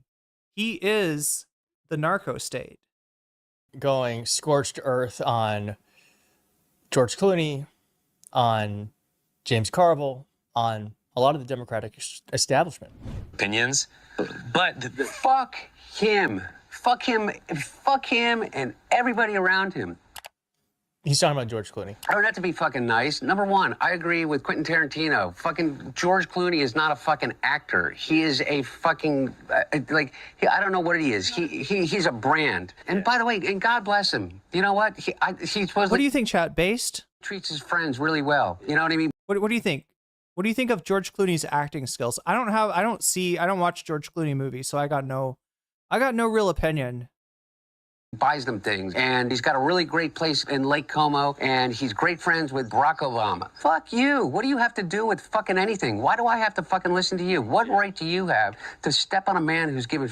Get a commitment for Hunter Biden to place NCC in the cabinet when elected? Fuck that. We need him to put me on his campaign team. I want to help take down Rahm. Hunter. 52 years of his fucking life to the service of this country and decide that you, George Clooney, are going to take out basically a full-page ad in the fucking New York Times to me and James Carville, who hasn't... Oh, that's why he's mad at... It took me that long to remember. Yeah, I forgot about that. That did happen. He can be good, but he's often in mid. What is with all the chicken hawks in U.S. politics? Good question. On a race in 40 fucking years, and David Axelrod, who had one success in his political life, and that was Barack Obama, and that was because of Barack Obama, not because of fucking David Axelrod. And David Plouffe. I'm sorry, Barack Hussein Obama. Have you heard of him? All of these guys, and the Pod Save America guys, who were junior fucking speechwriters in, on Barack Obama's Senate staff, who've been dining out on the relationship with him for years, making millions of dollars. The Anita Dunns of the world, who's made $40, $50 million off the Democratic Party. They're all going to insert their judgment over a man who has figured out, unlike anybody else, he was like a heartthrob for older women when you were younger. How to get elected to the United States Senate over 7. How old is he? He's pretty old, right? Times. How to pass more legislation than any president in history. How to have a better midterm election than anybody in history, and how to garner more votes than any president that has ever run. And they're going to replace their judgment for his. Not to mention, who's Jake Tapper's? I mean, that is. I don't know what happened. I don't know. First off, all right, Hunter Biden, I don't know what happened. Clearly, there are some hurt feelings. Secondly, I just got to say, I wish this interview would have happened 2 months ago, because right now we're just kind of trying to let Donald Trump and the base eat themselves alive. So in terms of strategically when this interview should have happened. Oh, question, chat. Did he talk about Epstein? That's a really good question.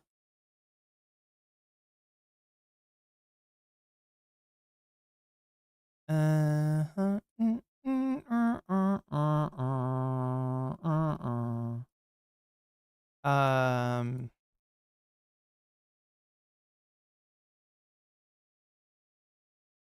get what bro is saying, that the timing could be better. It's been a while. Let's see. Do we have a transcript here?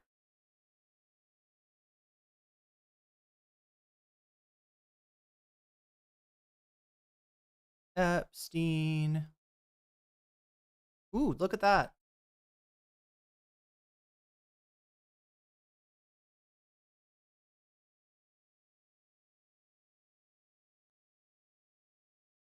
Is this his kid? Jake Tapper has that problem though, and he's got good thing going for him. He's an Eagles fan, so really he can't be that bad. Yeah.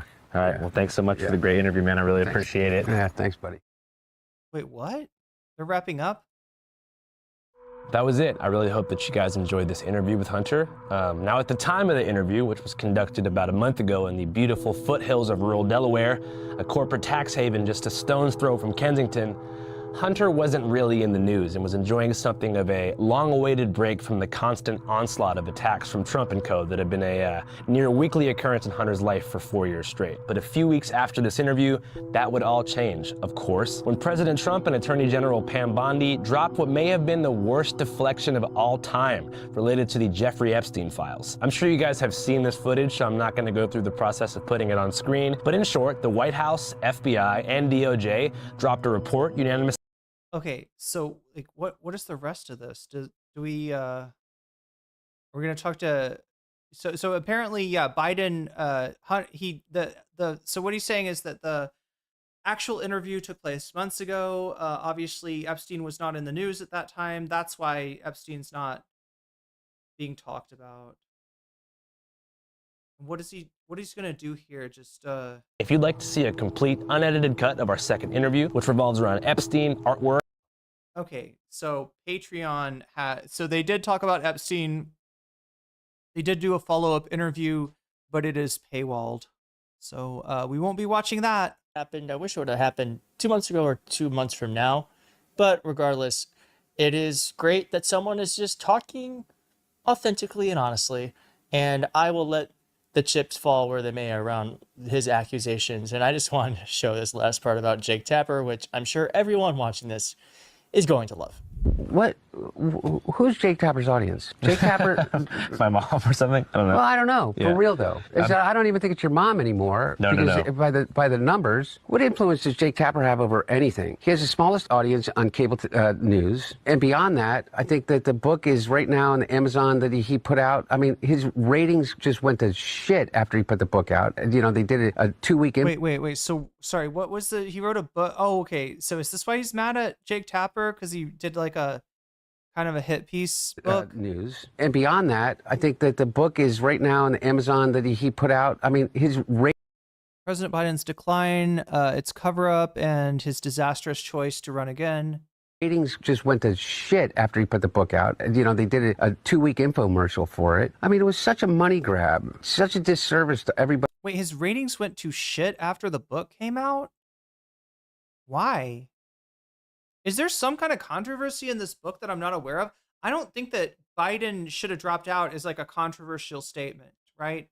I don't think that Biden, was questionable of whether he should have been president in the first place, based on his age and cognitive ability, and whether obviously he's better than Trump, no matter how deep into dementia he gets. But like I don't know. Everybody that he serves with. Yeah. Agreed. F. Jake Tapper. I mean, yeah, he's not trying to add extra F slurs to his F words to his video either. So anyway, let's get back into this playlist. We got some Ghislaine Maxwell chat. Ghislaine. As Politico just put it, quote, the Jeffrey Epstein news cycle is nonstop today. President Trump reacted to some of that news just a short time ago, saying he, quote, didn't know. Should I stop and do a check of our poll? Oh, wait, chat, did we ever hit the 7 out of 10? Hell yeah, we did. Oh my God, why did nobody? You should have badgered me. Chat, you have my permission to badger me. Maybe you forgot though, because like, it was, yeah. Wait a minute. Davy, this one didn't show up, but there it is. Getting us to 110. Davy says, I don't get it. Joe Biden served honorably for like 50 years in the Senate, passed like 2 bills, both of them racist. He deserves the honor of being a president for 2 terms, clearly. And you clearly said that a while ago. Apologies for not noticing that, and for not noticing that we are indeed in what we call it butterfly territory, folks. I can't do the Trump. It's probably a good thing. He explained who did Biden's job for him and who lied. He knew back in 2023. Oh, okay. So that's why people are mad at him. So they're not even mad at him for exposing Biden. They're mad at him for not exposing Biden earlier, which makes sense. Okay, I understand now. But let's see. Let me take a look at the poll right now. So we did get the butterfly. That's good. We are getting at least one segment, bonus segment. And what is winning in the poll? That's what I want to know. That's what you all want to know too. Wait. Oh yeah. So technically there's 5 minutes left in the butterfly. Look, if you want the confetti, you're 3 super chats away from the confetti, but you've only got 5 minutes left. So that might not happen today, but just know that I know in my heart we hit the butterfly goal regardless. All right, what do we got here? Bad Empanada versus Willie Mack is in first place now. We've had 85 of you have voted so far. Just know that there's still time to vote. So go to YouTube if you want to. Make your voice heard. Second place, we have Ethan Klein, says Alex Jones, or it says Hassan is basically Alex Jones at this point. And third place, ooh, look at that. So yeah, 5 points behind is Ethan Klein on talking about Hassan again, crashing out more about Hassan. And 2 points behind that, so only 7 points behind, is Mehdi Hassan on Jubilee talking about Gaza. That's the one part that we didn't cover, right? We covered most of the Jubilee, so I thought I'd put it in there in case anybody wanted to see how that segment went. But I think I have Mehdi Hassan. He went on, I think, the Bulwark to talk about Tapper's book failed because his surprise about Biden's dementia cover-up was undercut just before the book's release. Nice. Anyway, Ghislaine Maxwell, let's go. His Justice Department officials would be seeking a meeting with Epstein's convicted associate, Ghislaine Maxwell. The president adding, though, that he thinks it, quote, sounds appropriate. On the Hill, House Speaker Mike Johnson has decided to let lawmakers go home early. Oh, the other thing I wanted to mention, chat, is that I really appreciate if you like the stream. I should have said this earlier, right? But liking the stream is huge. If you want your streamer to be successful, if you want more people to be aware of me, and if you want me ultimately to continue streaming, a great way to encourage that and help us grow is to hit that like button. So thank you for doing that, Thumb Gang. And if you want to join Thumb Gang, all you got to do is hit that like button.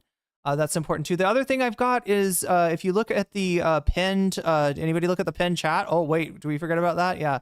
Pinned chat is the Blue Sky link.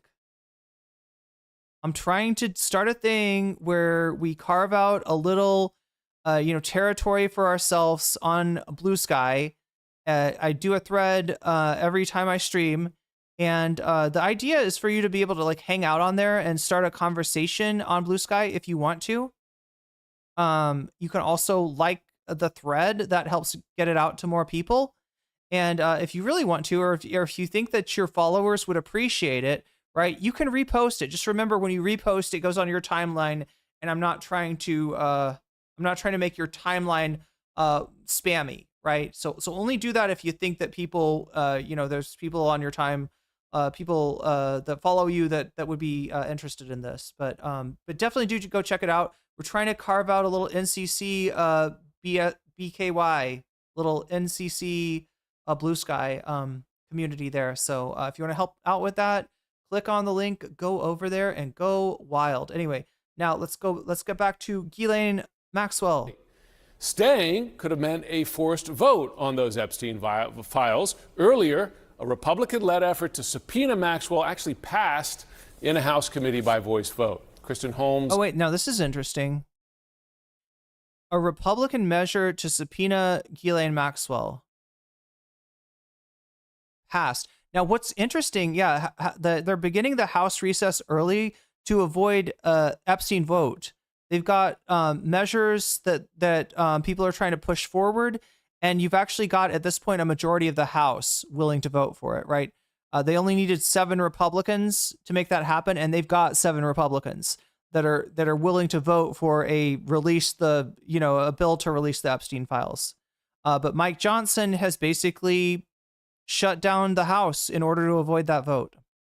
Is at the White House. So Kristen, here, I just wonder if the White House made that request to the House Speaker to send everybody home so there wouldn't be any more votes?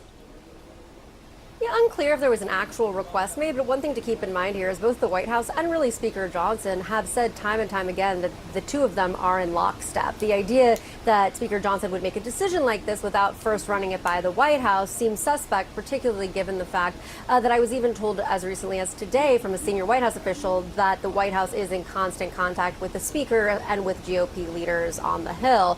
Now, in terms of where President Trump is, what we heard today was any question that there was related to these Epstein files, related to the fact that his Department of Justice was going to be having a meeting or was requesting a meeting with Ghislaine Maxwell. He wanted to change the subject as quickly as possible. And I'm told behind the scenes that's the same as well, that he doesn't want this story dominating. But one thing we've seen with this White House and this story in particular is that it has them really on the defense. They did have a moment of being on the offense, which is where Trump likes to be in terms of navigating a story. Last week, after that alleged letter was published by the Wall Street Journal, and they fired. I want to point out something, right? You get what she's saying, right? That Trump has been on his back foot as far as the Epstein thing, but he's also been on the attack.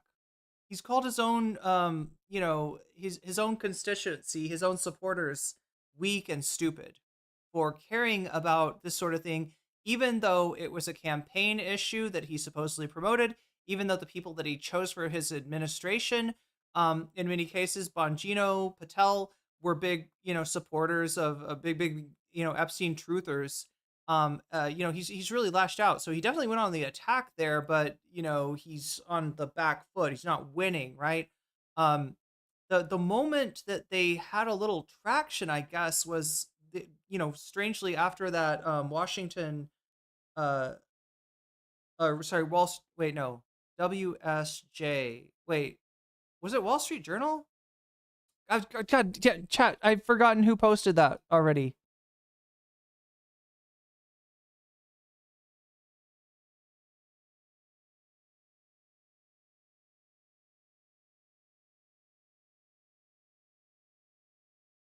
Wall Street Journal. It was Wall Street Journal. Okay. The Wall Street Journal article, there was a little bit of a moment of rally around the dear leader, in that he was able to kind of sell that as like the media. Look, the media is attacking me. Yeah, the conservative media is attacking you. The conservative media is releasing something that they wouldn't be releasing if they didn't have documentation. If this was the fake hit job that Trump claims it to be, that they'd be in a huge amount of legal, limbo. And I don't think they are, right? It wouldn't make sense for them to do that. So they were able to kind of all consolidate around a common enemy. He was able to call the Wall Street Journal the Lugan Press once again. And they did have like a little moment there, but notice what we're saying when we're talking about Donald Trump being, on offense, we're talking about him being on defense, right? Does that seem weird to anybody else? Like, so Trump is stuck trying to shut down the release of any Epstein files, trying to shut down any discourse, any conversation about the Epstein files, up until the point where there's like a media organization pushing another accusation. But she's considering that, that he's on the attack now. And then, now that he's shutting down the, having MAGA Mike Johnson shut down the House, she's calling that back on the defensive, right? I don't know, this whole offensive defensive thing, something seems a little off about it. Filed the lawsuit against the Journal. They felt like there was a coalescing of MAGA forces behind President Trump. But even now, it seems to be weakening a little bit, given the fact that some of these lawmakers on Capitol Hill and some of his loudest allies, most supportive allies, are saying that there still needs to be more information released. Now, of course, this news that we have from Cara Scannell that Ghislaine Maxwell is going to oppose these transcripts from the grand jury testimony coming out actually might be more of a win for the White House, because one of the things that the White House has been worried about or trying to combat is the fact that they continue to be called out for their lack of transparency. At least in this case, they can say that this was something they asked for, even if Maxwell herself is the one opposing it. So the president, he certainly shared some conspiracy theories about the Epstein files, but the bigger conspiracy he alleged today regards the 2016 election. And now we have a U.S. president accusing his predecessor, in this case Barack Obama, of treason. Explain to us how he is attempting to do that. Yeah, this all relates back to information that his head of director of national intelligence, Tulsi Gabbard, put out on Friday, where essentially she says that. And Chad, I'd cover these Tulsi Gabbard allegations at Obama. The only thing is there's no there there. There's no there there. All right. The only thing we get out of that, maybe we will watch like one story about it, but the only thing that we're getting really out of that is just a reminder that Russia Gate was not a wild goose chase, right? The investigation into Russian, involvement in the 2016 election didn't turn up nothing, right? But in terms of the smoking gun of direct, determinative electoral interference on the part of the Russians, like them being able to successfully hack and change votes on voting machines, that was never substantiated, right? That was never, evidence towards that never came up. There was evidence of Russia being involved. There was evidence of things like Cozy Bear and kind of injecting Russian efforts to inject their sort of PR spin in favor of Trump, not just to destabilize the United States, which is something that Russia does like all the time in a lot of countries, right? There was a there. What else? The Steele dossier never was confirmed, linked to Trump. Some of the stuff in the Steele dossier turned out to be true. Some of the stuff in the Steele dossier, has not been substantiated. No P tape, for instance, surfaced.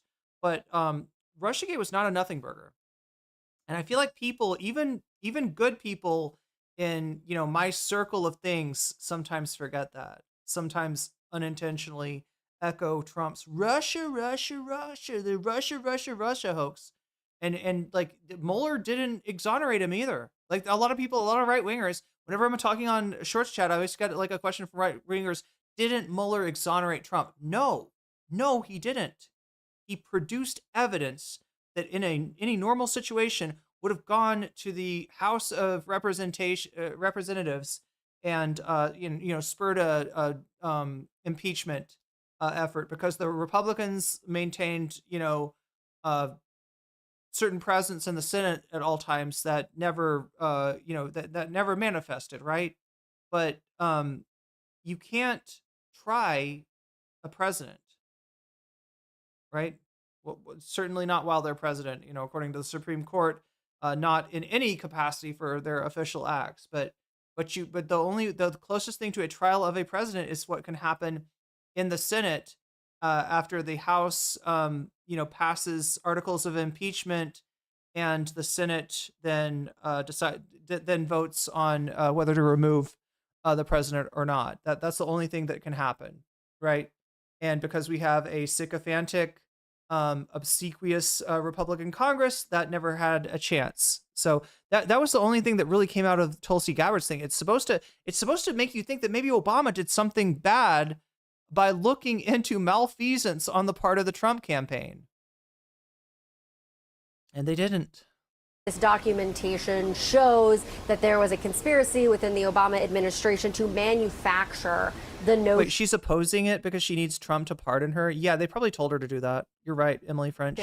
That Russia tried to interfere with the 2016 election. And just to give you some background here, we had a number of our colleagues who covered that extensively, but also spoke to a number of lawmakers who had covered that extensively and have a deep knowledge of that. And there is no indication that this is, one, Obama committing treason, but two, that these allegations, there is an indication these allegations Republicans actually conflate what intelligence said at the time, but President Trump is really pushing this narrative now. In particular, when he was asked about Epstein, he started talking about how Obama had committed. So yeah, if you're guessing this is a distraction from the Epstein thing, you're probably right. Treason. There's going to be more of this. President Trump said so himself. He said that Gabbard has more documents to put out. So this is really just the beginning here as they try to look for avenues to stop talking about Epstein. Sure, it's not the last. So for me, that would be going on the offense, right? If we're talking about offense, defense, right? Him pursuing Obama, him pursuing Comey, et cetera, et cetera. That would be what Trump going on the. I don't get why calling him, them calling the Wall Street Journal fake news. I don't get how that's offense, but whatever. Time we hear about it. Kristen Holmes at the White House. Thanks so much, Brianna. Let's talk about this now with CNN contributor Lulu Garcia-Navarro. She is a New York Times journalist and podcast host. Lulu, DOJ in talks to meet with Maxwell. You have the House Oversight Committee going to subpoena her after Congressman Tim Burchett forced a committee vote. How are you seeing these developments? You only have to look on social media to see how the base of Donald Trump is seeing this. I mean, you had Representative Marjorie Taylor Greene scorning, dangling, I'm quoting here, bits of red meat at the base. Broadcaster Theo Vaughn has also said he's mad and called on Congress to do more. Lara Loomer dissed AG Pam Bondi, saying that the interview with Ghislaine Maxwell seems like a massive cope. And I'm quoting here again, why wasn't this quote unquote interview with Ghislaine Maxwell done on day one? I'm sorry, she's a podcast host, but it's weird to hear cope and next to they were glazing Trump up. Chat, I'm gonna stop saying glazing. If I ever hear CNN use if somebody on CNN says glazing, I will stop saying it. Dangling, I'm quoting here, bits of red meat at the base. Broadcaster Theo Vaughn has also said he's mad and called on Congress to do more. Lara Loomer dissed AG Pam Bondi. Dissed. Saying that the interview with Ghislaine Maxwell seems like a massive cope. And I'm quoting here again, why wasn't this quote unquote interview with Ghislaine Maxwell done on day one? So Matt Gaetz said it was an L take. What you are hearing is that this isn't coming from the enemies, perceived enemies of Donald Trump, the mainstream media, the Democrats. This is coming from the people that Donald Trump really cares about. And that's his base, right? People, he doesn't care about them. It's coming from the people that Donald Trump really needs. That's the way to say that. Those are the people that he relies on to keep him in power. It's the barometer within which he measures his entire presidency. And so this is a real problem for him. Do you think the president and the White House are misreading their base? I mean, they keep having to make these kind of concessions to the reality of what their base wants. And we'll be looking to see if that continues, if they have to do more. Do you think they actually can do anything to satisfy their base on this, considering how they've operated thus far? Well, I mean, if you think about what's happened in Congress, this shows the really difficult position that the administration is in, because, you had, two lawmakers, one Democratic, one Republican, basically try to put this to a vote and call for all the documents to be released. And then what actually happened? You then had to see the Speaker of the House say, you know what, we're cutting our last work week short. We're going on our 5-week recess early because we don't want to have our lawmakers embarrassed and put on the record to be acting in perceived opposition to the administration. So this is going from online outrage to the halls of power inside the Congress. And so that becomes really more serious. And of course, Democrats are having a field day with this. They really are smelling blood in the water, and they're doing as much as they can to keep this controversy alive. Lulu, how do you think, in lieu of what you just mentioned about Congress adjourning for recess early to avoid this vote on releasing Epstein info, how do you think Speaker Johnson is handling this issue?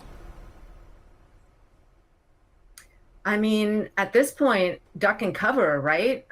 He's basically saying we're closing up shop. He's putting close sign on Congress, and he's sending all his lawmakers back to their districts. The problem is all those lawmakers back in their districts are going to be hearing from their constituents, because this is something that matters to the Republican base. I would argue it matters to many people because of the horrific crimes that Epstein was charged with, and also the fact that we know that the president of the United States was friends with Epstein for so long, and that there still is so much to be learned about this case. And so, this is something that has captured the popular imagination. People feel like they have been hearing about this for so long, and they don't understand why this president, who campaigned on a promise of transparency, of opening up the books, of showing what was really happened behind the scenes, isn't doing what he promised. Okay, This is amazing. Oh my a man God. who Fuck. Jesus Christ, I can't pause the video 2 seconds before it. Fuck me. Okay, whatever, chat. Anyway, the takeaway I would say, all right, because you're gonna be talking maybe more to people that are on the Trump side of things, right? That you now have something to talk about with them with, and that's Epstein, right? Now they want the Epstein files released. They want to know who was involved with that. They're not happy with Donald Trump. However, they are not making the connection yet between his relationship with Epstein and the reason why he might be reticent to release the files. That's your job in those conversations. I'm giving you homework, chat. If you talk to MAGA people, now look, you're not going to be able to sell them probably on Trump is a pedo, which is probably true. Which is probably the way he's acting. Is probably what you are going to be able to maybe make a little crack, and this is going to be tough, right? I tried it earlier today. I commented on a Fox News thread, and with mixed results, right? But mixed results on a Fox News thread, that's not bad, right? What I said was release the files. Trump looks guilty, right? A lot of them still hate that, but you're gonna that's where you got to start chipping away, right? He looks guilty. Right, if he's not guilty, why not release the files? Put that in their heads, right? Because that's the connection they're not making. And once they start to make this connection, we're gonna chat. Trump has been subsisting on rumors, okay? And this is where we take the rumor and we turn it against him. We turn the sharp part of the rumor against his fucking, proverbial jugular in this thought experiment here, right? And you can do that. You got to start getting them to just, and it's going to be tough, right? Because if you straight up say what it looks like, right? If you straight up say what is likely going on, they're going to reject that. They're going to shut you out and they're not going to listen to you. I think the talking point to go with is that him not releasing the files makes him look guilty. And then that little crack is going to let more seep into their brains. So we got a crack in the eggshell of the Trump movement. That's a good thing. Let's try to keep it going.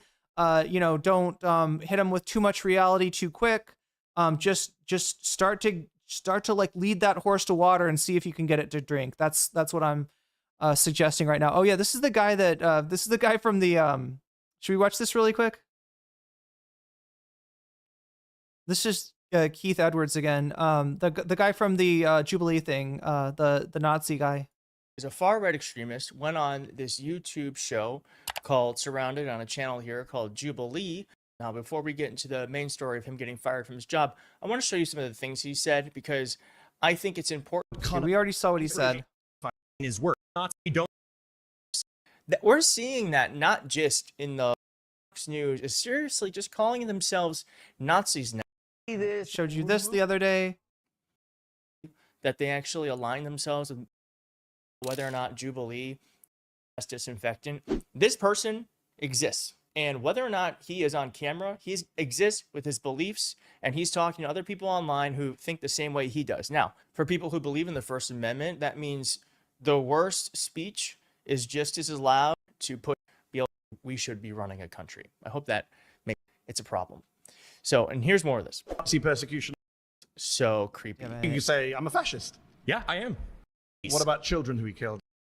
And pushing back on the right, but how the right actually will ever do this format better, I do think I was recently who's a fascist that wants this this show because it's very illuminating. We have to know what's going on. Now, it's very funny because the person who's a fascist that wants to persecute people who think differently than him is now suddenly upset that he got fired from his job because he wouldn't condemn the Nazis and he called himself a fascist. I'm not going to show you where this is on this website because I don't want him to get any more clout, but he says here, my name is Connor. I was recently shown in the latest Jubilee episode. As a result, unfortunately, I subsequently was released from my job. In other words, he was fired. You were fired, bitch.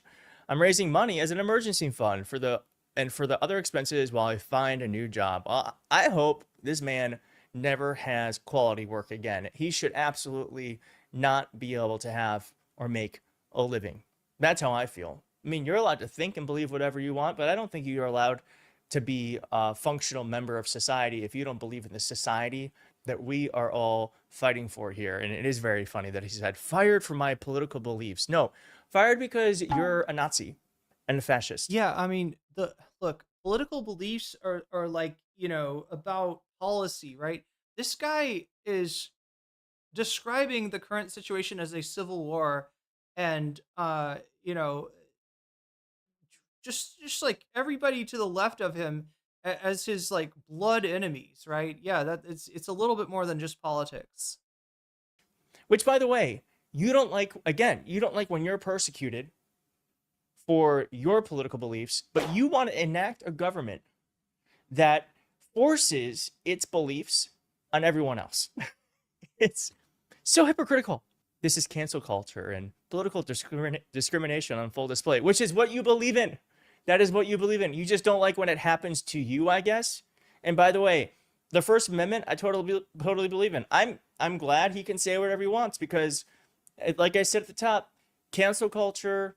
Anyway, so the TLDR, he got fired from his job. He took to some crowdfunding thing. He's raised almost $30,000 for himself at present. This is really similar to the story about that Hendricks woman that said the N-word and then raised $1 million. I don't think she was even fired from anything. I think it was just like, I don't even know. I don't even know why she got $1 million, but it doesn't seem like he's doing quite as well as she did. Anyway, chat, let's get back to Ghislaine Maxwell. The Nelk Boys Netanyahu scandal is now exposing people for the dangerous clout-chasing grifters they are. Why Colbert and Stewart versus CBS and Trump matters more than many realize. We've got huge Trump Epstein scandal updates as Ghislaine Maxwell re-enters the picture. And what's truly misleading and crazy about Trump's latest distractions from his Epstein scandal involving MLK and jailing Obama. We're talking about all that and even more on today's brand new Philip DeFranco show. You daily dive into the news. And in fact, there is so much news today, given who has power. And then next up, in huge Trump Epstein news, Ghislaine Maxwell might be about to spill her secrets. Because this morning you had Attorney General Pam Bondi announcing that the DOJ is trying to meet her, and of course she is the famous imprisoned Epstein associate. With Bondi posting a statement from Deputy Attorney Todd Blanche saying that he had spoken with Maxwell's lawyers to determine if she was willing to speak with the DOJ, and claiming, President Trump has told us to release all credible evidence. If Ghislaine Maxwell has information about anyone who has committed crimes against victims, the FBI and the DOJ will hear what she has to say. Wait. Blanche going, Good point. How do we know that he had a job? I was hoping that segment, I was hoping that video would actually talk more about that. We don't, Globbits. We don't know that he had a job, and that's a good point. And yeah, if you're making content, on a story like that, like Keith Edwards, you're probably not going to end up on the show again. You do put out a lot of videos. You definitely have muzzle velocity. But yeah, the quality of the videos is pretty lacking. The one salient detail I was trying to get out of that was yeah, what is his job? How did he get fired? Apparently that was not, either that's just not known or, it wasn't part of the, all those Jubilee Groypers are in Nathan Bunnell's Discord for real, WB, or, like, do we know this?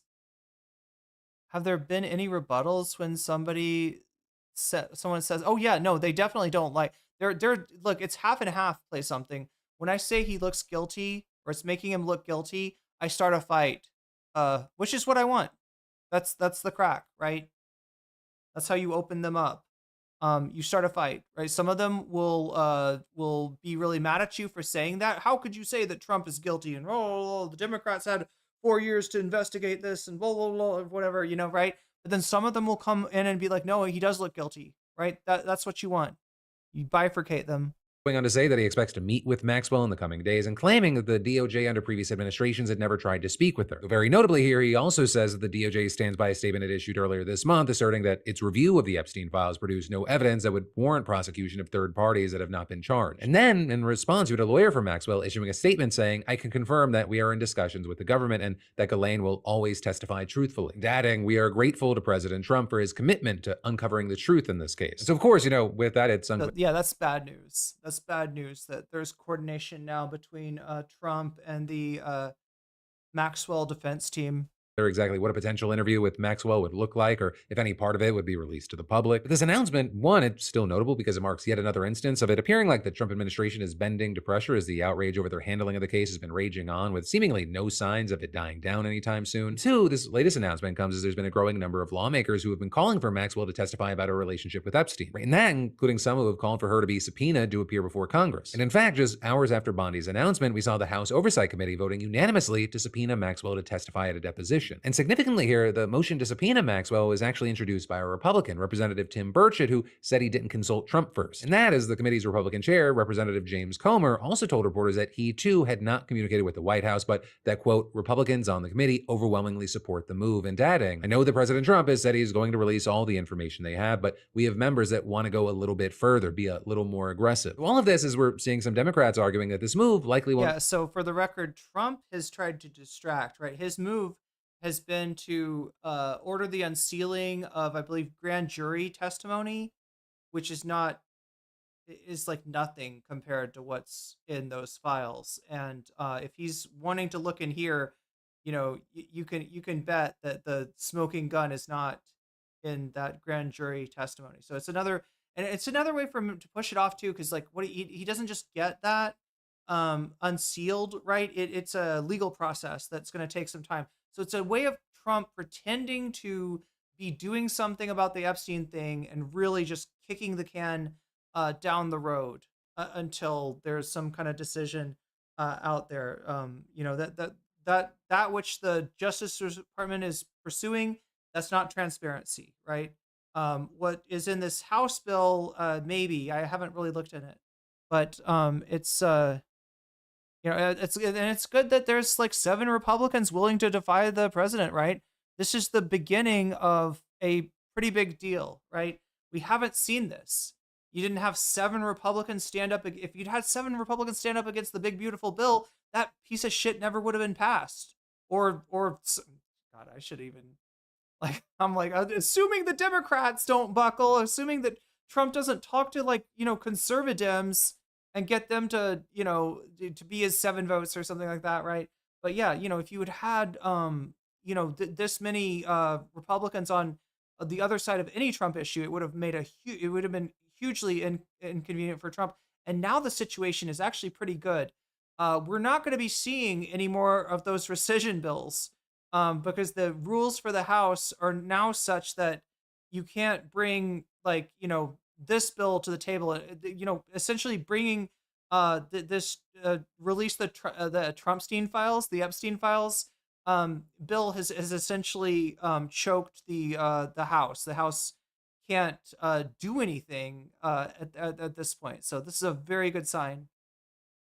Achieve much at the end of the day. But for example, Representative Jamie Raskin arguing that the subpoena is an evasive ploy to obscure the fact that they are not doing the one thing they promised to do, which is release the Epstein file. But still saying that the Democrats will welcome the opportunity to question Maxwell, but then adding, given that Miss Maxwell's hopes for freedom depend on clemency and a pardon from President Trump, her testimony about Trump, his relationship with Epstein, and the extent of Trump's role in any conspiracy simply has no reliability. And beyond that, you have many noting that while some Republicans voted for the subpoena, party leadership has been actively stonewalling efforts to release the files. And in fact, while all of this was playing out today, you had Mike Johnson literally shutting down House business and sending the chamber to its weeks-long summer recess early in order to avoid voting on legislation that could force the release of the Epstein files. And that even so 2 weeks of potentially horrendous legislation is averted. The last thing that it may be the case that the last thing that this Congress gets out is going to be the rescission bill, which, I mean, look, it would have been great to block that. It would have been great to block the big, beautiful bill. Hell, it would have been great to block the fucking budget. But the Democrats didn't have the courage to do that, and the Republican Party were still too cowed by Trump. Now you've got a different dynamic, and you've got a situation where the Republicans are running and hiding, right? They can't do normal congressional business without risking this, release the files bill actually passing. So one, he literally last night said that he would not send lawmakers home early. Two, just days ago on a podcast, he said, let's get those Epstein files out there. Three, all of this despite the fact that Johnson's actions here brought the House to a complete standstill, functionally preventing Republicans from working on any major legislative business or passing important parts of their own agenda before the recess. That's seemingly how bad they don't want any kind of vote on the Epstein files right now. And I mean that generally for Republicans, as well as Mike Johnson specifically, though it goes beyond Mike Johnson. And he's essentially a sock puppet for Donald Trump. And that's even as many of their own members have been pushing for. And specifically, this change in schedule, it came after a major blow-up on the House Rules Committee, which decides how legislation is sent to the floor and was initially planning on moving several bills for a vote before recess. But then Democrats, they announced their plan to force the panel to vote on a measure aimed at pressuring the DOJ to release the Epstein files while the committee teed up votes on unrelated measures. And then, seemingly, instead of taking a potentially embarrassing vote that would have forced Republicans to either oh my God, YouTube chat, are you asleep? To pressure from the public to release the files, it's not even that late. Stay loyal to Trump, GOP leaders just decided to recess the committee altogether. Because the Rules Committee is necessary to tee up votes on other bills, there's basically nothing left for the House to do, which is why you had Johnson sending let's go back. Early. Sorry, I want to rewatch that. Further, I mean, he's literally refusing to hold a vote on is necessary, taking a potentially embarrassing vote before members have been pushing for. And specifically, this change in schedule, it came after a major blow-up on the House Rules Committee, which decides how legislation is sent to the floor and was initially planning on moving several bills for a vote before recess. But then Democrats, they announced their plan to force the panel to vote on a measure aimed at pressuring the DOJ to release the Epstein files while the committee teed up votes on unrelated measures. And then, seemingly instead So apparently they've got the votes there. And so yeah, that's where it's choked up. That's the stranglehold now, is the Rules Committee. The Rules Committee is necessary to pass anything, though, right? Any bill that you want to pass, you got to set up rules for first, right? They can't do that without risking a Epstein bill going to the floor, and they very much do not want that, despite the fact that Johnson signaled earlier that he was in favor of that. Obviously, he got that boss call from Trump, and he's not going to let that happen. Decided to recess the committee, and so they've recessed the Rules Committee, right? And as long as that's going on, you can't pass shit, which is beautiful, and it should have happened sooner. God. Taken a potentially embarrassing vote that would have forced Republicans to either bend to pressure from the public to release the files or stay loyal to Trump, GOP leaders just decided to recess the committee altogether. And because the Rules Committee is necessary to tee up votes on other bills, there's basically nothing left for the House to do, which is why you had Johnson sending them on vacation early. But then Johnson, he also took the whole situation further. I mean, he's literally refusing to hold a vote on an Epstein-related measure from members of his own party. Right, last week, Republicans on the Rules Committee were able to agree on a non-binding resolution calling for the release of Epstein-related files. A proposal that's large. That's a signaling bill, right? That's an example of it's not a bill that orders anything to happen. It's not a bill that changes anything. It's a bill where the Congress and specifically the members of Congress that vote for it go on the record as being in favor of that, and it puts pressure, right? That's all it does, is like, hey, Congress wants you to release the bill, right? But they're afraid to even pass that non-binding, right? It wouldn't, really. It wouldn't have any material effects. That would be a great way for them to virtue signal that they give a fuck about the children that Epstein abused, but they're too afraid to even do that. Largely symbolic because it won't legally compel the DOJ to do anything, but just allows the GOP to be on record saying they support the release of the files. But Johnson, he wouldn't even allow his own members to go on the record before recess, arguing. My belief is we need the administration to have the space to do what it is doing, and if further congressional action is necessary or appropriate, then we'll look at that. But I don't think we're at that point right now because we agree with the president. Which is why you have Democrats accusing leadership of fleeing the Capitol early for vacation to avoid votes on the Epstein files that their own members. I find Philly D insufferable. I understand that. Again, want to have. Claiming they're just doing this in hopes that people are going to forget about it or will care about something else, and then they won't have to deal with it by the time they come back. Which is then why... Wait, he has shirts that say stuff like "Don't talk to me before I've had my coffee." I mean, it's kind of relatable, but isn't that a Garfield joke? Isn't that literally a Garfield? Many Democrats vowing to continue their work on this when the session picks up again in September. You know, they're not alone, with Republican Representative Thomas Massie saying that he'll continue pushing to force a vote on legislation to release the files. So while we wait to see what all comes from this, I gotta pass the question off to you, and that is, what are your thoughts here, especially regarding the possibility of a Maxwell testimony? Right, in addition to, are you interested or not? Are you skeptical, or are you trusting in that situation? I feel like this could legit end the United States. There's a lot of possibilities for that. It's not functioning. The state is failing. And it doesn't feel like one country anymore. It doesn't feel like one country. What do you expect? Of course, remember, this is the Philip DeFranco show. It is a news show, but it's also a conversation. So whether it's this story or something else, I'd love to hear from you. And then I've got more news for you in a second. But first, summer, it's in full. Well, first we got to do the second of 5 ad reads. No, just kidding. Yeah, I'm not pocket watching this guy for making money on YouTube. Use code DeFranco at checkout for 15% off. And then next up in the news today, we need to talk about Donald Trump arresting Barack Obama. Because while the situation, at least in part, may be just another desperate attempt to refocus attention anywhere but the Jeffrey Epstein Trump scandal, it is a question that a lot of people are asking. Is it going to happen? And understand, I say arrested whether it's warranted or not. Right? Because it started when you had National Intelligence Director Tulsi Gabbard releasing a trove of documents over the weekend purporting to show that the Obama administration deliberately manufactured what they called the Russiagate hoax to undermine Trump. And specifically, she referred to an intelligence assessment made just before Trump took office in 2017, finding that Russia interfered in the election. Namely by hacking the DNC and leaking Hillary Clinton's emails and using internet troll farms to spread disinformation. Findings, a key thing, were later backed up by a 3-year bipartisan Senate committee probe. There we go, WB. That's the real shirt. Don't talk to me until I've had my adrenochrome. Which then Senator and now Secretary of State Marco Rubio chaired. Hell, even the Durham report, which was highly critical of the original investigation for its alleged bias, found no criminal conspiracy by Obama administration officials to sabotage Trump. But now, I forgot that the Durham report had actually was a thing. I completely slipped my mind. You have Tulsi Gabbard claiming the opposite and telling Fox News, this treasonous conspiracy was directed by President Obama just weeks before he was due to leave office. So the effect of what President Obama and his senior national security team did was subvert the will of the American people, undermining our democratic republic, and enacting what would be essentially a years-long coup against President Trump. And in support of that claim, you had Gabbard telling the following story, saying first, in the months leading up to the 2016 election and for weeks afterward, intelligence assessments consistently found that Russia did not use cyber attacks and election infrastructure to influence the results. Then, in December, she says that then President Obama had his intelligence agencies draft a new assessment detailing, quote, tools Moscow used and actions it took to influence the 2016 election. After which, the White House allegedly leaked false statements to the media and released an assessment it knew to be manufactured, contradicting its own previous assessment. Something that, according to Gabbard, laid the groundwork for everything that followed. You can make adrenochrome without torturing people. The stuff got a bad rap. Yeah,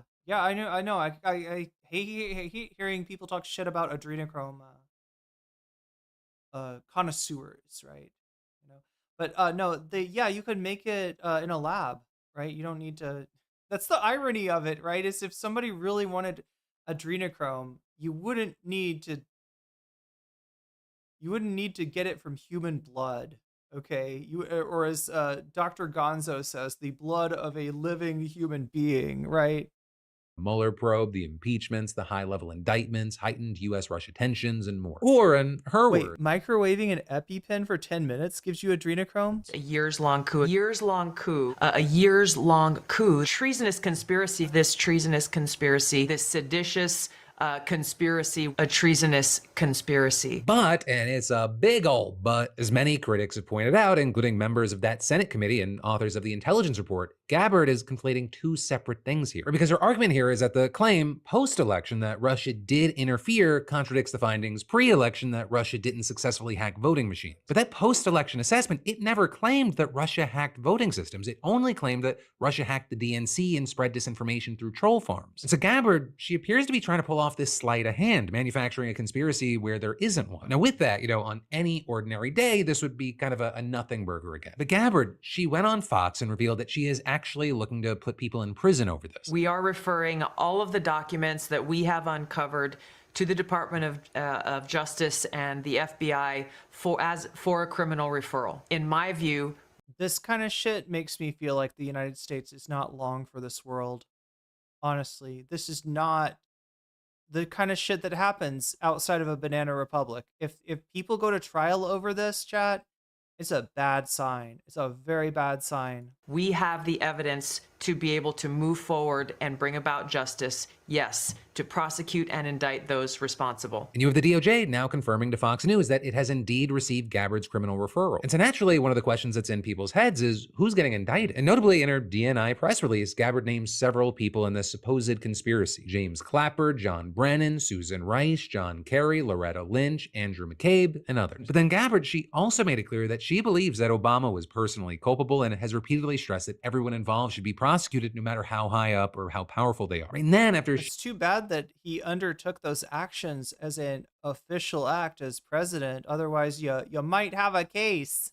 I mean, not really, but sharing those clips to Gabbard, you had Donald Trump reposting an AI-generated video on Truth Social of Obama getting arrested, featuring FBI agents bursting into the Oval Office, pushing Obama to his knees and handcuffing him, all while Trump looks on smiling and the song YMCA plays, with then Obama in an orange jumpsuit in jail. And so with all that, you've many going, okay, is this just another distraction? Is it a fantasy? Is it a threat? Or is I'm sorry, chat, but Donald Trump needs to die in jail. Somehow we need to make that future a possibility. Like he needs to fucking finally actually face some culpability, and that culpability being taking the form of being sentenced for the rest of his natural life, right? Dying of natural causes and not getting Epsteined. An actual glimpse of, what's to come. Today, Trump cleared all that up. He seems completely serious. With a reporter asking him about Jeffrey Epstein, which he dismissed as a witch hunt, and then he said this. The witch hunt that you should be talking about is they caught President Obama absolutely cold. From your perspective, who should So now, if I take his words literally, he's acknowledging what a fucking nihilist he is. I'm not sure if anything is that deep for him. Or if he just does the weave, right? But, if he's saying that, this is a witch hunt, it's totally unfair, blah, blah, blah, blah. But the witch hunt that we should do, the totally unfair thing we should do, is rat fuck Barack Obama for trying to protect the country from my treason, right? That's what, I don't know if he's really that overtly nihilistic or if it's just, his negative way with words. Probably the latter. DOJ target as part of their investigation? What specific figures in the Obama administration? Well, based on what I read, and I read pretty much what you read, it would be President Obama. He started it. It's there. He's guilty. This was treason.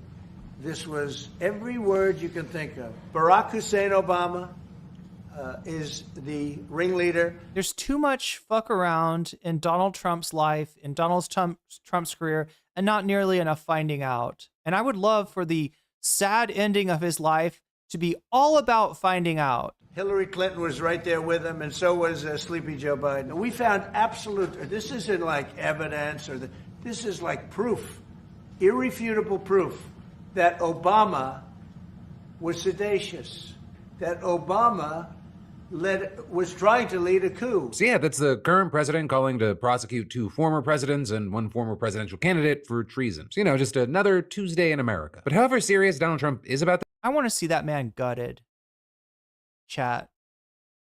I want to see him get the news that he's going to jail for the rest of his natural life and feel the fucking rug pulled out from under him. Feel absolutely gutted by that news, chat.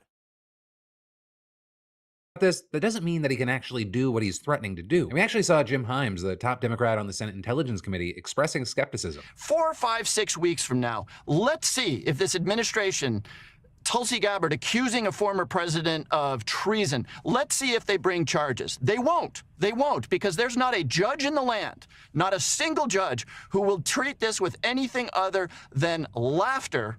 And now we're going to be an Epstein world where, like, wait a minute, treason is conspiracy by a former president. Why isn't the Department of Justice bringing charges? And the answer to that question is that it is a lie. And so, you know, while all of this, it could just be yet another distraction to try to get people to look away from the Trump-Epstein relationship and scandal, it's still very much worth paying attention to, because even if this has no merit, and understand, based off of what we've seen right now, it really doesn't seem like it does. That does not mean that they probably can't make a number. I love that Billy, even when he's talking about an absolute bullshit case, has there's probably nothing to it. I mean, most likely, like, he can never go 10 toes down on anything. That's just not his brand. People's lives miserable for a certain period of time, especially as it has emerged that one of the Trump administration's main tactics is just do something, even if it's going to get stopped eventually. We can break systems and people in the meantime. And then in other news, in his latest attempt to distract from the Trump-Epstein scandal, Donald Trump just dropped previously classified files on MLK's assassination against the family's wishes. You have the National Archives on the orders of Donald Trump publishing 6,000 documents with hundreds of thousands of pages relating to the death of Martin Luther King Jr. back in 1968, with officials saying the files include notes on the leads investigators pursued, interviews with people who knew the assassin, James Earl Ray, and previously unreleased details of interactions with foreign intelligence services during the manhunt. And we're talking about upwards of 200,000 pages of documents that were sealed back in 1977, with the Department of National Intelligence saying in a statement that the release includes internal FBI members. Using Obama's name. Yeah, basically, it's just another distraction from this too. This too is also a distraction from Epstein. Right? That's the underlying narrative. That's the common thread. Memos and never before seen CIA records behind the hunt for MLK's killer. But huge, very key thing, what was absent from the— No, yeah, you're right, Signrise. I meant emotionally gutted. I wasn't talking about him committing seppuku or something. Release was the FBI wiretap recordings of MLK that still remain under court seal until he doesn't seem like the type to do seppuku. 2027, which is really the big red meat that people have been demanding and wanting. And all of this is, you know, while Trump did make the promise while on the campaign trail to release these files along with those pertaining to the deaths of JFK and RFK, this drop yesterday, it came with no notice, right? Which just lent its— Trump is never going to jail. That would be the justice system working. Okay, we'll kidnap to El Salvador. I'll settle for that. To the argument that this was an obvious attempt to distract from what's happening with Trump and Epstein. So with the release yesterday, you had the Director of National Intelligence, Tulsi Gabbard, saying in a statement along with the publication yesterday, the American people have waited nearly 60 years to see the full scope of the federal government's investigation into Dr. King's assassination. Under President Trump's leadership, we are ensuring that no stone is left unturned in our mission to deliver complete transparency on this pivotal and tragic event in our nation's history. And that, as you had Attorney General Pam Bondi echoing that and saying that the American people deserve answers decades after the horrific assassination. So let's give you the lowdown on this. The FBI persecuted Martin Luther King before his death, even sending him, I think, literally kill yourself letters. Like, right, if you don't want to be exposed, I think for marital infidelity, then you need to take yourself out, basically. You know, they were trying to get him to kill himself. And yeah, J. Edgar Hoover was still the head of the FBI at the time, and very much so we're talking about like files that can't necessarily be trusted. People working under J. Edgar Hoover are not people that I trust to be honest about what's real and what's fake. So this is one, a distraction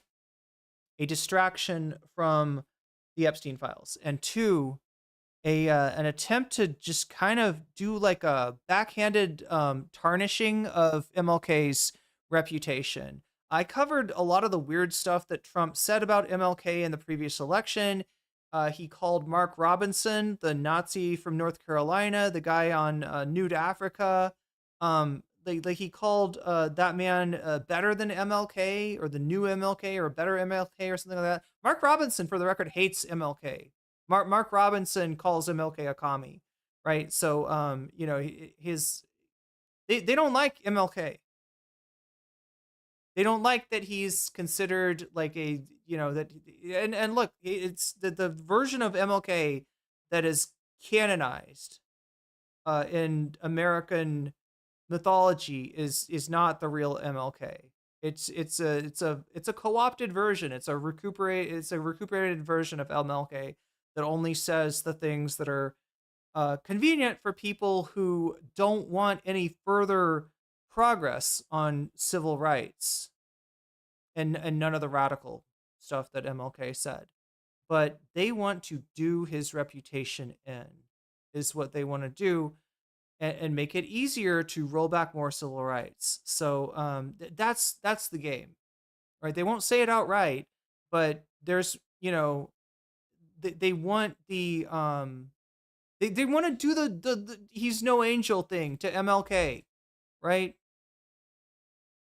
Of one of our nation's great leaders. But again, given the timing, the sudden nature of the release, and the fact that it didn't have the FBI wiretaps, you had people saying, it's obvious what's happening here, arguing this is an obvious and clumsy attempt by Trump to divert attention. With, for example, Reverend Al Sharpton, the civil rights activist, saying Trump releasing the MLK assassination files is not about transparency or justice, and instead saying it's a desperate attempt to distract people from the firestorm engulfing Trump over the Epstein files and the public. They were kind of okay with MLK doing racial justice stuff, not at the time, and when you're talking about Trump, not really.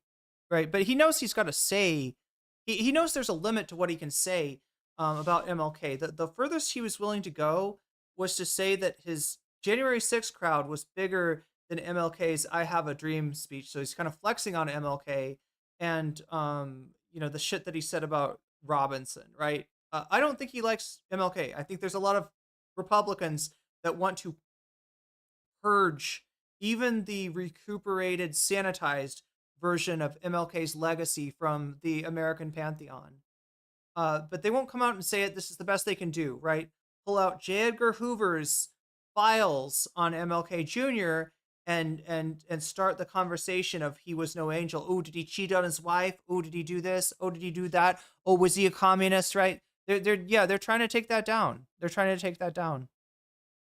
Unraveling of his credibility among the MAGA base. And you also saw things like Bernice King, MLK's daughter, who we're going to talk about more in a second, sharing a post on X following the release saying, now do the Epstein files. But also, regardless of the motives behind this release, it's also not clear exactly how much insight these documents actually provide. With the saying, for example, David Garrow, the author of an award-winning biography on MLK, as well as a book about the FBI spying campaign on him, saying there was little of public interest in the files. Over the matting, I saw nothing that struck me as new. And that is, others have also expressed outright skepticism, like Larry Sabato, for example, the director of the Center for Politics at the University of Virginia, who is reviewing this latest drop with his own team of researchers, who told the New York Times, you've got to read this carefully and don't take it at face value. And then going on to note that he's wary of anything from the FBI regarding MLK because there's a chance agents inflated or manufactured material to appease J. Edgar Hoover. With Sabato explaining that Hoover wanted dirt on MLK, his movements, and his associates. Additionally, we're seeing questions about the actual readability of some of the documents. For example, the New York Times reporting that many pages have been rendered nearly illegible by time and the digitization process. But then also, the kicker here is that these files were reportedly released against the wishes of MLK's family. And there, you had his children, Bernice King and Martin Luther King III, being given advanced access to the documents. And they also released a statement following their release asking the public to view the files, quote, within their full historical context and with empathy, restraint, and respect for our family's continuing grief. And going on to say that their father was unfairly targeted by J. Edgar Hoover and the FBI, so they're concerned that these files may paint a skewed picture of their father and affect the public opinion of it. And they maintained their long-held position that MLK's killer, James Earl Ray, was not solely responsible for their father's death. And saying, as we review these newly released files, we will assess whether they offer additional insights beyond the findings our family has already accepted. And then next up in the news, Brett Hankison. Anyway, so that is that chat. What did I say that I was going to stream for only 3 hours? I'm at 4 hours and 30 minutes. God damn it. Let's see. There's a few more of these Epstein things that we really do have to touch on. I wanted to cover the Stephen Colbert stuff. We're not going to have time for that. I covered a little bit of the, the accusations, Trump going after Obama. I would love to cover, that more in depth, and also Obama's response. We're not going to have time for that. 3 guests on this show who either knew Epstein or knew Trump have all used the But exact chat, in lieu of that, I offer you Jeffrey Epstein's brother. same words to describe Trump and Epstein's relationship over the past week as we've been talking to them and you've heard them. And they have done this totally unprompted. So here is a former Trump business executive, one of Epstein's former girlfriends, and an Epstein accuser who says she had a troubling incident with Trump. They all said the exact same thing here on Out Front. They were best friends. They were best friends. Was his best friend. You heard them, and right there, Jack O'Donnell, Trump's former business associate, talking about what Epstein meant to Trump. These are people. Is this Aaron Burnett? Yeah. Right? Who each met Epstein and Trump at different times, in different places, and just to state the obvious, in totally different capacities.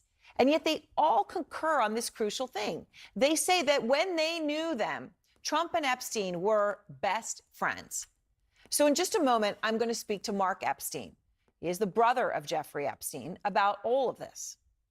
Out front now, Mark Epstein, the brother of Jeffrey Epstein. And Mark, you know, from what you know, from what you saw, how close was your brother to Donald Trump? They were very close. They were good friends. Jeffrey used to sometimes tell me things that Donald said that were funny. I know Donald was in Jeff's office a lot back in the 90s. It's documented that Donald flew on Jeff's plane a number of times. Honestly, why did we never talk about Clinton pardoning Epstein? Are you on Galaxy Gas? I think the name you're looking for is Acosta, right? A future Trump. So, yeah, like, what are we talking about, Mylan? There was a sweetheart deal. It wasn't actually a pardon. There was a sweetheart deal given to Epstein in Florida from Jim Acosta, future Trump official in 2007, right? That also made him immune, him and Ghislaine kind of immune from state charges. They ended up, I think, getting him in the Southern District of New York. That's why the charges were filed there rather than in Florida. But yeah, 2007 would have been under the Bush administration. And oh yeah, wait, who else was fucking involved? There was also Pam Bondi. Pam Bondi was involved in that deal in the 90s. It was a presidential pardon. What was Epstein accused of in the 90s? I don't know if they ever checked, but I know Jeff flew on Donald's plane. Also, I don't know. But yeah, Bill Clinton, very likely in the Epstein files. Obviously a bad person. Obviously deserves to, you know, be held accountable too. And I would trade him for Donald Trump in a fucking heartbeat. All right, I would burn the entire Clinton familial line. You know, politically speaking. For a, you know, if that fire would also burn, you know, Trump's political capital as well. No question there. Let's see, Clinton. I'll just look up Epstein. Let's look at his Wikipedia page because I'm curious what he was accused of in the 90s. I only know about the two trials, but also if there was stuff about teaching, banking, financial consulting. He was a financial genius. He won the lottery every day. That's how he got so rich. Hedge funds, Israeli startup.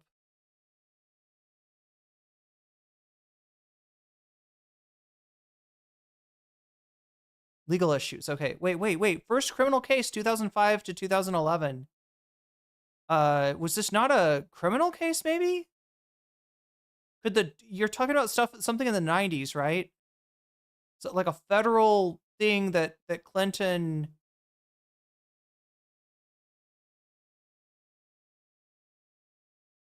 Yeah, I'm seeing 2005 as being the first, 2005 being the first criminal case. Really, I think it went to court in 2007.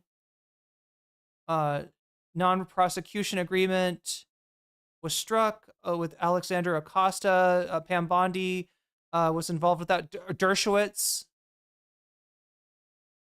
Yeah, because I'm really curious if there's other. Oh, here we go. Civil cases. No, Jane Doe versus Epstein is 2008. There's an investigation in France, 2019.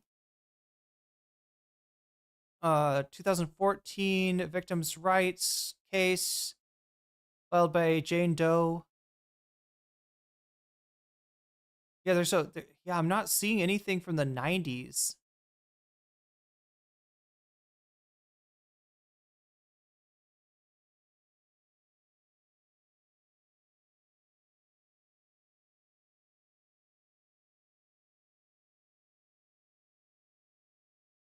Looked at his flight logs, and they were good friends. I mean, I flew on Jeff's plane.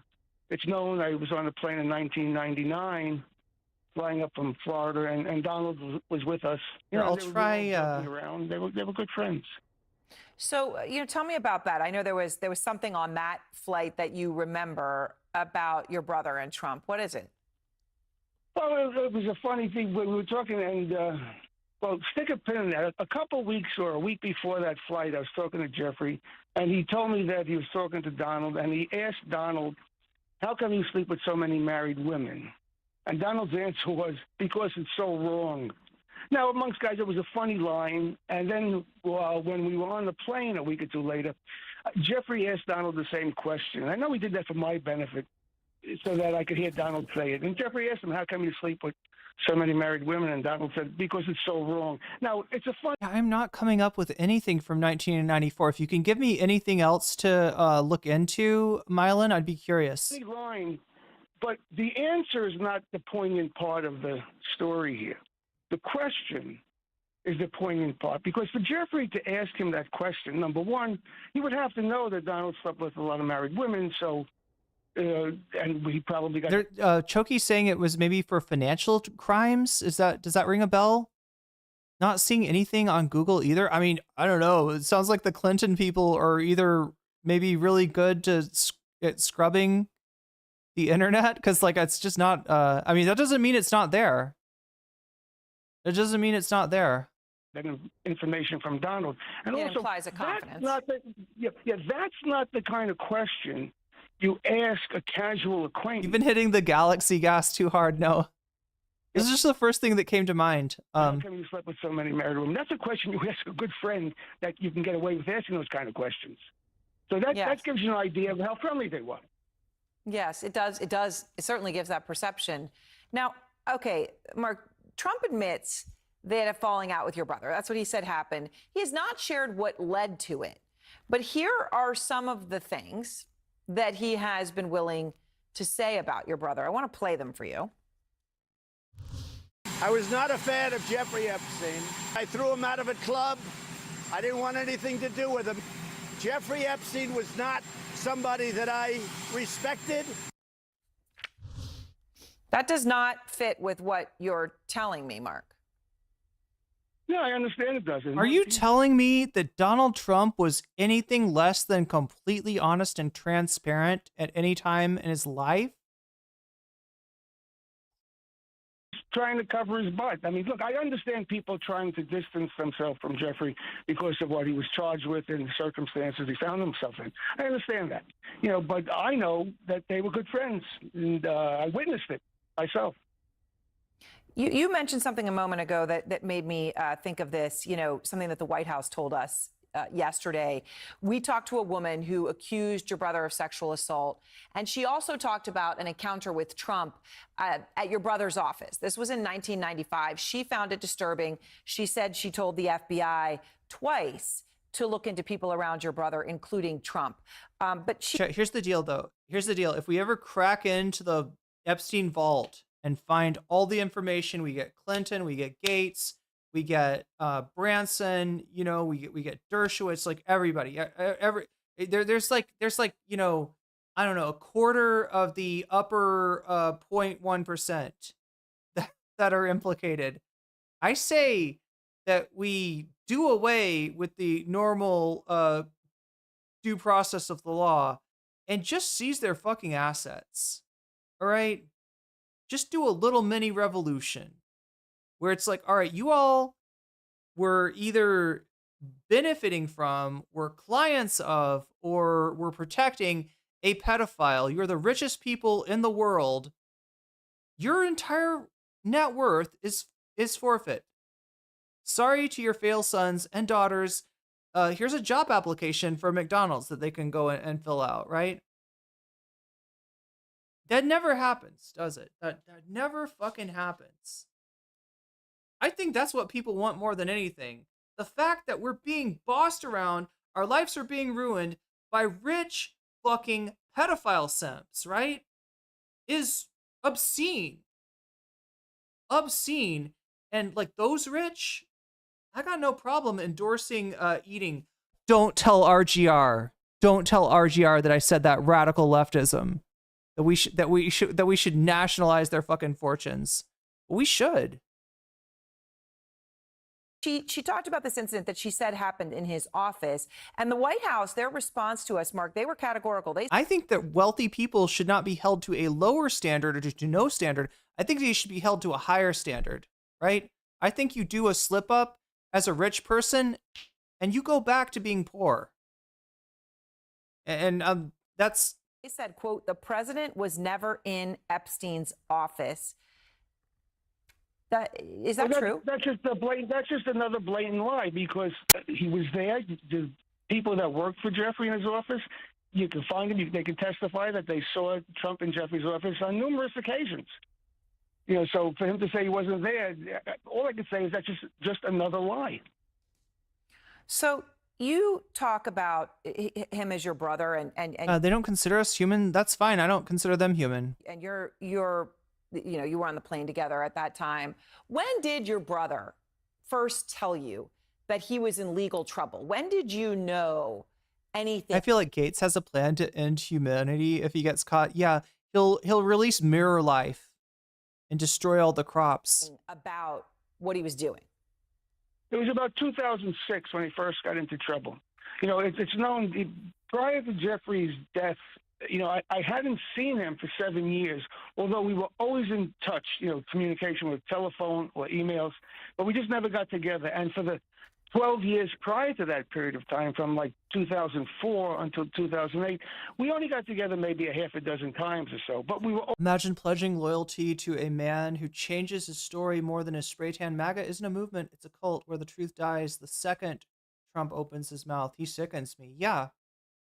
Always in contact. And in 2006, Jeffrey asked me to come up to his place uptown.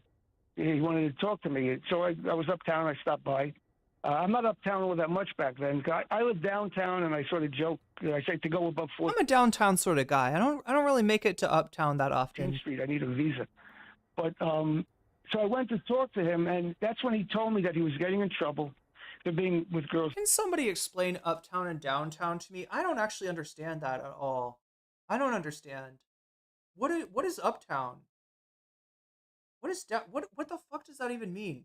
Like this whole yeah, it's just been a song. Uptown, funky walks that uptown. Yeah, I don't even know what that means. That were too young. He said he was stupid, but he wanted me to hear it from him, as opposed to hearing it on the news or something. And that's when I first found out. In 2006. All right, and the reason that this is so important is trying to understand what the people around Epstein would have known, separate from what any of them might have also been doing, right? So I guess the question here then, Mark, is did you have any suspicions before Jeffrey's confession? Wait, is it racism? Is that what it refers to? Is uptown and downtown like what? Like white urban areas versus black urban areas? Is that what that means? To you, that he was involved with underage girls. No, because I rarely saw him, so I didn't know what he was. Is it like a redlining thing? Involved with, you know, we had different lives. He had his friends, and I had my friends. We traveled in two separate circles, in a sense. A few people we knew together, but you know, he was more in the financial community. Oh shit! I swear, if I learned that the Yuzna Horror Film Society was real, I wouldn't be surprised. Has anybody ever seen that? It's like, what is it like? Rich people, have these weird like orgies, but they're not just orgies. They like their flesh like combines into like one giant blob, and they can like eat. Like one of the rich guys is like, hey, nice birthmark, poor person, and then like invites him into one of these things where they like they blob up, and like I think they eat this dude or something, and at the end of it, it's like the rich dude's got the birthmark or the whatever it is on his face instead. He like literally ate the dude's birthmark into his own. It's the weirdest shit I've ever seen. Uptown and downtown, literally Manhattan.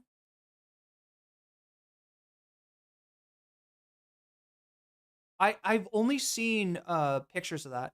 Downtown Manhattan means if he's referring to the boroughs. Oh my god, when you said boroughs, I was thinking of William S. Not that. He said something about getting a visa to go downtown. What? Oh, I didn't catch that. Okay, yeah, that does sound like racism. I was more involved with the arts community downtown. So we had. Have I read Naked Lunch? I've got a copy right back there. Yeah, my landlord apparently has read Naked Lunch as well. 2 separate lives, but we were brothers. We always stayed in touch. Yeah, his name is strange guy. His name is Benway. A. Whitney Benway is my the name of my landlord. But the thing is, Aaron, the thing with the charges against him, that's really not my concern at this point in time. Jeffrey is dead, so, I'm not the prosecutor. I'm not his defense attorney. I'm more concerned with the circumstances around what I now consider his murder. Right, so that's unsolved. So I want to ask you that, okay? Because the Department of Justice issued that memo earlier this month, right? It's at the core of a lot of this that reads in part, and I quote, Mark, after a thorough investigation, FBI investigators concluded that Jeffrey Epstein committed suicide in his cell. Now, you say you were the one called to identify. Soft Machine. Is that one of the cut-ups? His body. You had conversations at that time, and you do not. I know Nova Express is a cut-up. Accept this finding. No, I don't, because what they don't mention in the report, and no one says it, is that, after Jeffrey died, the next day I had to go to, number one, to identify his body because I'm the next of kin. There's only heir. And they did the autopsy then. And Dr. Roman, who was the city pathologist, it was her autopsy. And Dr. Bondman was there on my behalf because I had the right to have, the family has the right to have their own pathologist there. And they did the autopsy, and they came out of the autopsy a couple hours later, and they both concurred that they could not call this a suicide because it looked too much like a homicide. They're very clear about that. All right, Mark, thank you so much. You're welcome. Have a good day. Out front tonight, the breaking news, a CNN exclusive tonight out front. God, Aaron Burnett with another story for us. K-File has unearthed photos of Jeffrey Epstein that we've never seen, and they shed new light on his relationship with President Trump. The revelations come as Trump is under fire from his own base for his Justice Department's handling of the so-called Epstein files. Trump has tried. Yo, Mylan, thank you for the gift subs. Also, what the fuck is a treasure train? Anybody know what this is? Did they change Hype Train to Treasure Train? All right, our mateys, if you be wanting to get on the Treasure Train, you best be dropping all your subs, your primes, and your bits right now. You got 5 minutes. Mylan has started us off at level 2. If you want to get to a further level, earn more emotes, get some kind of reward. What is the reward about? Thank you, Mylan, for the generous jellyfishing of so many of my chatters here. Let's see if I can read those chatters' names off, or if Twitch is going to make it hard for me. Let's see. Blue Dream JTF, you just got jellyfished. Damn it, why is this so hard? Noble Clown, you just got jellyfished. Just a Tin Man, you just got jellyfished. Saren Girl, Saren Gur PL, you just got jellyfished. And Honey Biscuits, possibly a relation to Biscuit Oliver, you just got jellyfished. Of course, to distance himself from Epstein every which way. But one of the photos that K-File found confirms that Epstein actually attended Donald Trump's wedding to Marla Maples. And this is the proof. Again, this has never been published before, so this is a new image. You haven't seen it out there on X or anything like that. This is the proof that Epstein attended Trump's wedding at the Plaza Hotel in New York. And in the photo, what you see is Epstein entering the Plaza Hotel. The wedding date of this is December 20th, 1993, in the center of their friendship, which of course continued. And for comparison, we'll show you on the right a photo of Trump and Marla Maples. Okay, so yeah, I don't know if this is breaking news or anything, but we do have new photographs. More stuff is coming out, tying Trump to Epstein, making it harder for him to portray the relationship as being, superfluous, or superfluous is not the right word. What am I trying to say?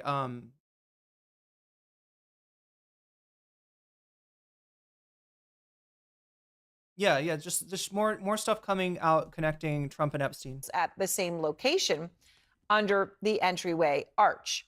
Andrew Kaczynski of K-File is here with the new images of Trump and Epstein. And Andrew, I shared one of them there, but, so let's start with the one at Trump's wedding. I mean, this is a significant development.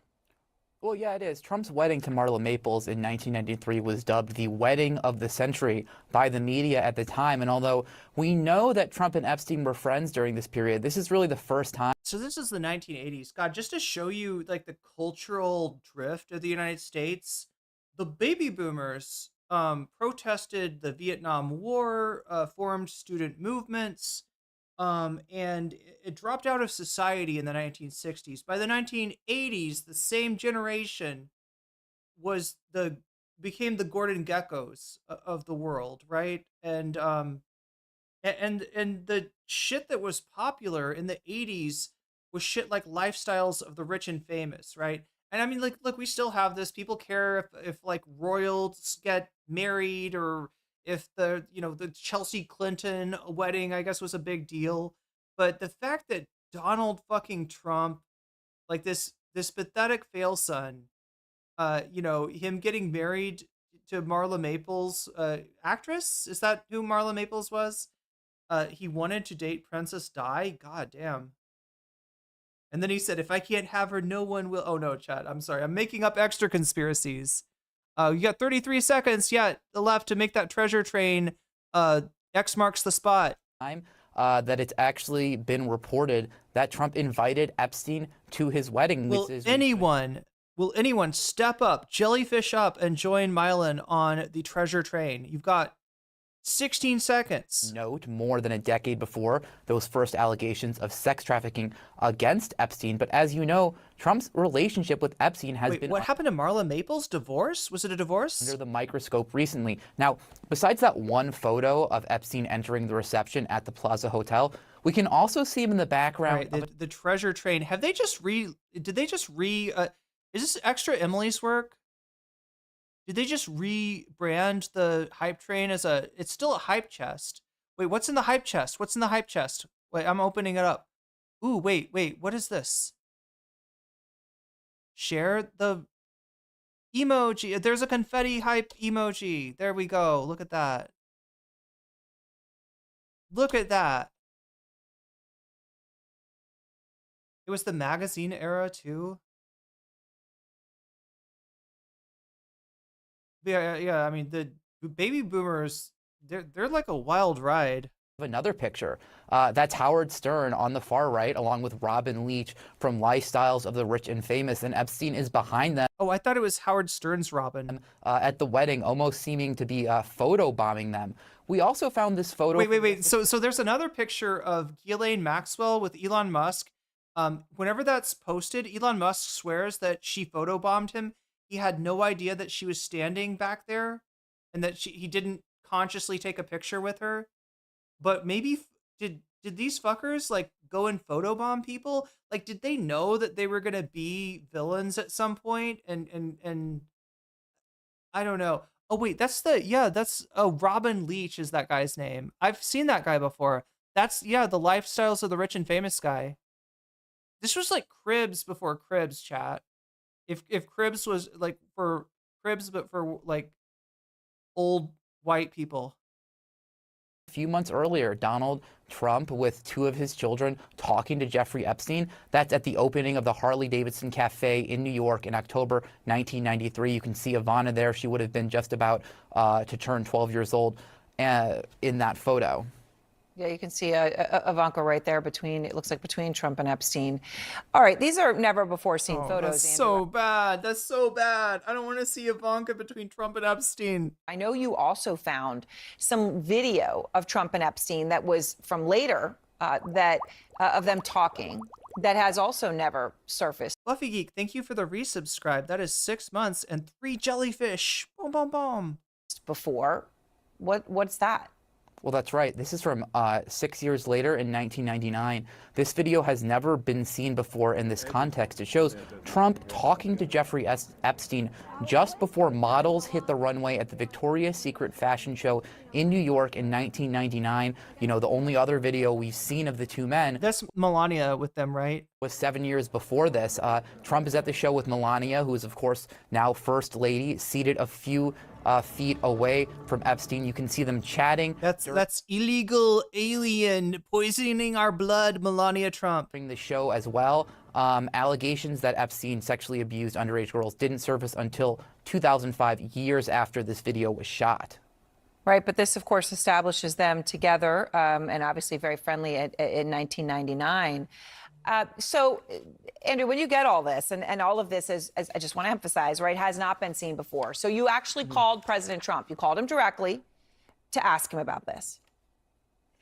Yeah, we were not on the phone very long. I think our call is about 30 seconds or so. But when I asked him about the wedding photo, he said, he sort of paused for a second and then said, "You've got to be kidding me." Yeah, I probably got to let you know here. Bad Empanada versus Willie Mack. It's ahead by 6 points right now. If anybody wants to make a play to change the bonus content, right now it looks like we're heading for Bad Empanada Willie Mack. Second place is Ethan Klein comparing Hassan to Alex Jones. You know, for those of you out there that are saying por qué no los dos, why not both? We are 54 points, 54% away from getting twice the bonus content. So if that happens, we'll do Bad Empanada and Ethan Klein. Other than that, it looks like Bad Empanada is ahead. But again, when you donate, or if you have donated, feel free to let me know which of these topics is sparking joy in you today. And I will put your money where your mouth is, adding your donation as a percentage to the topic of your choice and possibly pushing it over the line. Mehdi Hassan is 5 points behind. Ethan Klein compares Hassan to Alex Jones, and 11 points behind Bad Empanada versus Willie Mack. Just to let you know, because we are coming up on the end of the normal stream and the beginning of the fun half, as it were. Before calling CNN fake news and then hanging up on me. Now, in a statement to CNN... Wait, why does Melania speak so many languages? How many languages? White House Communications Director Stephen Chung said this. He said these are nothing more than out-of-context frame grabs of innocuous videos and pictures of widely attended events to disgustingly infer something... It's not just like one or two events, right? It's a lot of events, and they're right next to each other. They are fucking bros, all right? Do not deny the Epstein-Trump bromance, all right? If you want to say whatever he didn't know, you know, knock yourself out. But do not fucking gaslight us. Do not blow smoke up our ass, okay? Or else we will fart it back at you with a lighter, Steve Chung. And you're not going to like that. Nefarious. The fact is that the president kicked him out of his club for being a, quote, creep. All right. Well, it is incredible reporting, and it is important in this context as the country wants, answers on everything to do with Epstein. Andrew, thank you so much for all of that breaking news. What? Oh my God, we're in Hasanabi zone all of a sudden. What is this? Oh, he's going to talk about the president.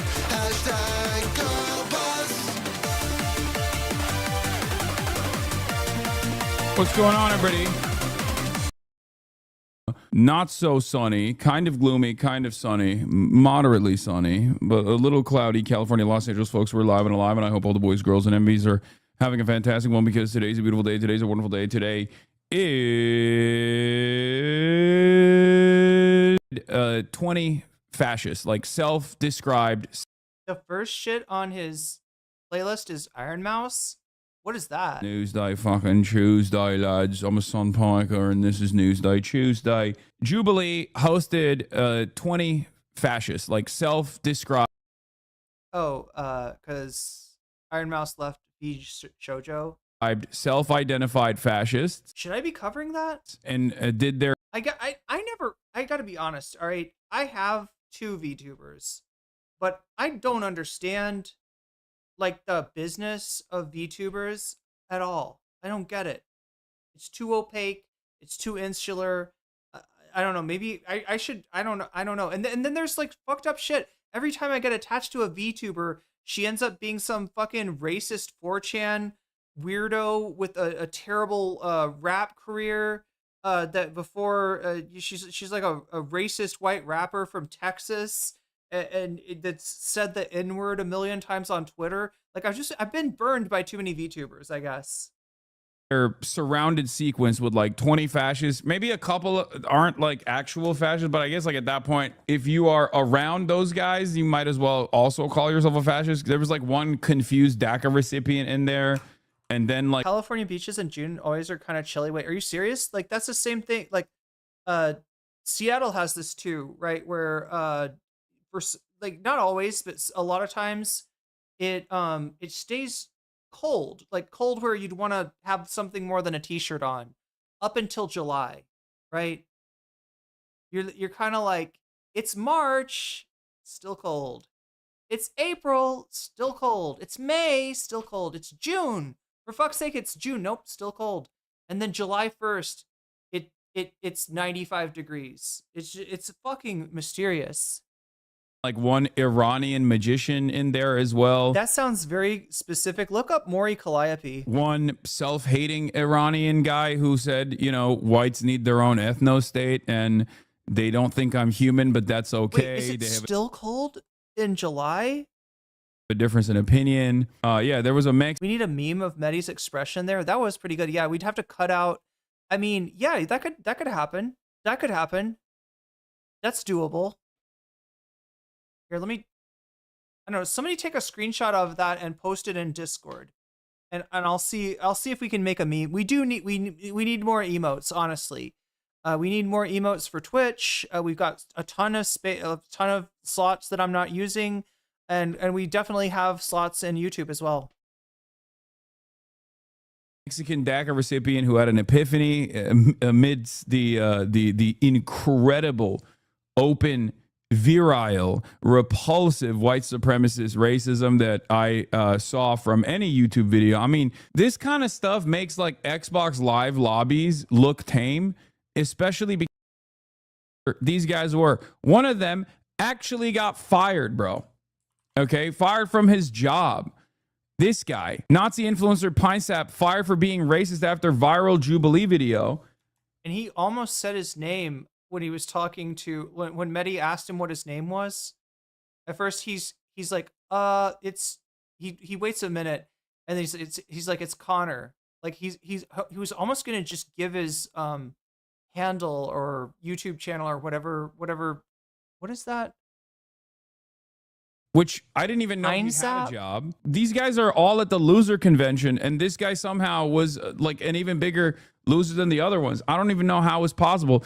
But hey, guess what? There is obviously a lot of clout to be had for being an open, out and about fascist, white supremacist, racist. So sad story, chat. At the beginning of my stream today, that GoFundMe or whatever was at 27K, right?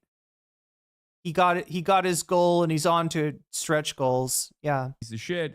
Because guess what? Apparently, he has a fired for my political beliefs Give Send Go account, which is now at $30,000. America is in a deep, dark cesspit, dude. I don't know how to contend with this.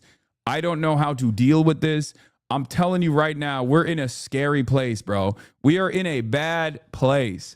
These motherfuckers will literally fundraise off of being racist. Yeah, that's right. You're in a bad place, Hassan Piker, because you're still in the United States. You haven't moved to Japan yet. I'm not in a bad place. I'm in a pretty good place. Although, well, there's politics here too. It's probably not a good thing when people can just get fired from their job for being racist and then fundraise off that. Like, you're basically making money for being just openly racist. I don't know if that's like sustainable. Like, this is a country that went to the moon. What are we doing? We went to the moon, man. Like, the USSR was literally. Chat, the first time I noticed this phenomenon that we're talking about here was with Scott Adams. Scott Adams came out and I don't remember what it was. I think I've got a video about it, right? But said something just like unambiguously racist, just straight up fucked up and racist, right? And it's surprising, racist in a surprising way, right? And there were still people being like, that's not racist. No, that's true. Blacks are actually bad. That's not racist at all. Like, it was just like the response was like, nuh-uh, the Dilbert guy is fine. You're just trying to cancel him. And it's like, no, he literally like I can't what was it, like he didn't want to like live near blacks or something like that, and he said blacks, right? That's the tell right there. But that's the first time I noticed this dynamic, and yeah, apparently it's still going strong. Stealing our lunch money on the space race, and we just went to the fucking moon. And look at us now. We were at the peak of innovation. Okay, this was the country that was the recipient of the brain drain. People from all around the world would come here for. I don't know anything about Thai politics other than the prince and princess are super pretty. Well, they eat really good food, apparently. There's a special royal cuisine that exists that's apparently served in I think there's maybe restaurant. I think you can sample it yourself, right? If you, but yeah, they're apparently the royalty eats a special diet or something. I don't know.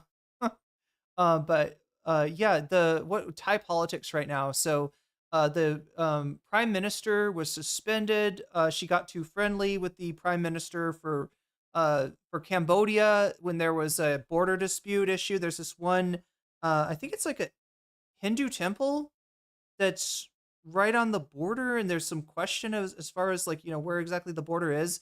One of the Cambodian troops or whatever got killed in that exchange, and so when they were trying to talk it out, right, she refers to him as uncle. Now in Thai culture, sometimes you'll refer to somebody as like a family member, depending on your age and their relationship with you.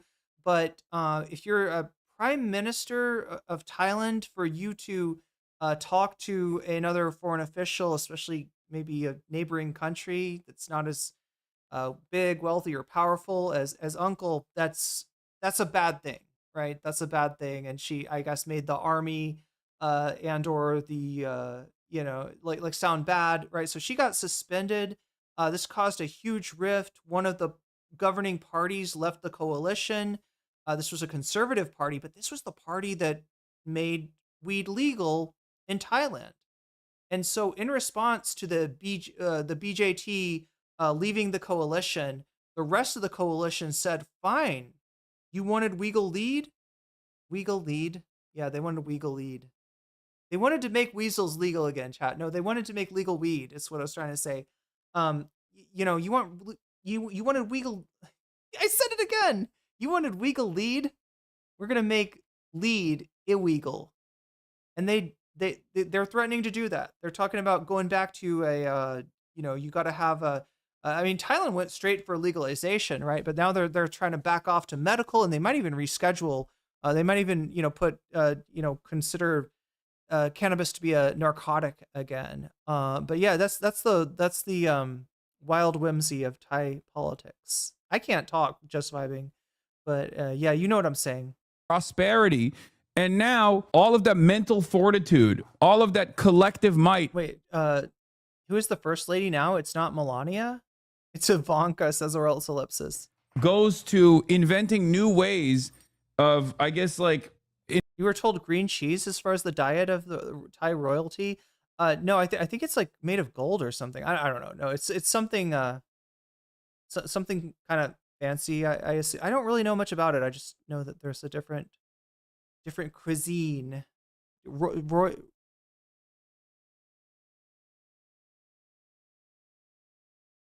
inventing new ways of being racist and making money off of being a fucking white supremacist. Like, this shit's sad, dude. How do you look at this goddamn country and think like, nah, things are good, actually. This is good. But hey, guess what, dude? We are finding new ways of being a piece of shit online. So at least we have new technology. We are reaching new, I want to sample that guy's. That laugh was evil. new technological, innovative fields in terms of being an asshole online and then making money off of it. Your interview with the Nelk Boys is going viral everywhere. I mean, I wouldn't say it was. Maybe I should put that out as a video. I don't know, chat. I don't know. Do we have one more? I think we have one more video, and then we'll go to the fun half after that. How does that sound? But his new plan to quell the tempest appears to be utilizing the government's existing leverage over Jeffrey. I hate how MSNBC makes their clips. It's what, like, really, you're gonna start them in the middle of a sentence? Whatever. Epstein's most notorious accomplice. That would be convicted. The worst is how their videos end, right? The cut at the end is always really abrupt and strange. Child sex trafficker Ghislaine Maxwell. She was inseparable from Epstein for nearly 3 decades, and in that time, she reportedly procured and groomed the middle school and high school age girls that Epstein and Maxwell and others reportedly preyed on. Virginia Roberts was working in the spa at Donald Trump's Mar-a-Lago club in Palm Beach when British socialite Ghislaine Maxwell introduced her to multimillionaire Jeffrey Epstein.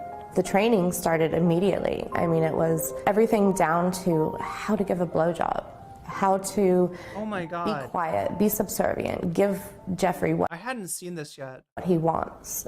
A lot of this training came from Ghislaine herself. And being a woman, it kind of surprises you that a woman outsourcing oral to minors? What the fuck is wrong with this woman? Could actually let stuff like that happen, but not only let it happen, but to groom you into doing it. That woman you heard from there, who changed her name to Virginia Giuffre, says she was 16 when Maxwell and Epstein began training her daily in one of Epstein's mansions to, quote, do what they wanted, including sexual activities and the use of sexual toys. At least 200 which are illegal in my country. No sex toys. Definitely no dildos. women have made similar accusations. Back in April, Giuffre died by suicide, but not before telling the Miami Herald how Ghislaine Maxwell tracked her down half a world away and demanded her silence. And I get a phone call from Ghislaine one day in Australia. I'm in Australia. I was like, how the hell did she just find me? Like, I've been out of their life for so long. What's going on? She's like, have you talked to anybody? Have you told anybody what's happened? Like, you know, have you reported us or anything? And I said, no. I haven't spoken to anybody. Okay, good. You stay like that. You stay quiet. You stay quiet. In 2022, 3 years after Epstein was arrested and killed himself, Ghislaine Maxwell was convicted on 5 felony counts. You don't have to say that, Chris Hayes. You don't have to say that. Why would you say that he killed himself? Right? What game is he playing? Those boys know not what they do. The guys that had the Nelk boys. Yeah, they're they literally they got no clue about anything. That's why they were so appealing to both Trump and now to Netanyahu. She is currently serving 20 years and facing more criminal trials. Because Maxwell was Epstein's partner, she was also seen in multiple photographs at multiple events on multiple occasions with, of course, Donald Trump. In fact, when she was on trial without bail, this is what he said about her. I'm wondering, do you feel that she's going to turn in powerful men? How do you see that working out? I don't know. I haven't really been following it too much. I just wish her well, frankly. I've met her numerous times over the years, especially since I lived in Palm Beach. I'm going to pee. I guess they lived in Palm Beach. But I wish her well, whatever it is. Mr. President, Ghislaine Maxwell has been arrested on allegations of child sex trafficking. Why would you wish such a person first of all, well? I don't know that, but I do know that she has. She's been arrested for that. You know that. Friend or boyfriend, Epstein, was either killed or committed suicide in jail. She's now in jail. Yeah, I wish her well. I'd wish you well. I'd wish a lot of people well. Good luck. Given the chance to say anything about Ghislaine Maxwell, an actual groomer and abuser of children, Trump wished her well. That's the old one thing he had to say about this woman. Well, today you might have noticed her name popped up a bit again, big time, when Maxwell's own attorney confirmed they're in negotiations with the federal government. Deputy Attorney General Todd Blanche, who was Trump's defense attorney when he was convicted of 34 felony counts of fraud in New York, he is their main contact at DOJ. Today, Trump claimed he had nothing to do with it, but didn't seem to mind. I don't know anything about it. They're going to what? Meet her? They're going to, your Deputy Attorney General has reached out to Ghislaine Maxwell's attorney asking for a new interview. Yeah, I don't know about it, but I think it's something that sounds appropriate to do, yeah. Do you have any concern that your Deputy Attorney General, as your former attorney, would be conducting the interview, given... No, I have no concern. He's a very talented person. He's very smart. I didn't know that they were going to do it. I don't really follow that too much. He doesn't know about it. He just knows all the players. Now he's back into a corner, and so his DOJ officials, led by his personal criminal lawyer, are in negotiations with Epstein's accomplice, whose only hope for freedom might be a presidential pardon or clemency. Julia Carey Brown has been covering the Epstein story for years as an investigative reporter for the Miami Herald. Her reporting reignited interest in the Epstein case prior to his federal indictment. She's the author of Perversion of Justice, the Jeffrey Epstein Story, and she joins me now. Julie, what is your reaction to seeing the number two, I think, the Department of Justice say that they're going to meet with Ghislaine Maxwell and find out what she knows? Well, you have to wonder why they would. Sounds more like they're going to silence her. Immediately send someone of such high stature to investigate what she knows. But realistically, yeah, they're probably going to offer a like a pardon in exchange for her telling the story, telling the narrative that Donald Trump once told. Hey, what's up, Vamps? Normally, as I understand from talking to prosecutors. I don't think he's alive. That would be the funniest thing in the world if he was. Federal prosecutors today, they wouldn't send the number two person to talk to her. They would send other people, to find out what she knows and then report back. The fact that not only that they sent the number two person in the Justice Department, but they also announced it. And so I'm curious, why would they have to announce it? It sort of reminds me of what Bondi did with the Epstein files to begin with, all over the news, Fox News saying, we're going to release them, we're going to do this. And it backfired. And you have to wonder why they would announce it and not just do it. I mean, they probably should have done it even before now. I mean, it seems to me it's clear that Ghislaine Maxwell doesn't want to spend the rest of her life in prison. She doesn't want to serve the rest of her sentence. She has an appeal that she's trying to get taken up by the Supreme Court that essentially says that the deal made by Alex Acosta that you reported on makes it, should throw out her conviction. It does seem to me like maybe they're angling for a pardon and they're trying to essentially arrange some kind of deal between the two, basically between Maxwell and Trump. Yeah, maybe it's the sweetheart deal 2.0. I mean, that's what the victims are concerned about. They think that this is all an effort for her to secure some kind of a sweetheart deal herself. I mean, this would be a travesty. In some ways, the victims feel that she was worse than Epstein because she was the one that brought them into this whole circle, this orbit of sex trafficking. She was the one that went to the spas around Palm Beach, started recruiting high school girls, even middle school girls, to give him Epstein, quote unquote, massages that we know weren't massages. So she was really the person that they view as the mastermind of his entire sex trafficking operation. So to make a deal with someone like that it is really something that's going to, I think, upset a lot of people, especially the victims. We don't have any indication yet that that is what is being contemplated, other than this conversation happening at very, very high levels. Here's David Marcus, the attorney for Ghislaine Maxwell. I can confirm that we are in discussions with the government, that Ghislaine will always testify truthfully. We're grateful for President Trump for his commitment to uncovering the truth in this case. Of course, we should note that the Department of Justice itself, when prosecuting Maxwell back in 2020 in Donald Trump's Department of Justice, said the defendant's willingness to brazenly lie under oath about her conduct strongly suggests her true motive has been or remains to avoid being held accountable for her crimes. This is a person that judged. Epstein had a body double, and in 3 years, 6 months, Putin will be on TV.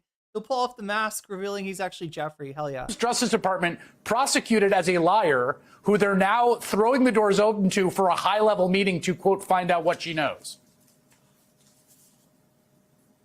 Yes. I was going to point that out. I mean, at one point that they charged her, I believe, with perjury during her depositions in some of the cases, which she would, had to take an oath that she would tell the truth. She lied. And so one of the charges ended up being perjury against her. The other point I want to make is, the other thing is, if she had anything on, any rich, famous, powerful people, including Trump, I feel like, I don't know, Chad, does it make sense that she was in jail and stayed quiet? Could she have been holding on? What is she, when was she convicted? In like 2020 or 21 or so? So she's been in jail for, she's been in jail for years at this point. I don't know, does it make sense? I mean, obviously, we're dealing with some very rich and powerful people, so there could be unseen carrots and unseen sticks of what she knows would happen to her if she were to, drop a dime on anyone with that kind of power. if part of her appeal is that she wants to be considered part of that original sweetheart deal where she was designated, or she says she was designated as a, quote, co-conspirator, that's essentially saying she was involved. So I don't know if you can have it both ways here, Julie, I guess the last question for you is, we got this Wall Street Journal story, and, I found that document, which Trump says was, fabricated, not real, fake, he's suing over it, unnerving. We knew that the two men had a relationship, even a close relationship.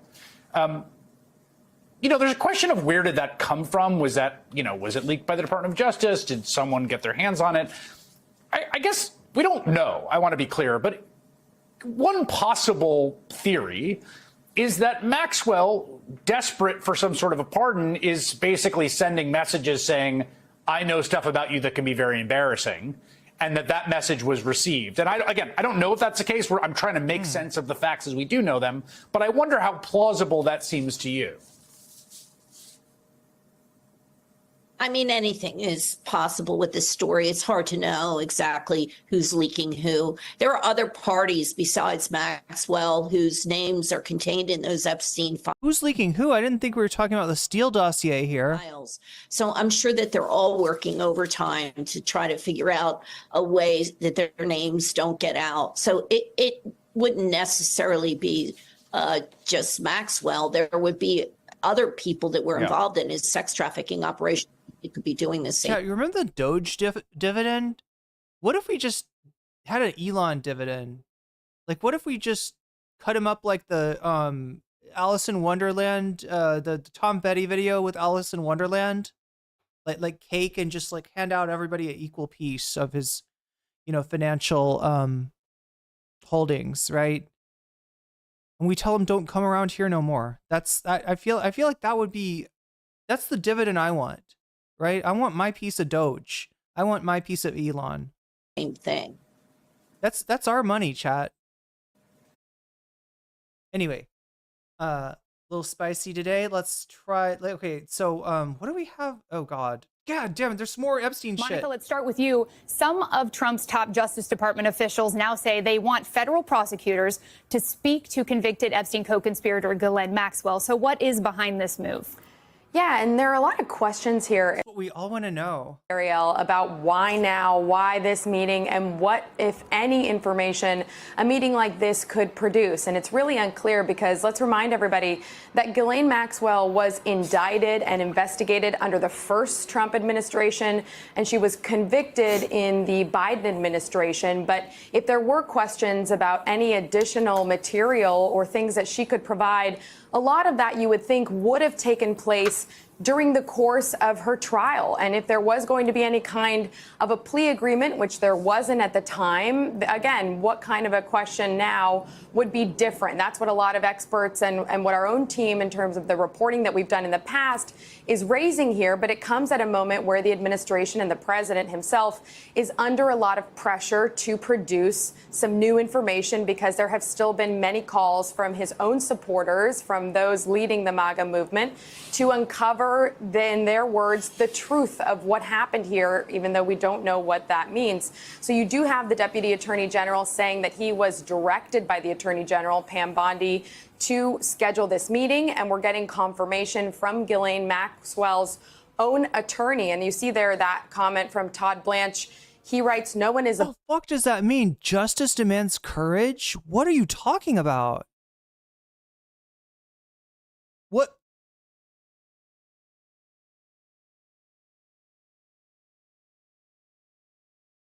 Why would that be courage? Isn't that just what the Justice Department is supposed to do? How is that courage? How is that courage? Like, unless you're saying that Ghislaine Maxwell is a force of nature, right?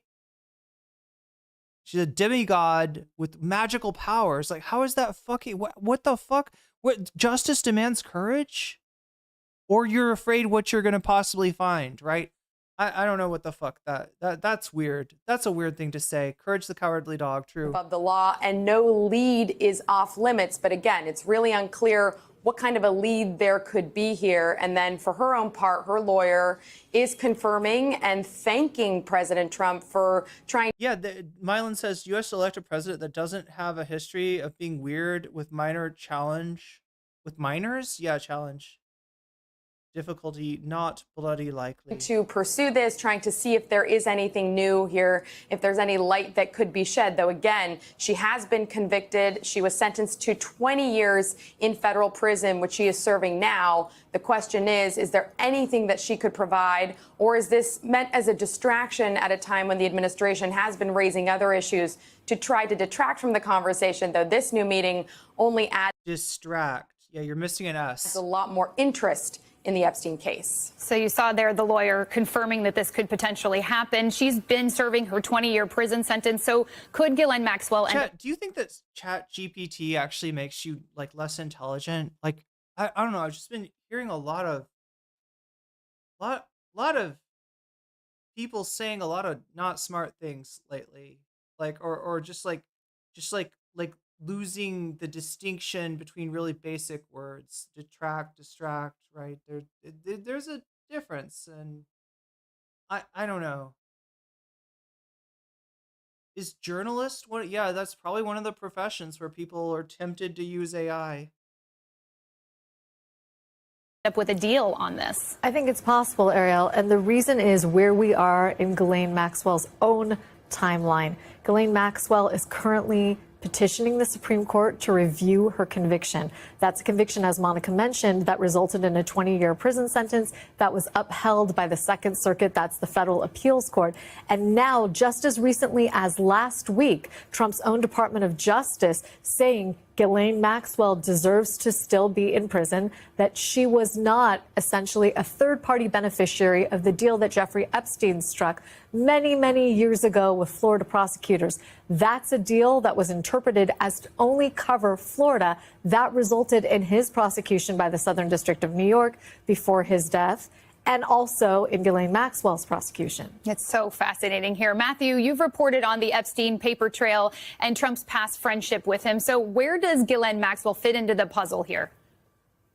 Well, I mean, she was basically Epstein's main confidant for many years, up until about 2009 or so. And one of her roles was to help recruit women and underage girls for Epstein. So she was very critical in, the operation, and she was around all the time at the various different properties.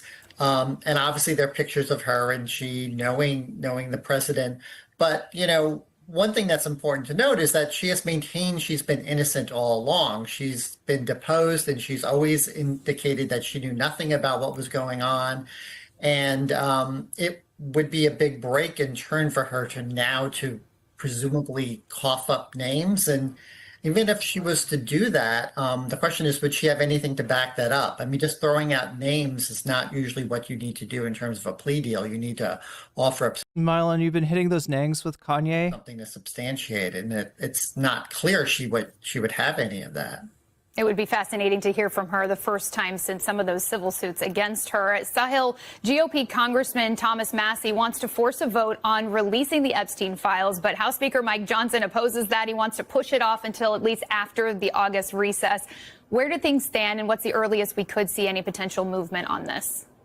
He prefers just yay. Yeah, he does. Well, things are a bit of a mess here, Ariel. The House is largely frozen. The Rules Committee, which sends bills to the floor, had to cancel business yesterday because they can't find the votes to move forward with any of the business that Republican leaders want. The simple reason is that Democrats plan to offer amendments requiring the disclosure and release of files related to Jeffrey Epstein. A bunch of Republicans want to vote with them, and House Republican leadership can't allow that because that would go against the wishes of President Trump. So all they can vote on right now are bills requiring a 2/3 majority, so-called suspension votes, things like renaming the post office. They don't have a lot of those to do. So there's already talk at this point of cutting short business in the House this week and just sending members home for an extra few days for the entire month of August and coming back in September and dealing with this. Yeah, what is August anyway other than dog days and the time for NCC to go to Vietnam? That's the... Not going to make a difference? Well, take a listen to what Congressman Tom Massie, who authored the resolution to require the release of Epstein files, said about that. So what will happen is over the August recess, I think momentum will build for transparency. I don't think this is going to go away. And I think when we return in September, we'll get phase 2 of the Epstein files. Because we'll get, I believe... Where did he get that? Chat, he's got folders. This man, like, how come he doesn't get in trouble? Like, when I had folders, it was a big deal. And I didn't even have folders. How come he can have folders? Every Democrat and at least a dozen Republicans. Who gave you that folder, sir? Who want transparency and justice. Now, that dozen Republicans is key because he's using a discharge petition to get around House Republican leadership and force a vote against the will of Speaker Johnson, against the will of President Trump. And at least some Republicans this morning say it's inevitable. These files are going to come out, but they would prefer that the Trump administration does it on their own. So clearly some infighting there. Yeah, we could definitely count on them for transparency. The White House trying to walk a pretty fine line here, pursuing new avenues to get some of this information out on Epstein, but clearly stopping very far short of what some of President Trump's constituents may want, a full dump of all these files. How are these mixed messages playing out with the MAGA base? Yeah, it has certainly been fascinating and really complex to watch because many in the MAGA base are calling for a non-existent client list, and they have been really clamoring for that since this started. And it was the own Department of Justice under the president now and Attorney General Pam Bondi who says that no client list exists, that instead, when she was referring to that on a Fox News interview earlier in the year, that she was talking about the totality of those documents. Then you had President Trump say that he wanted to direct her to release any relevant grand jury testimony that could be related to this.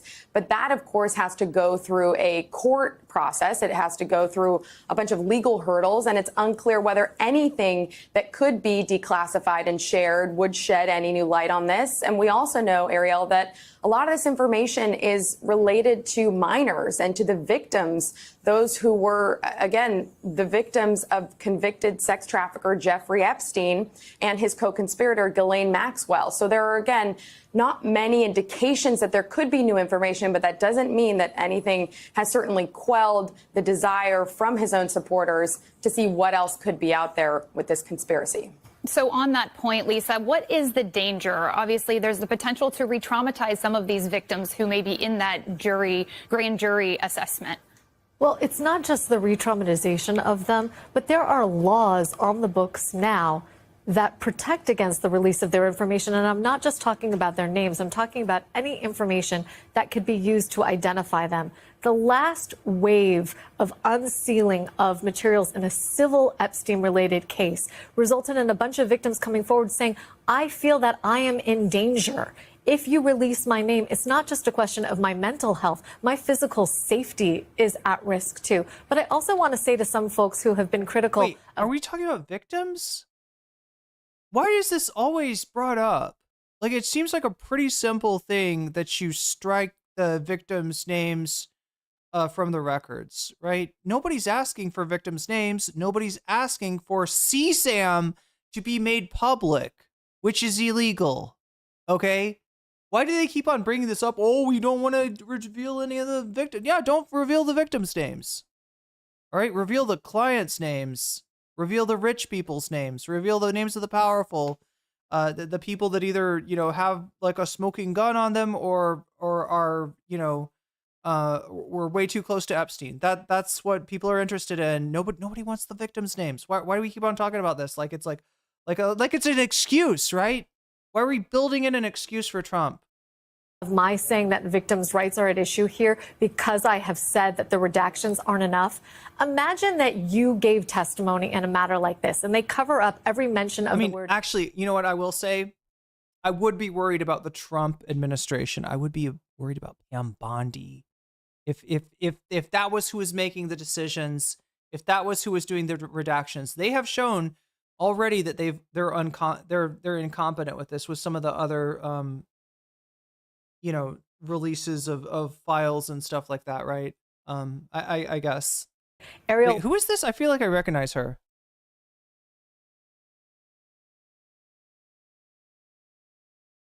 Reshef and your address and maybe other things that people could use to identify you.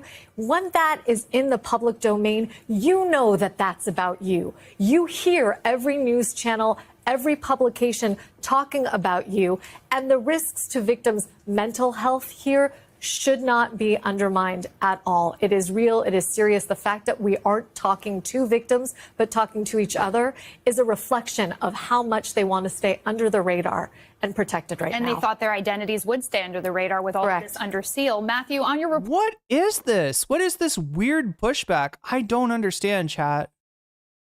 Reporting on the Epstein money trail here. The top Democrat on the Senate Finance Committee says Epstein sent over $1 billion in wire transfers, and that should have piqued some interest. Oh, yeah. So this is the thing that we didn't have time for, and I really wanted to cover this. Ron Wyden has found some interesting stuff financially involving Epstein. I'm not sure if the picture that it paints is super clear now, but we do have the dots at least, and we can start to maybe try to connect the dots on these. From banks at the time, where was all that money going? Who was he paying out, and what was he paying for? Yeah, I mean, that's basically this kind of operation required a tremendous amount of money and inflow because you have properties all over the world where he was taking women and girls. You know, the banks. Prophet Mo says Trump is a pedo. I mean, that's very possible. There was like JP Morgan, which was his bank for a long time. There was some awareness of what was going on. But the reality is that Epstein was bringing in a lot of business for these banks in terms of clients. He also was bringing in a lot of businesses himself in terms of the transactions, was generating a lot of fees. You know, it's a sad statement to some degree that Wall Street sort of wanted to look the other way when they could, because he was a powerful person and valuable to them. But yeah, like what she was just talking about wasn't even like, she wasn't even talking about like any sort of identifiable, you know, stuff. Just that somehow, like, if the files go public, that a victim will hear something and know that that's referring to them, even if it doesn't, you know, even if their information is removed, and that's going to re-traumatize them psychologically. At this point, I'm sorry, but the stakes are high enough that we're, you know, that's got to be a secondary. What about justice for Epstein's victims? All right.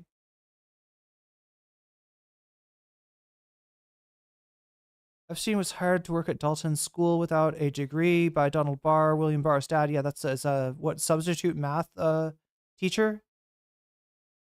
You know, it's a great mystery still what he was really doing in terms of the tax advice he provided people. But we do know that people like Leon Black, the private equity billionaire, paid him over $150. Yeah, pseudonyms like Jane Doe, right? They all become Jane Does. Like, I don't understand why they're acting like it's so hard to redact stuff. $58 million. I mean, obviously you can fuck up on it, and the Trump administration has shown a lot of good examples of that. But I would assume if it's from like a court or wherever that it's not going to be. They don't need to be. But what does that mean? You don't need to be re-victimized, right?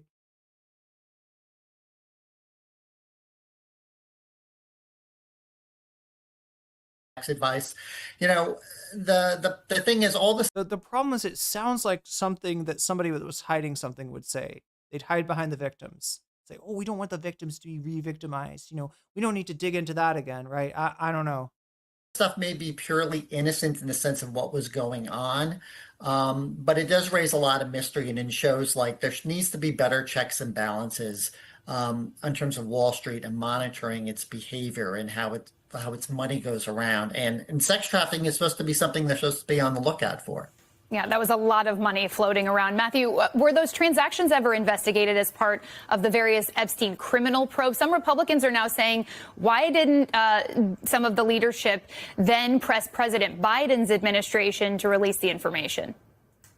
Yeah, it's not. I mean, the money transactions have never really come up. They certainly didn't. Because Biden and all of his surrogates were going with the official story that Epstein, you know, that he Epsteined himself in jail, and that there was no other leads. There was nothing more, right? Trump, on the other hand, him and his surrogates indicated otherwise. That's why Biden did not have, you know, like, I don't know. You know, the only people that would pressure Biden on this would be people that felt like that there was something more in there. And up until recently, that has been the purview of conspiracy theorists, right? Which, you know, were more likely going to be Trump affiliated than like Bongino and Patel than Biden affiliated. Come up in Maxwell's case and did not come. They weren't mentioned in the indictment against Epstein.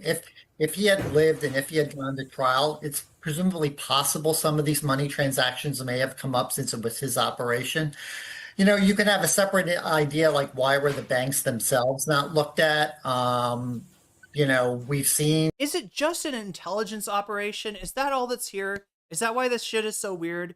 Is that any sort of release on what's really going on would compromise like ways and methods and means for the CIA, Mossad, NSA, etc.? Is that the issue? Is that what's being really protected here? Obviously, money laundering cases brought against banks. The only bank that ever paid any penalty was Deutsche Bank, which was investigated by the New York Department of Financial Services. You know, it's a good question, like whether regulators, did they fall down on the job, and other federal authorities on looking at the money flows. You know, I think that's a legitimate question to be asked. All right, with that, chat, we go to Willie Mack, because you have earned bonus content. And, you know, look, I'd love to give more time for people to, you know, I don't know. Like, I gave you your 5-minute warning. So we're going to go ahead and get into the bonus content. Very excited now to be joined by. Why did we never find out that it was already failing? Okay, so this is Willie Slop Show here. He's got a video about the victims of Ethan Klein, just kind of laughing in people's faces for this bullshit litigation that he's thrust on them. But we don't care about any of that. We've been over that shit before. What we want to know is, what has Willie Slop Show got on Bad Empanada? Let's go. Bad Empanada is going on shows saying that everyone living in Israel deserves the wall. Why did I call you anti-Semitic? He meant the Wailing Wall. God damn, what do you think he would... What do you... Of course he's talking about the Wailing Wall. Her calling me anti-Semitic. Wasn't it because... And her evidence of me being anti-Semitic was me quoting her, literally. Listen, don't worry, okay?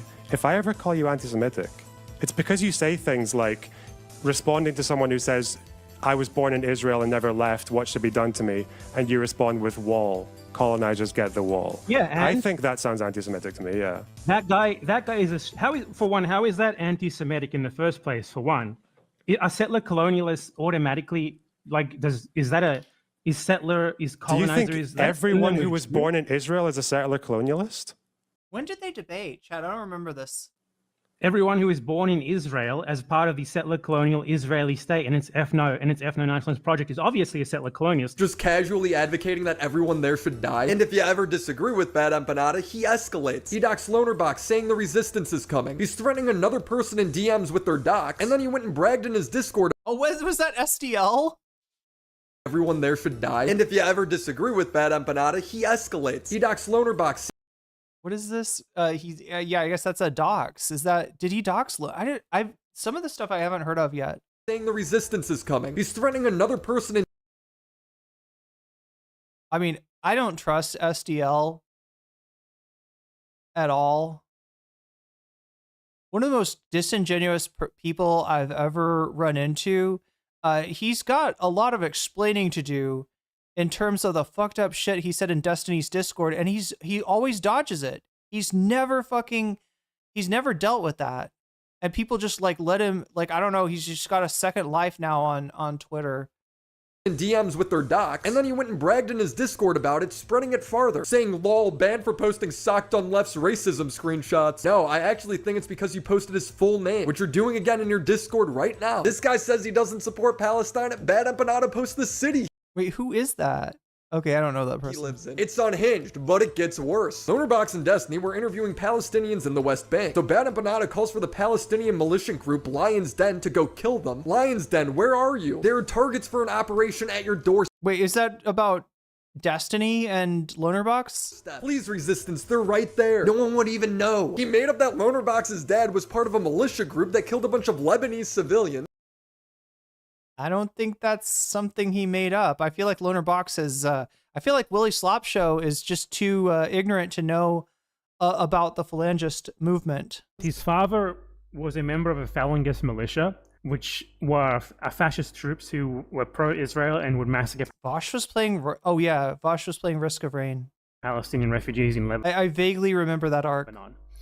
So remember that. I asked Lonerbox about this and he said absolutely not. All my aunts and uncles left during the Civil War because it was a civil war. But that didn't stop Bad Empanada from spreading this lie. He tweeted from one of his many alt accounts because he's always getting banned. This man's seething hatred for Palestinians makes more sense when you realize his dad was a fascist Falange militia member who massacred them. I asked Lonerbox about this too and he said yes, that's very fake. People are asking. So that's a fake screenshot, Lonerbox says? Bad Empanada, how do you know his father's? Who is this guy? His name is Willie Mack. He's just let me give you the commentary perspective on this guy, right? He is known by Nicholas Diorio. It's referred to by Nick Diorio as a normal guy who makes videos for normal people about hyper online shit. So the explanation from Diorio is that he is translating this stuff into more simple terms, just summarizing stuff. And then if you ask Quimon, Quimon would say, he's sloppy, he gets things wrong, he takes no accountability, right? So by Diorio's metric, right, a few oversights, a few mistakes, a few wrong things that he's claimed, that's kind of going out to a larger audience, that's okay because he's a normal guy, right? And somebody like Quimon would say that's bullshit, right? You're just making excuses for a guy who makes bad videos, for a guy who is sloppy, for a guy that doesn't take the time to get things right, to understand what he's talking about, etc. Right? So that's why we call him Willie Slopshow. His background. And Bad Empanada has no answer, posts no evidence. He says Zionist anywhere or combatants. And we've determined that a Zionist to this guy is anyone who types in Ethan's chat. He doxed Vosh's full. I mean, wait, doxed Vosh's full what? Name and address in his Discord. Tweeted out that. Okay, the address maybe is. People know Vosh's name though. I think Vosh's name has been known since his since since what like the Destiny like since he was in the Destiny Discord. That Israelis should be doxxed. But Bad Empanada doesn't stop at being a doxer and harasser. He also files some of the dumbest DMCA takedowns. He made a video titled "This YouTuber Reviews Rapes," referring to Nicholas Diorio. In the video, does Bad Empanada find a single time where Nick reviews rape? No, of course not, because No, he just shows the ultimate rape review intro. It doesn't exist. Yeah, the fucking intros for nothing, Willie Sloptuber. It's a meme title, but Bad Empanada is gonna act like it's real anyway. Have you guys ever heard of a show called The Ultimate Rape Review? It's a show in which the host... Did Diorio come up with the Ultimate Rape Review, or was it Chud Logic? I'm not sure. Anybody? Review the latest rapes. Let me show you the intro. This is the intro to The Ultimate Rape Review. What I showed you is pretty much exactly what Nick posted to Twitter. The majority of Nick's tweets showed Bad Empanada sitting in silence watching Nick's intro. Yet Bad Empanada decided to... So it's an intro for nothing, Willie Sloptuber would have you believe. Strike Nick's tweet anyway. He filed 3 DMCAs on me for responding to parts of his video. The first 30 seconds is what I posted to Twitter. So if you go to his YouTube channel right now... I'm sorry, but nobody that defended Ethan Klein's bullshit lawsuits should be talking about Bad Empanada's DMCA shenanigans, all right? And you click on this video and watch the first fucking 39, 40 seconds about... It's just him silently reacting to my Ultimate Rape Review intro. He says at the beginning something like, Wait, what? Diorio played Denham's phone call recorded by Destiny?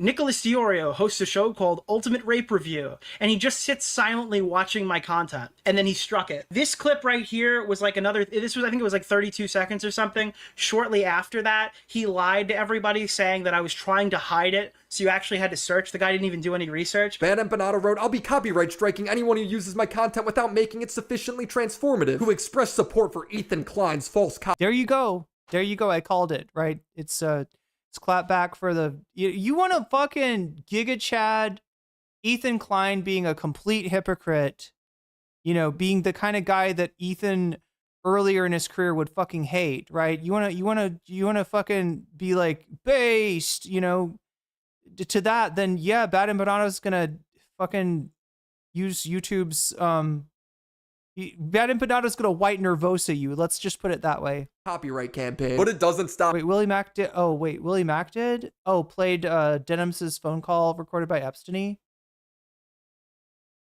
Like, Destiny gave him the recording?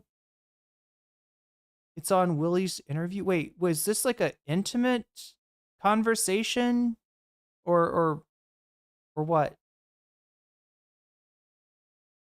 Where Destiny threatened Quimon and J-Stalk's lives with zero pushback from Willie. God.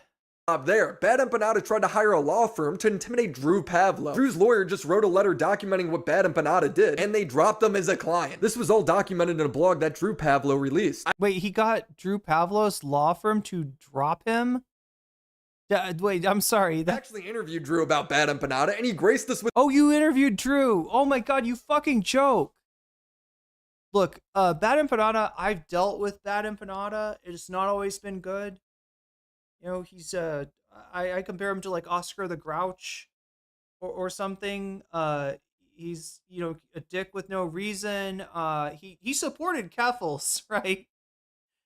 Even after people were warning him about Keffels, and when somebody in my community said something to him about Keffels, he called her a moron. And then I said, hey, that's my friend you're talking to, and he blocked me, right? So yeah, Bad Empanada, I've had very mixed experiences with myself. You know, that being said, this is Drew Pavlo that we're talking about, right? Drew Pavlo is a fucking... I don't even know how to describe it. Like, Drew Pavlo is an embarrassment to humanity. It's hard to exaggerate how bad Drew Pavlo is. With some extra details. Specifics, did he go ahead and what did he do? Did he post your name somewhere or address or Yeah. Let's hear about that. Posted my address, posted my phone number as well. I had dozens of calls with death threats from all around the world because of that. He made fake images calling me a pedophile and a rapist. Look, I don't say this to many people, but Drew Pavlov needs to get a job. He literally invented a full-blown rape allegation against me. He calls me a far-right ultra-Zionist or something like that. Yeah, I think he calls everybody that. When he went after me, he was going after someone. I'm Greek-Australian like he's a Greek-Australian. And I can be just as fucking tough and fucking insane as he. Where Denims was talking about staying in Epstein's apartment, he recorded it without her knowledge, which is illegal. It's not like a sex call. Yeah, because I know Destiny was threatening to release some kind of information on Denims. And Ethan Klein, too, is kind of alluded to, but basically implied that Denims was a sex partner. But BE responded to this video, but it probably is a members only video. So, it's in your blood, is what you're saying. Literally in my blood. So, like, what he did is he found some random, like, suburban Better Call Saul type law firm in Australia, and this is the thing with Bad and Bernardo. He actually has no money. He's not very wealthy, I don't think. So he finds law firms that are like no win, no fee. Like, he goes to a law firm and he will take a deal where it's like he only pays them if he wins a lawsuit, right? And what he did to this law firm is he would have gone to them and he would have said, listen, this guy called me a pedo on the internet. And, you know, if you don't know anything about Bad and Bernardo at all, and you just think, oh, this guy's been, you know, called a pedophile, you probably think, oh, this is an open shut defamation case. And so they take it on as a no win, no fee matter.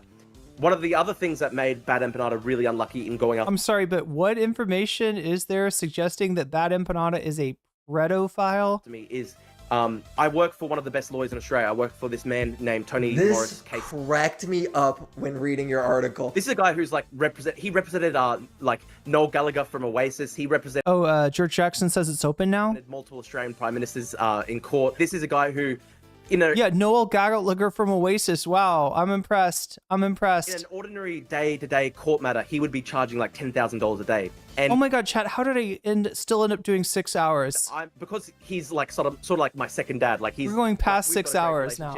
He's like, you know, I tutor his kids. I look after his dogs. You know, like he wrote this legal letter pro bono for free. He just went through everything Bad Empanada said in that letter. Now, the whole purpose of a defamation lawsuit, right, is to try and protect your reputation. So to be able to sue somebody for defaming your reputation, you actually have to have a good reputation that is capable of being harmed. And essentially our ingenious argument that me and Tony Morris like were brainstorming and we worked up together is this guy literally has no reputation that is capable of being defamed. If you're somebody who literally has spent years on the internet advocating genocide, mass murder, terrorist attacks, rape, murder, child abuse even, also just doxed all these people, sent death threats to all these people, you can't then go forward and just be like, oh, this guy called me a bad... There's nothing worse you could say about him. Chat, what I wouldn't give to be a fly on the wall of the Victims of Bad Empanada Discord, that would be beautiful. I would love... I pretty much know who's in there already. He hasn't already done. Yeah, literally, right? Like, Drew was telling stories about how a fan who made edits for him was getting calls from Bad Empanada while he was working at McDonald's. Now, to be clear, I have no way to confirm if this The Bad Empanada PDF rumors came directly from DGG and VGG combined. Yeah. So it's a lot like the Trump allegations against Obama. You understand what those are doing? Like, there is this inconvenient thing out there of the, you know, of like real information, like tying Trump to Russia, you know, showing Russia attempting to do electoral interference, you know, including trying to get into the voting machines, failing at that, but succeeding at other things. And he wants to undermine that. So he goes and attacks Obama. Well, maybe the problem is Obama did something illegal, right?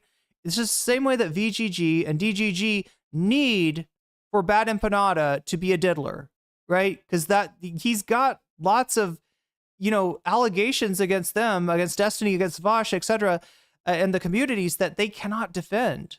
So we go and I mean, this is the same playbook that was used against me. Oh my gosh, is nocommentchick, you know, calling a content creator that's key to our operation, our left-wing grift?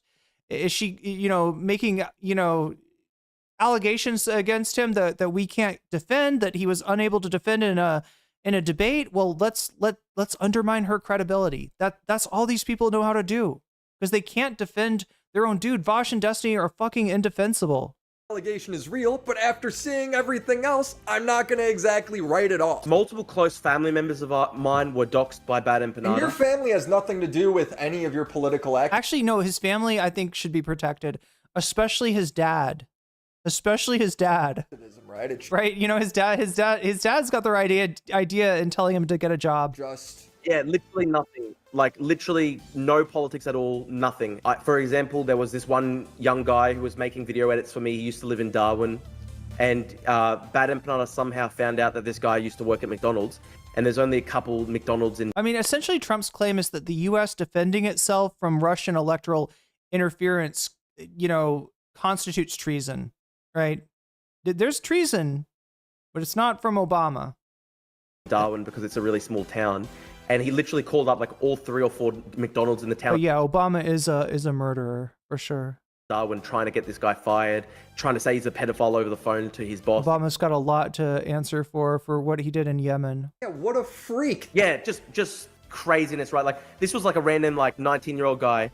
My only connection with this guy was he made like 2-3 video edits for me. This music is like the best. Like, this fucking music describes, you're hearing like from deep of the seat of the soul of Willie Sloptuber. Like, this is what it sounds like in his consciousness. And he saw this guy on my Twitter, and yeah, decided like he's going to call up this guy's.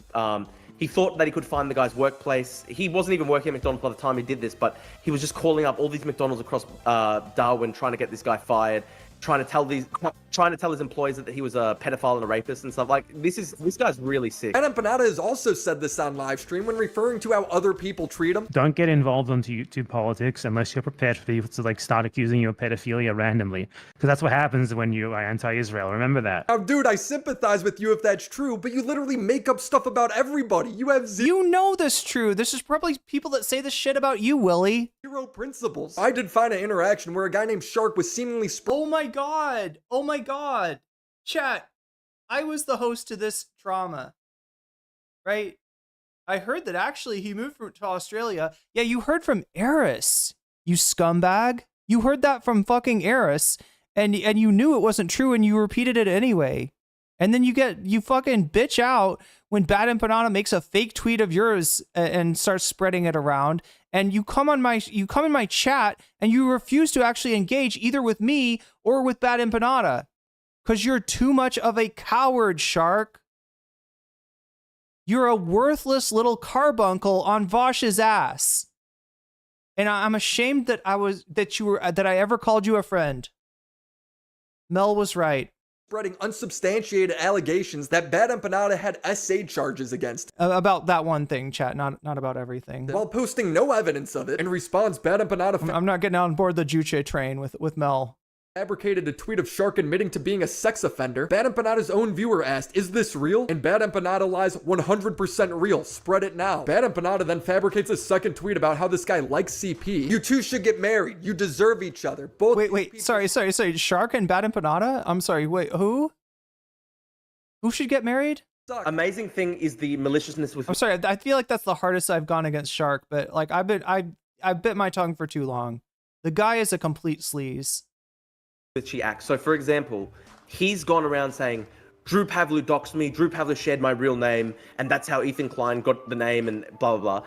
Dude, he used his own Facebook name with his real name to actually just start targeting my family members. So, like, my mom, my family members were getting messages from him on Facebook, threatening other people the way he's threatened me. I just want other people to have the peace of mind that I had. I was the most lucky guy in the world, right? I was the luckiest guy in the world because he went after me not knowing that, like, my second dad is, like, one of the best lawyers in Australia, right? Bad Empanada's done this to so many people who don't have the resources to fight back. And I don't care about your politics, right? Go follow someone else who's anti-Zionist. Go follow someone else who's pro-Palestine. Just don't back this guy who is literally has the mindset of a terrorist, and the way he goes after people. The mindset of the terrorist, right? I mean, is literally the same way he goes after, it's the same way that, a psychopath treats people. That's what even what I feel like I contributed more to Shark 300 and Mel's Cashless Mel's conversation in that infamous debate than Willie Mack is contributing to. He's just sitting there and mugging. I'd say to Hassan Piker, right? Like, even if you... And I was eating rice crackers and stoned off my ass. You like that he's, like, pro-Palestine... What's your excuse, Willie Sloptuber? What's your excuse? Or whatever. Like, man, literally have have a fucking soul for us for once, and like just recognize, like, even if you were to politically align, just even on personal grounds, you should just keep clear of this guy. It's crazy that they're now backing him. I don't really care if people watch bad. I feel like people could say the same thing about Drew Pavlov. Even if you love shitlib politics and you're dyed-in-the-wool, Red Scare anti-communist, you find another anti-communist channel to support instead of a fucking joke like Drew Pavlov. Empanada or not, they could do what they want. I just feel like it was important to document some of my findings in a video. This guy is unhinged. Drew, where can people find you? Just my name, Drew Pavlov. I'm on Twitter. I'm on YouTube as well. Oh, yeah. Literally, like, the thing that you told people not to do for Bad Empanada, you were doing through Drew Pavlov. Look, if you think that Bad Empanada is a bad guy and that Drew Pavlov's got some of the receipts, got some of the information, fine, fucking interview him, whatever. Don't fucking shout him out and let him promote his shitty career that it needs to fucking die already, right? He needs to get off the internet. He needs to be put in a matrix. People go to my YouTube because I'm really just trying to start out as a streamer and sort of do YouTube content. Can we get a matrix for this guy? And by the time this goes out, I'll probably have my YouTube Can we hell ban him? video out. Can we heaven ban him? On my whole legal battle with Bad Empanada. And there it is. So if you want more details, go check that out. I want to wrap up this video by saying I know we're talking about the victims of Ethan Klein, but really these people are just victims of their own stupidity. Whether it's gleefully brag. No, you're talking about the victims of Bad Empanada, which is a literal Discord. Anyway, chat. Slop Show just letting him narrate without questions. Yeah, this is like the Netanyahu interview by the Nelk Boys, only it's the Australian version thereof. Anyway, so that is Willie Sloptuber's video on Bad Empanada. Let's watch Bad Empanada's video. What is it? Bad Empanada Live is his channel. Not Live, I think, is what we're looking for. I would assume. What do we have? And again, chat, for the record, Bad Empanada, kind of toxic. I will not deny that. Okay, so Sloptuber got honeypotted by Israel. That's a video about Willie. I don't know if that's a video. George Jackson, did you say that there was a video? Because yeah, some of these are members only or members first. Got honeypotted by Israel. I don't think this one is speaking to the. I don't think he's going to talk about the allegations here.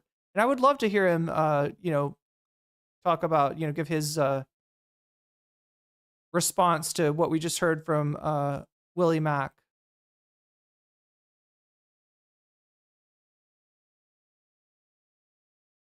I feel like this is the only one we got here. Yeah, there is a Willie Sloptuber video.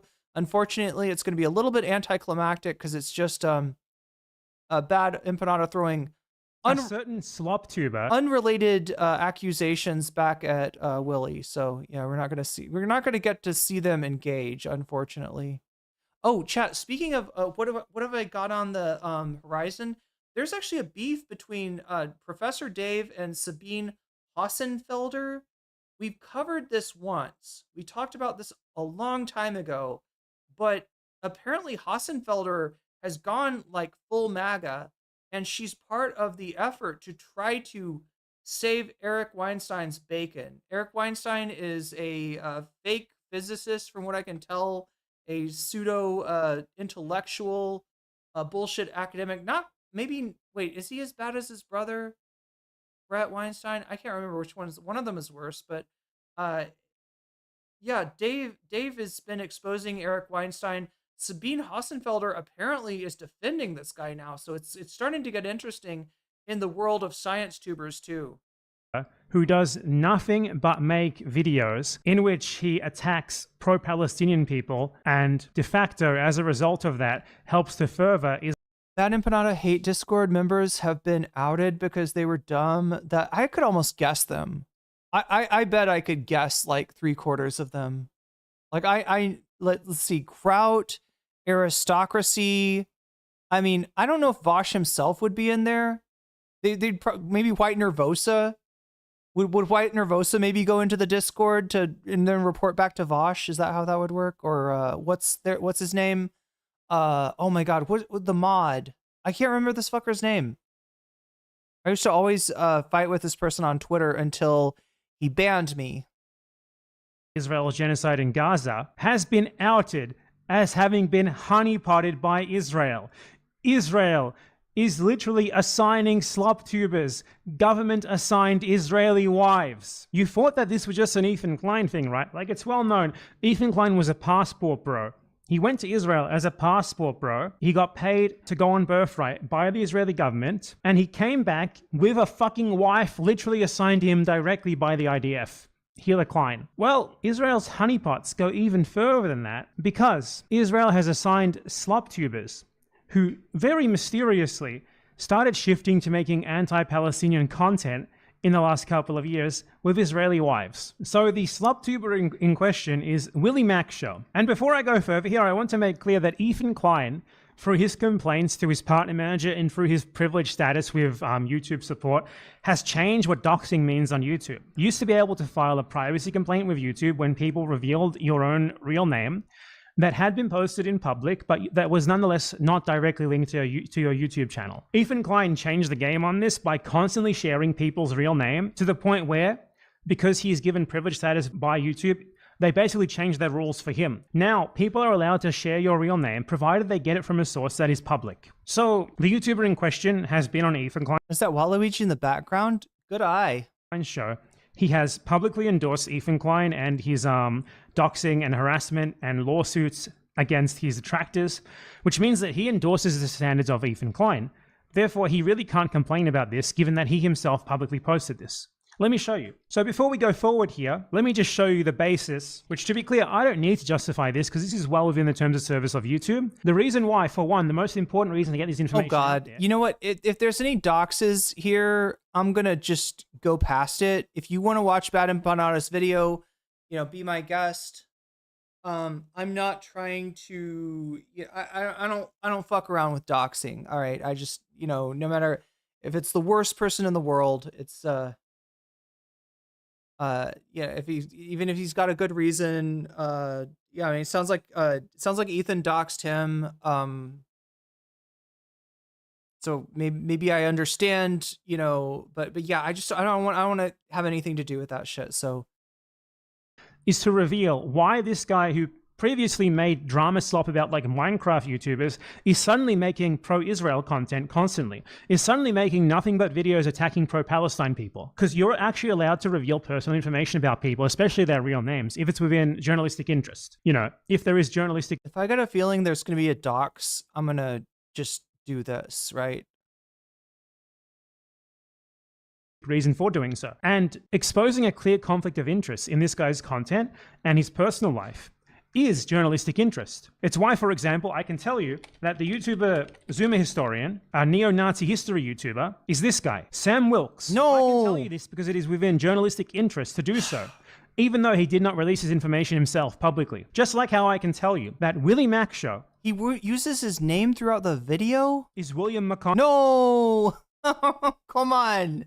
I don't care what his name is. I don't want to meet him. I don't want to know him. I don't want to know where he is. I don't want to know anything about him. I don't live in this world.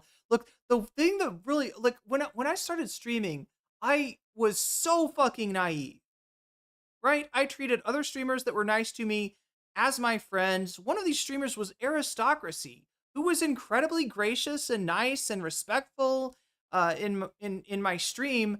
But, he's a fucking racist monster in reality. I didn't fucking look anything up about, if I looked up her past, I would have found that she's involved in like a far right Discord server and like, just all this shit about her. Right. But I just took everybody on face value. And, I just assumed that we're all making content because we care about politics. We're on the left. So we're kind of like, even if, I was assuming that liberals were also anti-fascist at least, right? And it just like, I was wrong on all counts. And the one thing that I was really surprised by is like the seedy underground, like fucking crime world that exists in communities like DGG and VGG. Their propensity to take things way too far, to do things that are way too involving in people's real lives, like doxing and to support harassment campaigns and splinter discords and and to try to literally chase their enemies off the internet. When Destiny came onto my stream and said that he wanted Demon Mama, he wanted to just like something like eliminate Demon Mama from the internet, right? I didn't realize how far that community had gone and how far it was willing to go, right? I kind of took that as like, well, you're just really mad at Demon Mama, and I can understand that. She is incredibly abrasive. She is so full of herself, right? And yeah, you know, I kind of understand that. But when the thing I didn't understand is why Destiny was, you know, he didn't ever make an argument that like how she's worse than other debate streamers. She's just the same. She's the same as Destiny. She's the same as Vosh. She's not a nice person, but whatever. A lot of you are. A lot of you people out there aren't nice people. So, you know, like, I'm not gonna, you know, I wasn't, you know, Destiny was unable to recruit me for his, you know, fuck Demon Mama, campaign. But it's,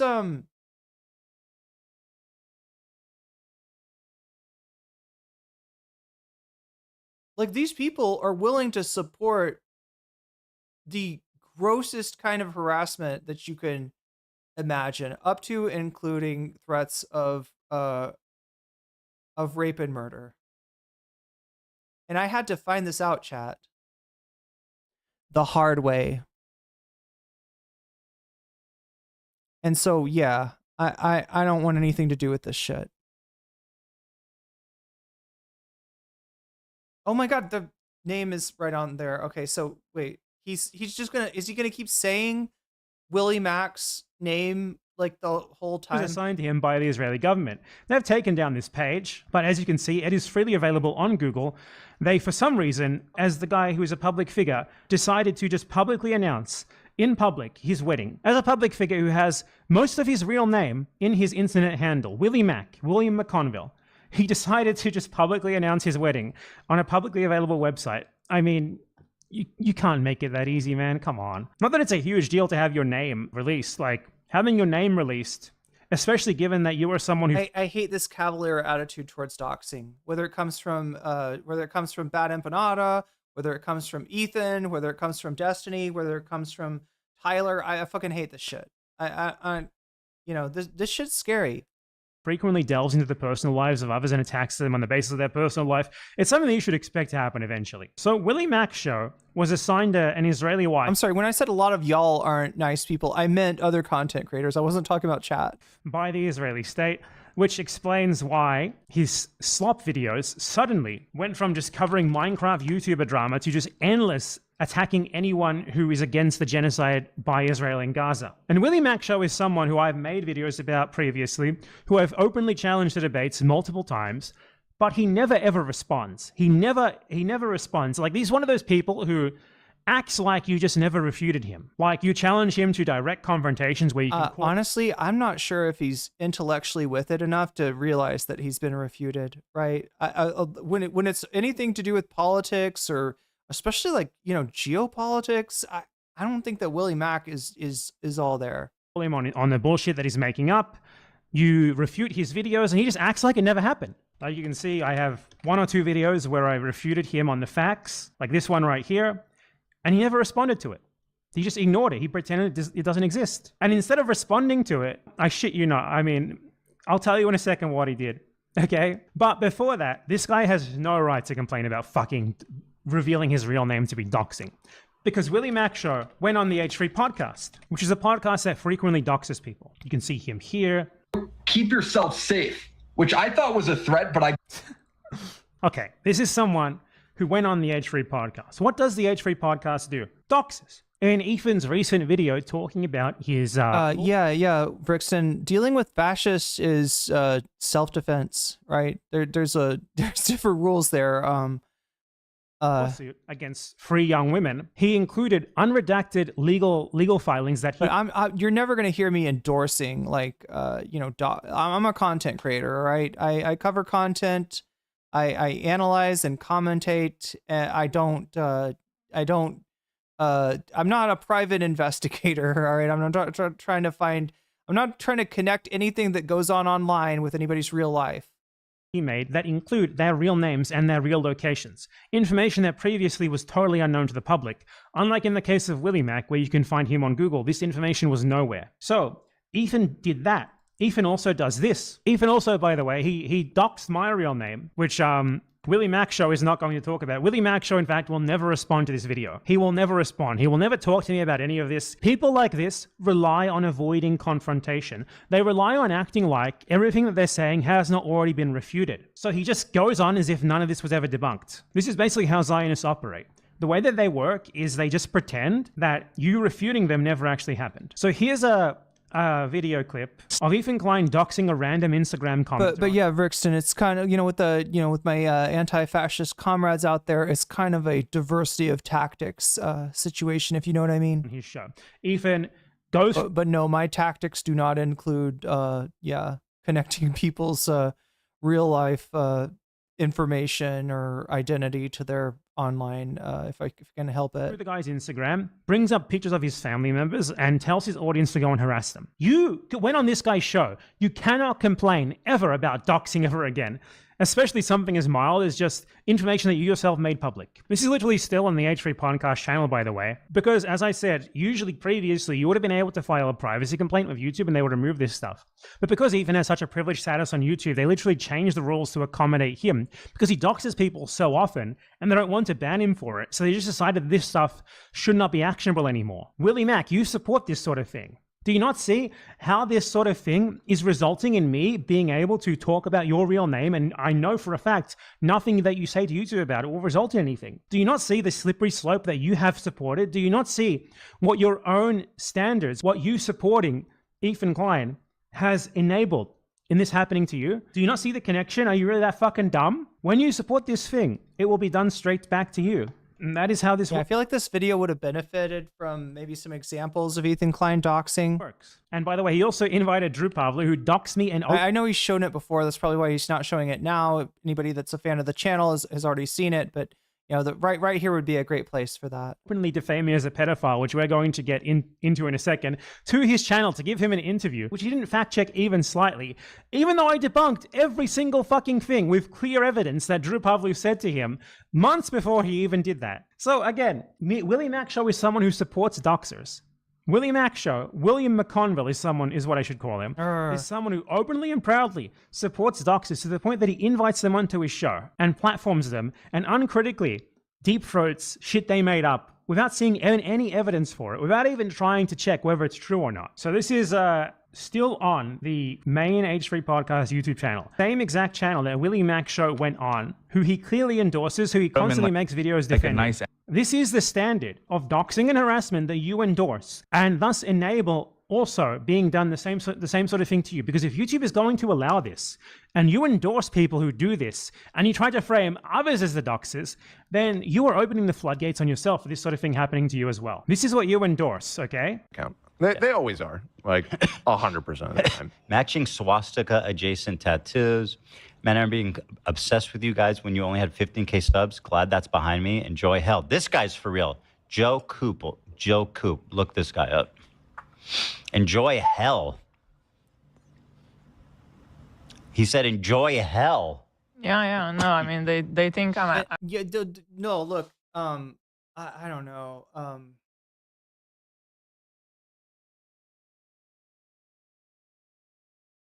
They're taking that as a death threat, right?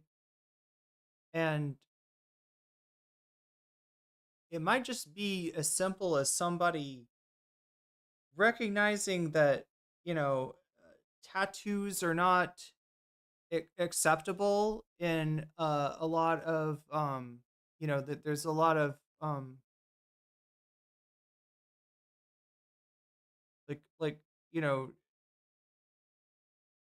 a lot of forms of Judaism don't,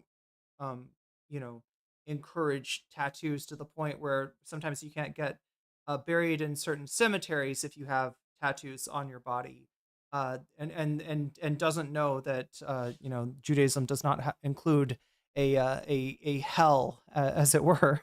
Actually, the devil. I feel like this one's real. We caught you, Joe. Public facing account. Any comment, Willie Mac? William? You see Ethan's justification here, public facing. You can't even read that as a death threat. Ethan's got a separate standard for himself and for those around him, right? You know, the standards that he applies to others. And this is the sign, chat. If you notice that somebody, you know, holds others holds others up to a separate standard, then they hold them and theirs, run the other direction. Because that is very likely a person with some strong and scary antisocial tendencies. Account. If you post it publicly, it's justified. You understand that, right? You understand this is a can of worms that you and yours have opened. You can't complain now that the same standard is being applied to you. Joe. I see you. You wanted to be cute? Let's see it. Nice mustache. Well, yeah, the irony is that, like, right, it's a Star of David tattoo, right, which implies religion. It's not an Israeli flag. It's specifically a Star of David tattoo, and it's or I think she's even got two of them, you know, and so, but yeah, you know, it's not something that, you know, you would. I don't know. It's just incomprehensible is really what it is. But who am I to judge? Who am I to judge somebody else's life choices? Strong entry. Not exactly the Esteban, but halfway there. He's not. Oh yeah. Yes, he's a real guy. Him 'cause he's not showing up for me. So this is Joe Coop. He left a message on Hila's Star David tattoo. He said, "I'm glad that phase is behind me. Enjoy hell." Joe Coop said. On Star David. Here he is. If anyone, let's see if I know, can identify him at all. What do you think of this, Willie? Okay, so there's some examples of Ethan. I know you'll never respond. Doxxing. You'll watch this and you'll never respond. You see how he's justifying it too, right? He'll tell you, well, they're making death threats. Well, yeah, you know, you'd be like, yeah, do anything. You know, if somebody's making death threats against your family, you know, the gloves are off, right? But it's not exactly a death threat. It's just enjoy hell. It's telling somebody to go to hell. Right? And he's like, oh, death threat. Why would I go to hell? Only if I was dead. That's a death threat. I mean, he's got no standards. No standards. Because you're a fucking coward. It's a blue Star of David. Okay, but yeah, I don't know. I don't understand Hila Klein at all. I don't get her. You're a fucking cowardly little bitch, just like every other Zionist. You know that if you were made to directly address the people who have refuted you, you would lose every fucking time. So you have to act like they have never refuted you. So Willie Maxwell made a video on me, or at least a video in which he tried to like slander me. Oh, here we go. Like 5 minutes. This is what I was interested in. I should have just gone to here. And in this video, I shit you not, crimes of bad empanada. Crimes of bad empanada.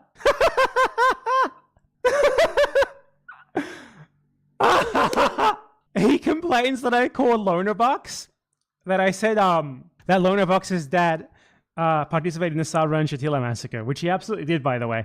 Lonerbox has never disproven this. Until he disproves it, it's true. So Lonerbox is someone who, by the way, on multiple occasions openly advocated for and justified the mass killing of Palestinian children. Lonerbox is someone who said that giving equal rights to Palestinians is anti-Semitism. Just assuming that his father was a Maronite Christian militia member is the logical conclusion of the way that he is, not slander. This one's really funny. This one's my favorite part. Right before we get down to the Drew Pavlu stuff, which basically all of this is based on. It's like 17-minute interview with Drew Pavlu. We've determined that a Zionist to this guy is anyone who types in Ethan's chat. I think a Zionist is someone who literally got honeypotted by Israel to pivot their channel entirely to posting pro-Israel propaganda, actually. This is the funniest part. Doxxed Vosh's full name and address in his Discord. He doxed Vosh's full name and address in his Discord. This is going to show you the level of like intellect that this guy has. This is the unredacted chat log. Ian Kaczynski. Fucking shit! No, come on. I don't care what his address is. God damn it. I mean, people know his name, but... This is something called a joke. Vosh very famously lives into dumb motherfucker. The reason why he does is because he's too fucking stupid to fact check anything. His brain doesn't work properly, and he also knows he's at least smart enough. As dumb as he is, you have to at least give him credit. He's smart enough to know his limits. He knows he can't directly engage with you. He knows that if you respond to him, he needs to ignore your response. So this is what he does instead, acting like this is like Bad Empanada hired a hitman to kill Vosh at, Boulevard Drive, Beverly Hills, 90210, and he leaves his car from the left side. This is a real... What is the address then? If it's not his address. It's not, that's not Vosh's address, right? People are reminding me that Vosh lives in Washington, not in California. I think I've heard he's from Beverly Hills, so maybe is it his parents' address? Drew Pavlo is so weird. I first heard about him when he tried to co-opt the pro-democracy movement here in Hong Kong to push his own twisted anti-China agenda.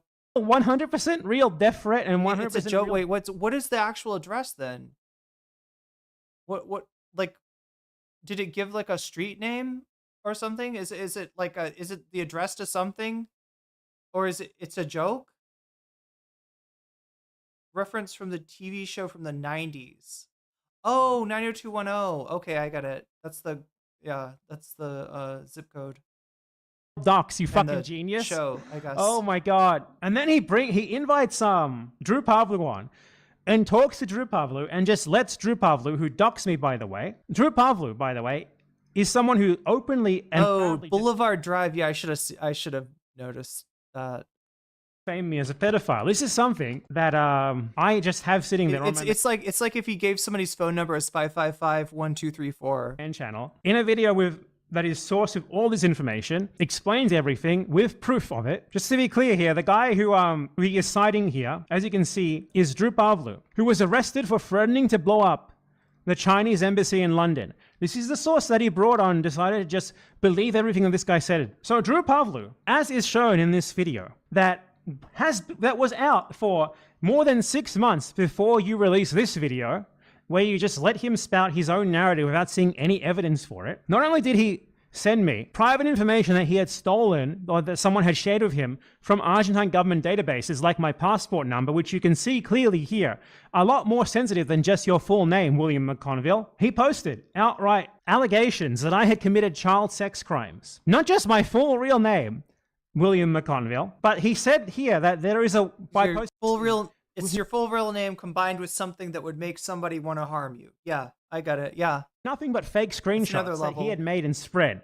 That there was a warrant out for my arrest for child sex crimes, William. And you invited this guy onto your stream to spout his own made-up narrative about this. And the thing that he specifically invited him on for was my defamation claim against Drew Pavlo. And Drew Pavlo's own narrative about this was utterly bizarre, because I debunked this as well on my second channel. Because what happened is, the sequence of events was, I sent a defamation letter to Drew Pavlo, and then I decided that if I was going to raise money for something, rather than suing Drew Pavlo, I'd prefer to raise money for Gaza, and we raised $75,000 or more actually in a fundraiser for the UNRWA. Now this is not new information. I went over this in a video on my second channel 3 months ago. Drew messed up a lot of traumatized protesters here, some twisted shit. Wait, what did he do to protesters? Was he in Hong Kong, or was he just like talking about Hong Kong from Australia? Information is all out there. And this guy invites Drew Pavlo to just spout his narrative without looking at this, without saying, oh, this had already been debunked beforehand. Maybe I should be more careful here, rather than just allowing someone to defame this guy when he has already debunked this defamer's points completely. As I showed, Drew Pavlo openly accused me of child sex crimes. This is something that is very serious, and that you invited him onto your stream means that you endorse allegations against you of child sex crimes, William McConville. Is that the standards that you want to endorse? So this was meticulously refuted here in this video, and I think the funniest part of this is that Drew Pavlo claimed, for one, that like my law firm dropped me because he sent a devastating response. And I showed directly in this video that what actually happened is I ordered the law firm to stop working for me because I had already decided to do a fundraiser instead. And the email to them is dated literally more than a month before he purportedly sent this letter to me. This letter, which never arrived, by the way, which is a work of fan fiction. And Willie Mac Show treats that letter as if it's a genuine legal document, like a court filing or something, rather than nothing but a work of fan fiction that was written by Drew Pavlo himself. And which is evidenced, by the way, when I went over the whole letter. I went over Drew Pavlo's entire video on this in this video. I responded to every second of it. And when Drew Pavlu tried to show evidence for his claims in that letter, this was the sort of evidence that it was. Hamas molesting or assaulting Israeli infants and thereby condone such molestation. Hamas molesting or assaulting Israeli infants and He said here that me saying, I'm going to join Hamas so that Israeli hostages fall in love with me and become my jihad friends, is evidence of me endorsing the rape of Israeli babies. He just said that. This is the evidence that he provided for that claim. William, do you think this the video is so fast moving that if you don't stop it, you don't like notice that like this is a here's what I'll call it, like, right? It's the accusation tied to like it's a receipt of something, right?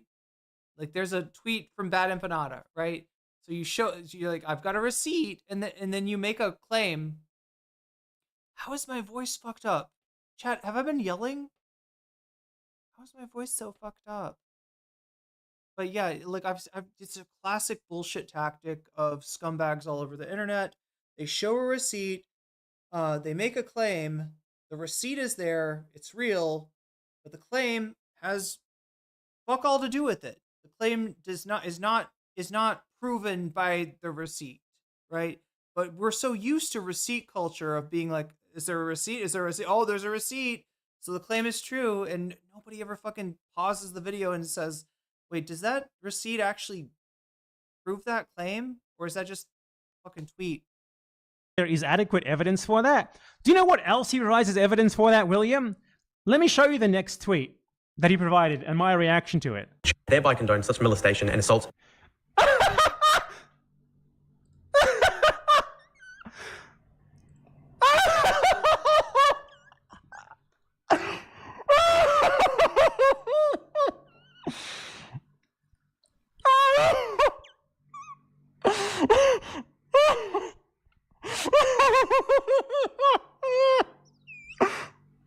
Oh my god, my head is... The Janissary joke. I'm laughing so hard.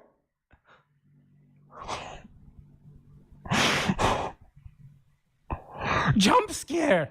He put that in as proof that I supposedly celebrated, like, what was he saying? Like the rape of Israeli civilians or something?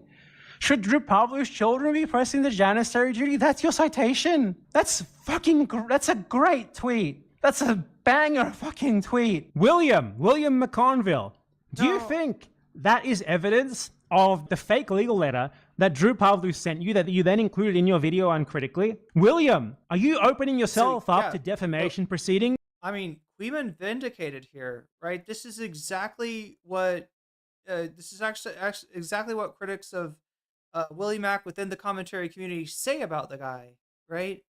And they, you know, Thanks for repeating this uncritically, William.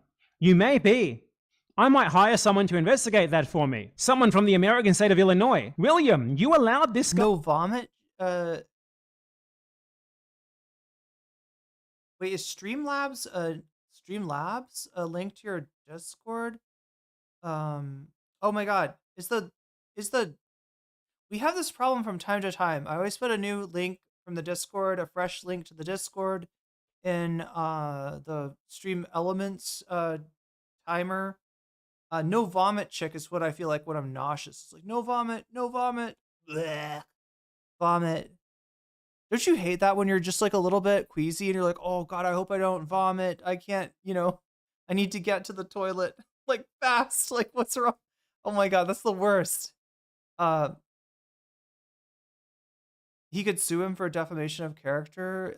Probably. I don't know. He's in Argentina. This guy's in Australia. I think he's from Australia, so maybe he could do something. I don't know. This guy who was arrested for terroristic bomb threats against the Chinese embassy. This guy who openly defames people as pedophiles. Not just that, but accuses them of literally directly committing child sex crimes. This guy who doxes people's passport numbers. This guy who writes further defamatory fan fiction against people. And his evidence for his claims that they supposedly want to rape babies is tweets saying, should Drew Pavlu's children be pressing the Janissary duty? You uncritically platform this guy, you just let him repeat claims that he had made months ago that have already been debunked in videos that are publicly available. This is the level of research that you engage in. God, like, this is what this guy has to do for his channel to function at all. Because if he had to directly engage with his targets, he would get fucked. Like, imagine him trying to confront me epically in a debate about this stuff, and then I just show him this stuff. How would he respond? He couldn't. That's why he needs to leave out context. He needs to leave out information. It's the only way that his channel can function. And to be clear, saying that his channel functions is very generous. What happens if you go to the Social Blade for Willie Mack show? This is why he's very likely being paid by Israel on top of the honeypot, because this pro-Israel stuff isn't good for his channel. His channel is actually dying as a result of this. He's projected to lose around 60,000 subscribers in the next year. His channel has stopped growing. So you have to wonder, someone like this who is very clearly just following the money, they wouldn't be doing this unless there was outside incentives that we aren't seeing for them to be doing so. Like, for example, Willie Mack show being honeypotted by the Israeli government. Now, I'm going to be nicer than Ethan Klein, and I'm going to not show the personally identifying information of Willie Mack show's future wife. They're getting married soon. Congratulations to them. But Yale and William McConville are getting married very soon. Yale, who is Israeli and Israeli government-provided wife, you could say they complete each other for a specific reason. That is, between them, they have two chins. The Israeli government clearly chose someone who they thought would perfectly complement William. So William, I'd like to congratulate you on your impending marriage to an Israeli. And for some reason, you're publicly posting this, just out there in the open, as a public figure, and then claiming that it's doxing to look at you publicly posting this just out there in the open as a public figure. But this is something that explains a whole fucking lot.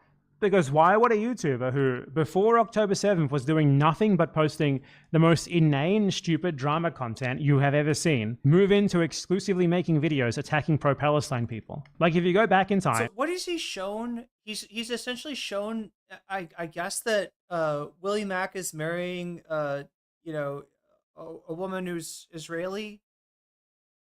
Is that what we're seeing here? Like, I don't think he's tied her to like some kind of Mossad operation or anything like that. He's just kind of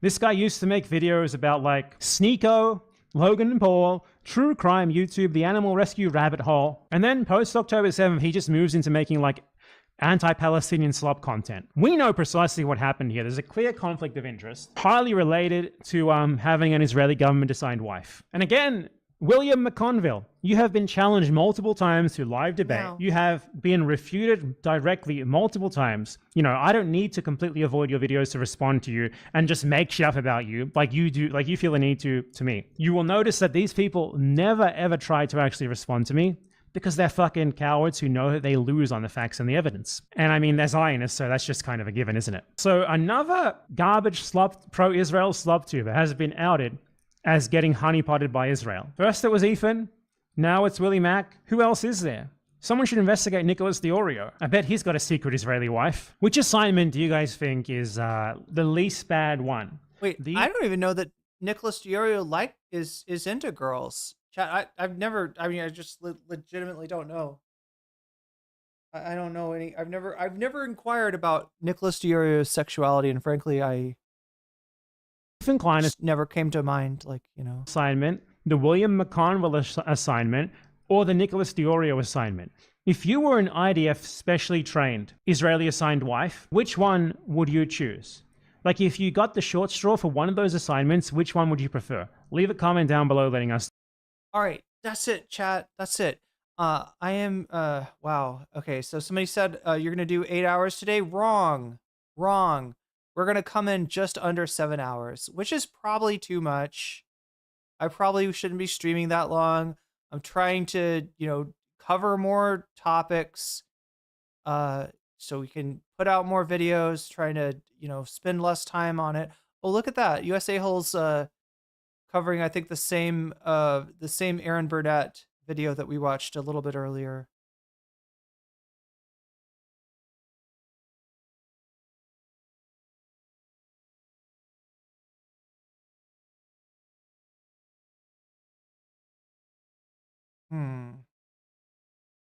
Guess we're rating in there. All right, so Twitchies, I'm rating you into US A-hole once again.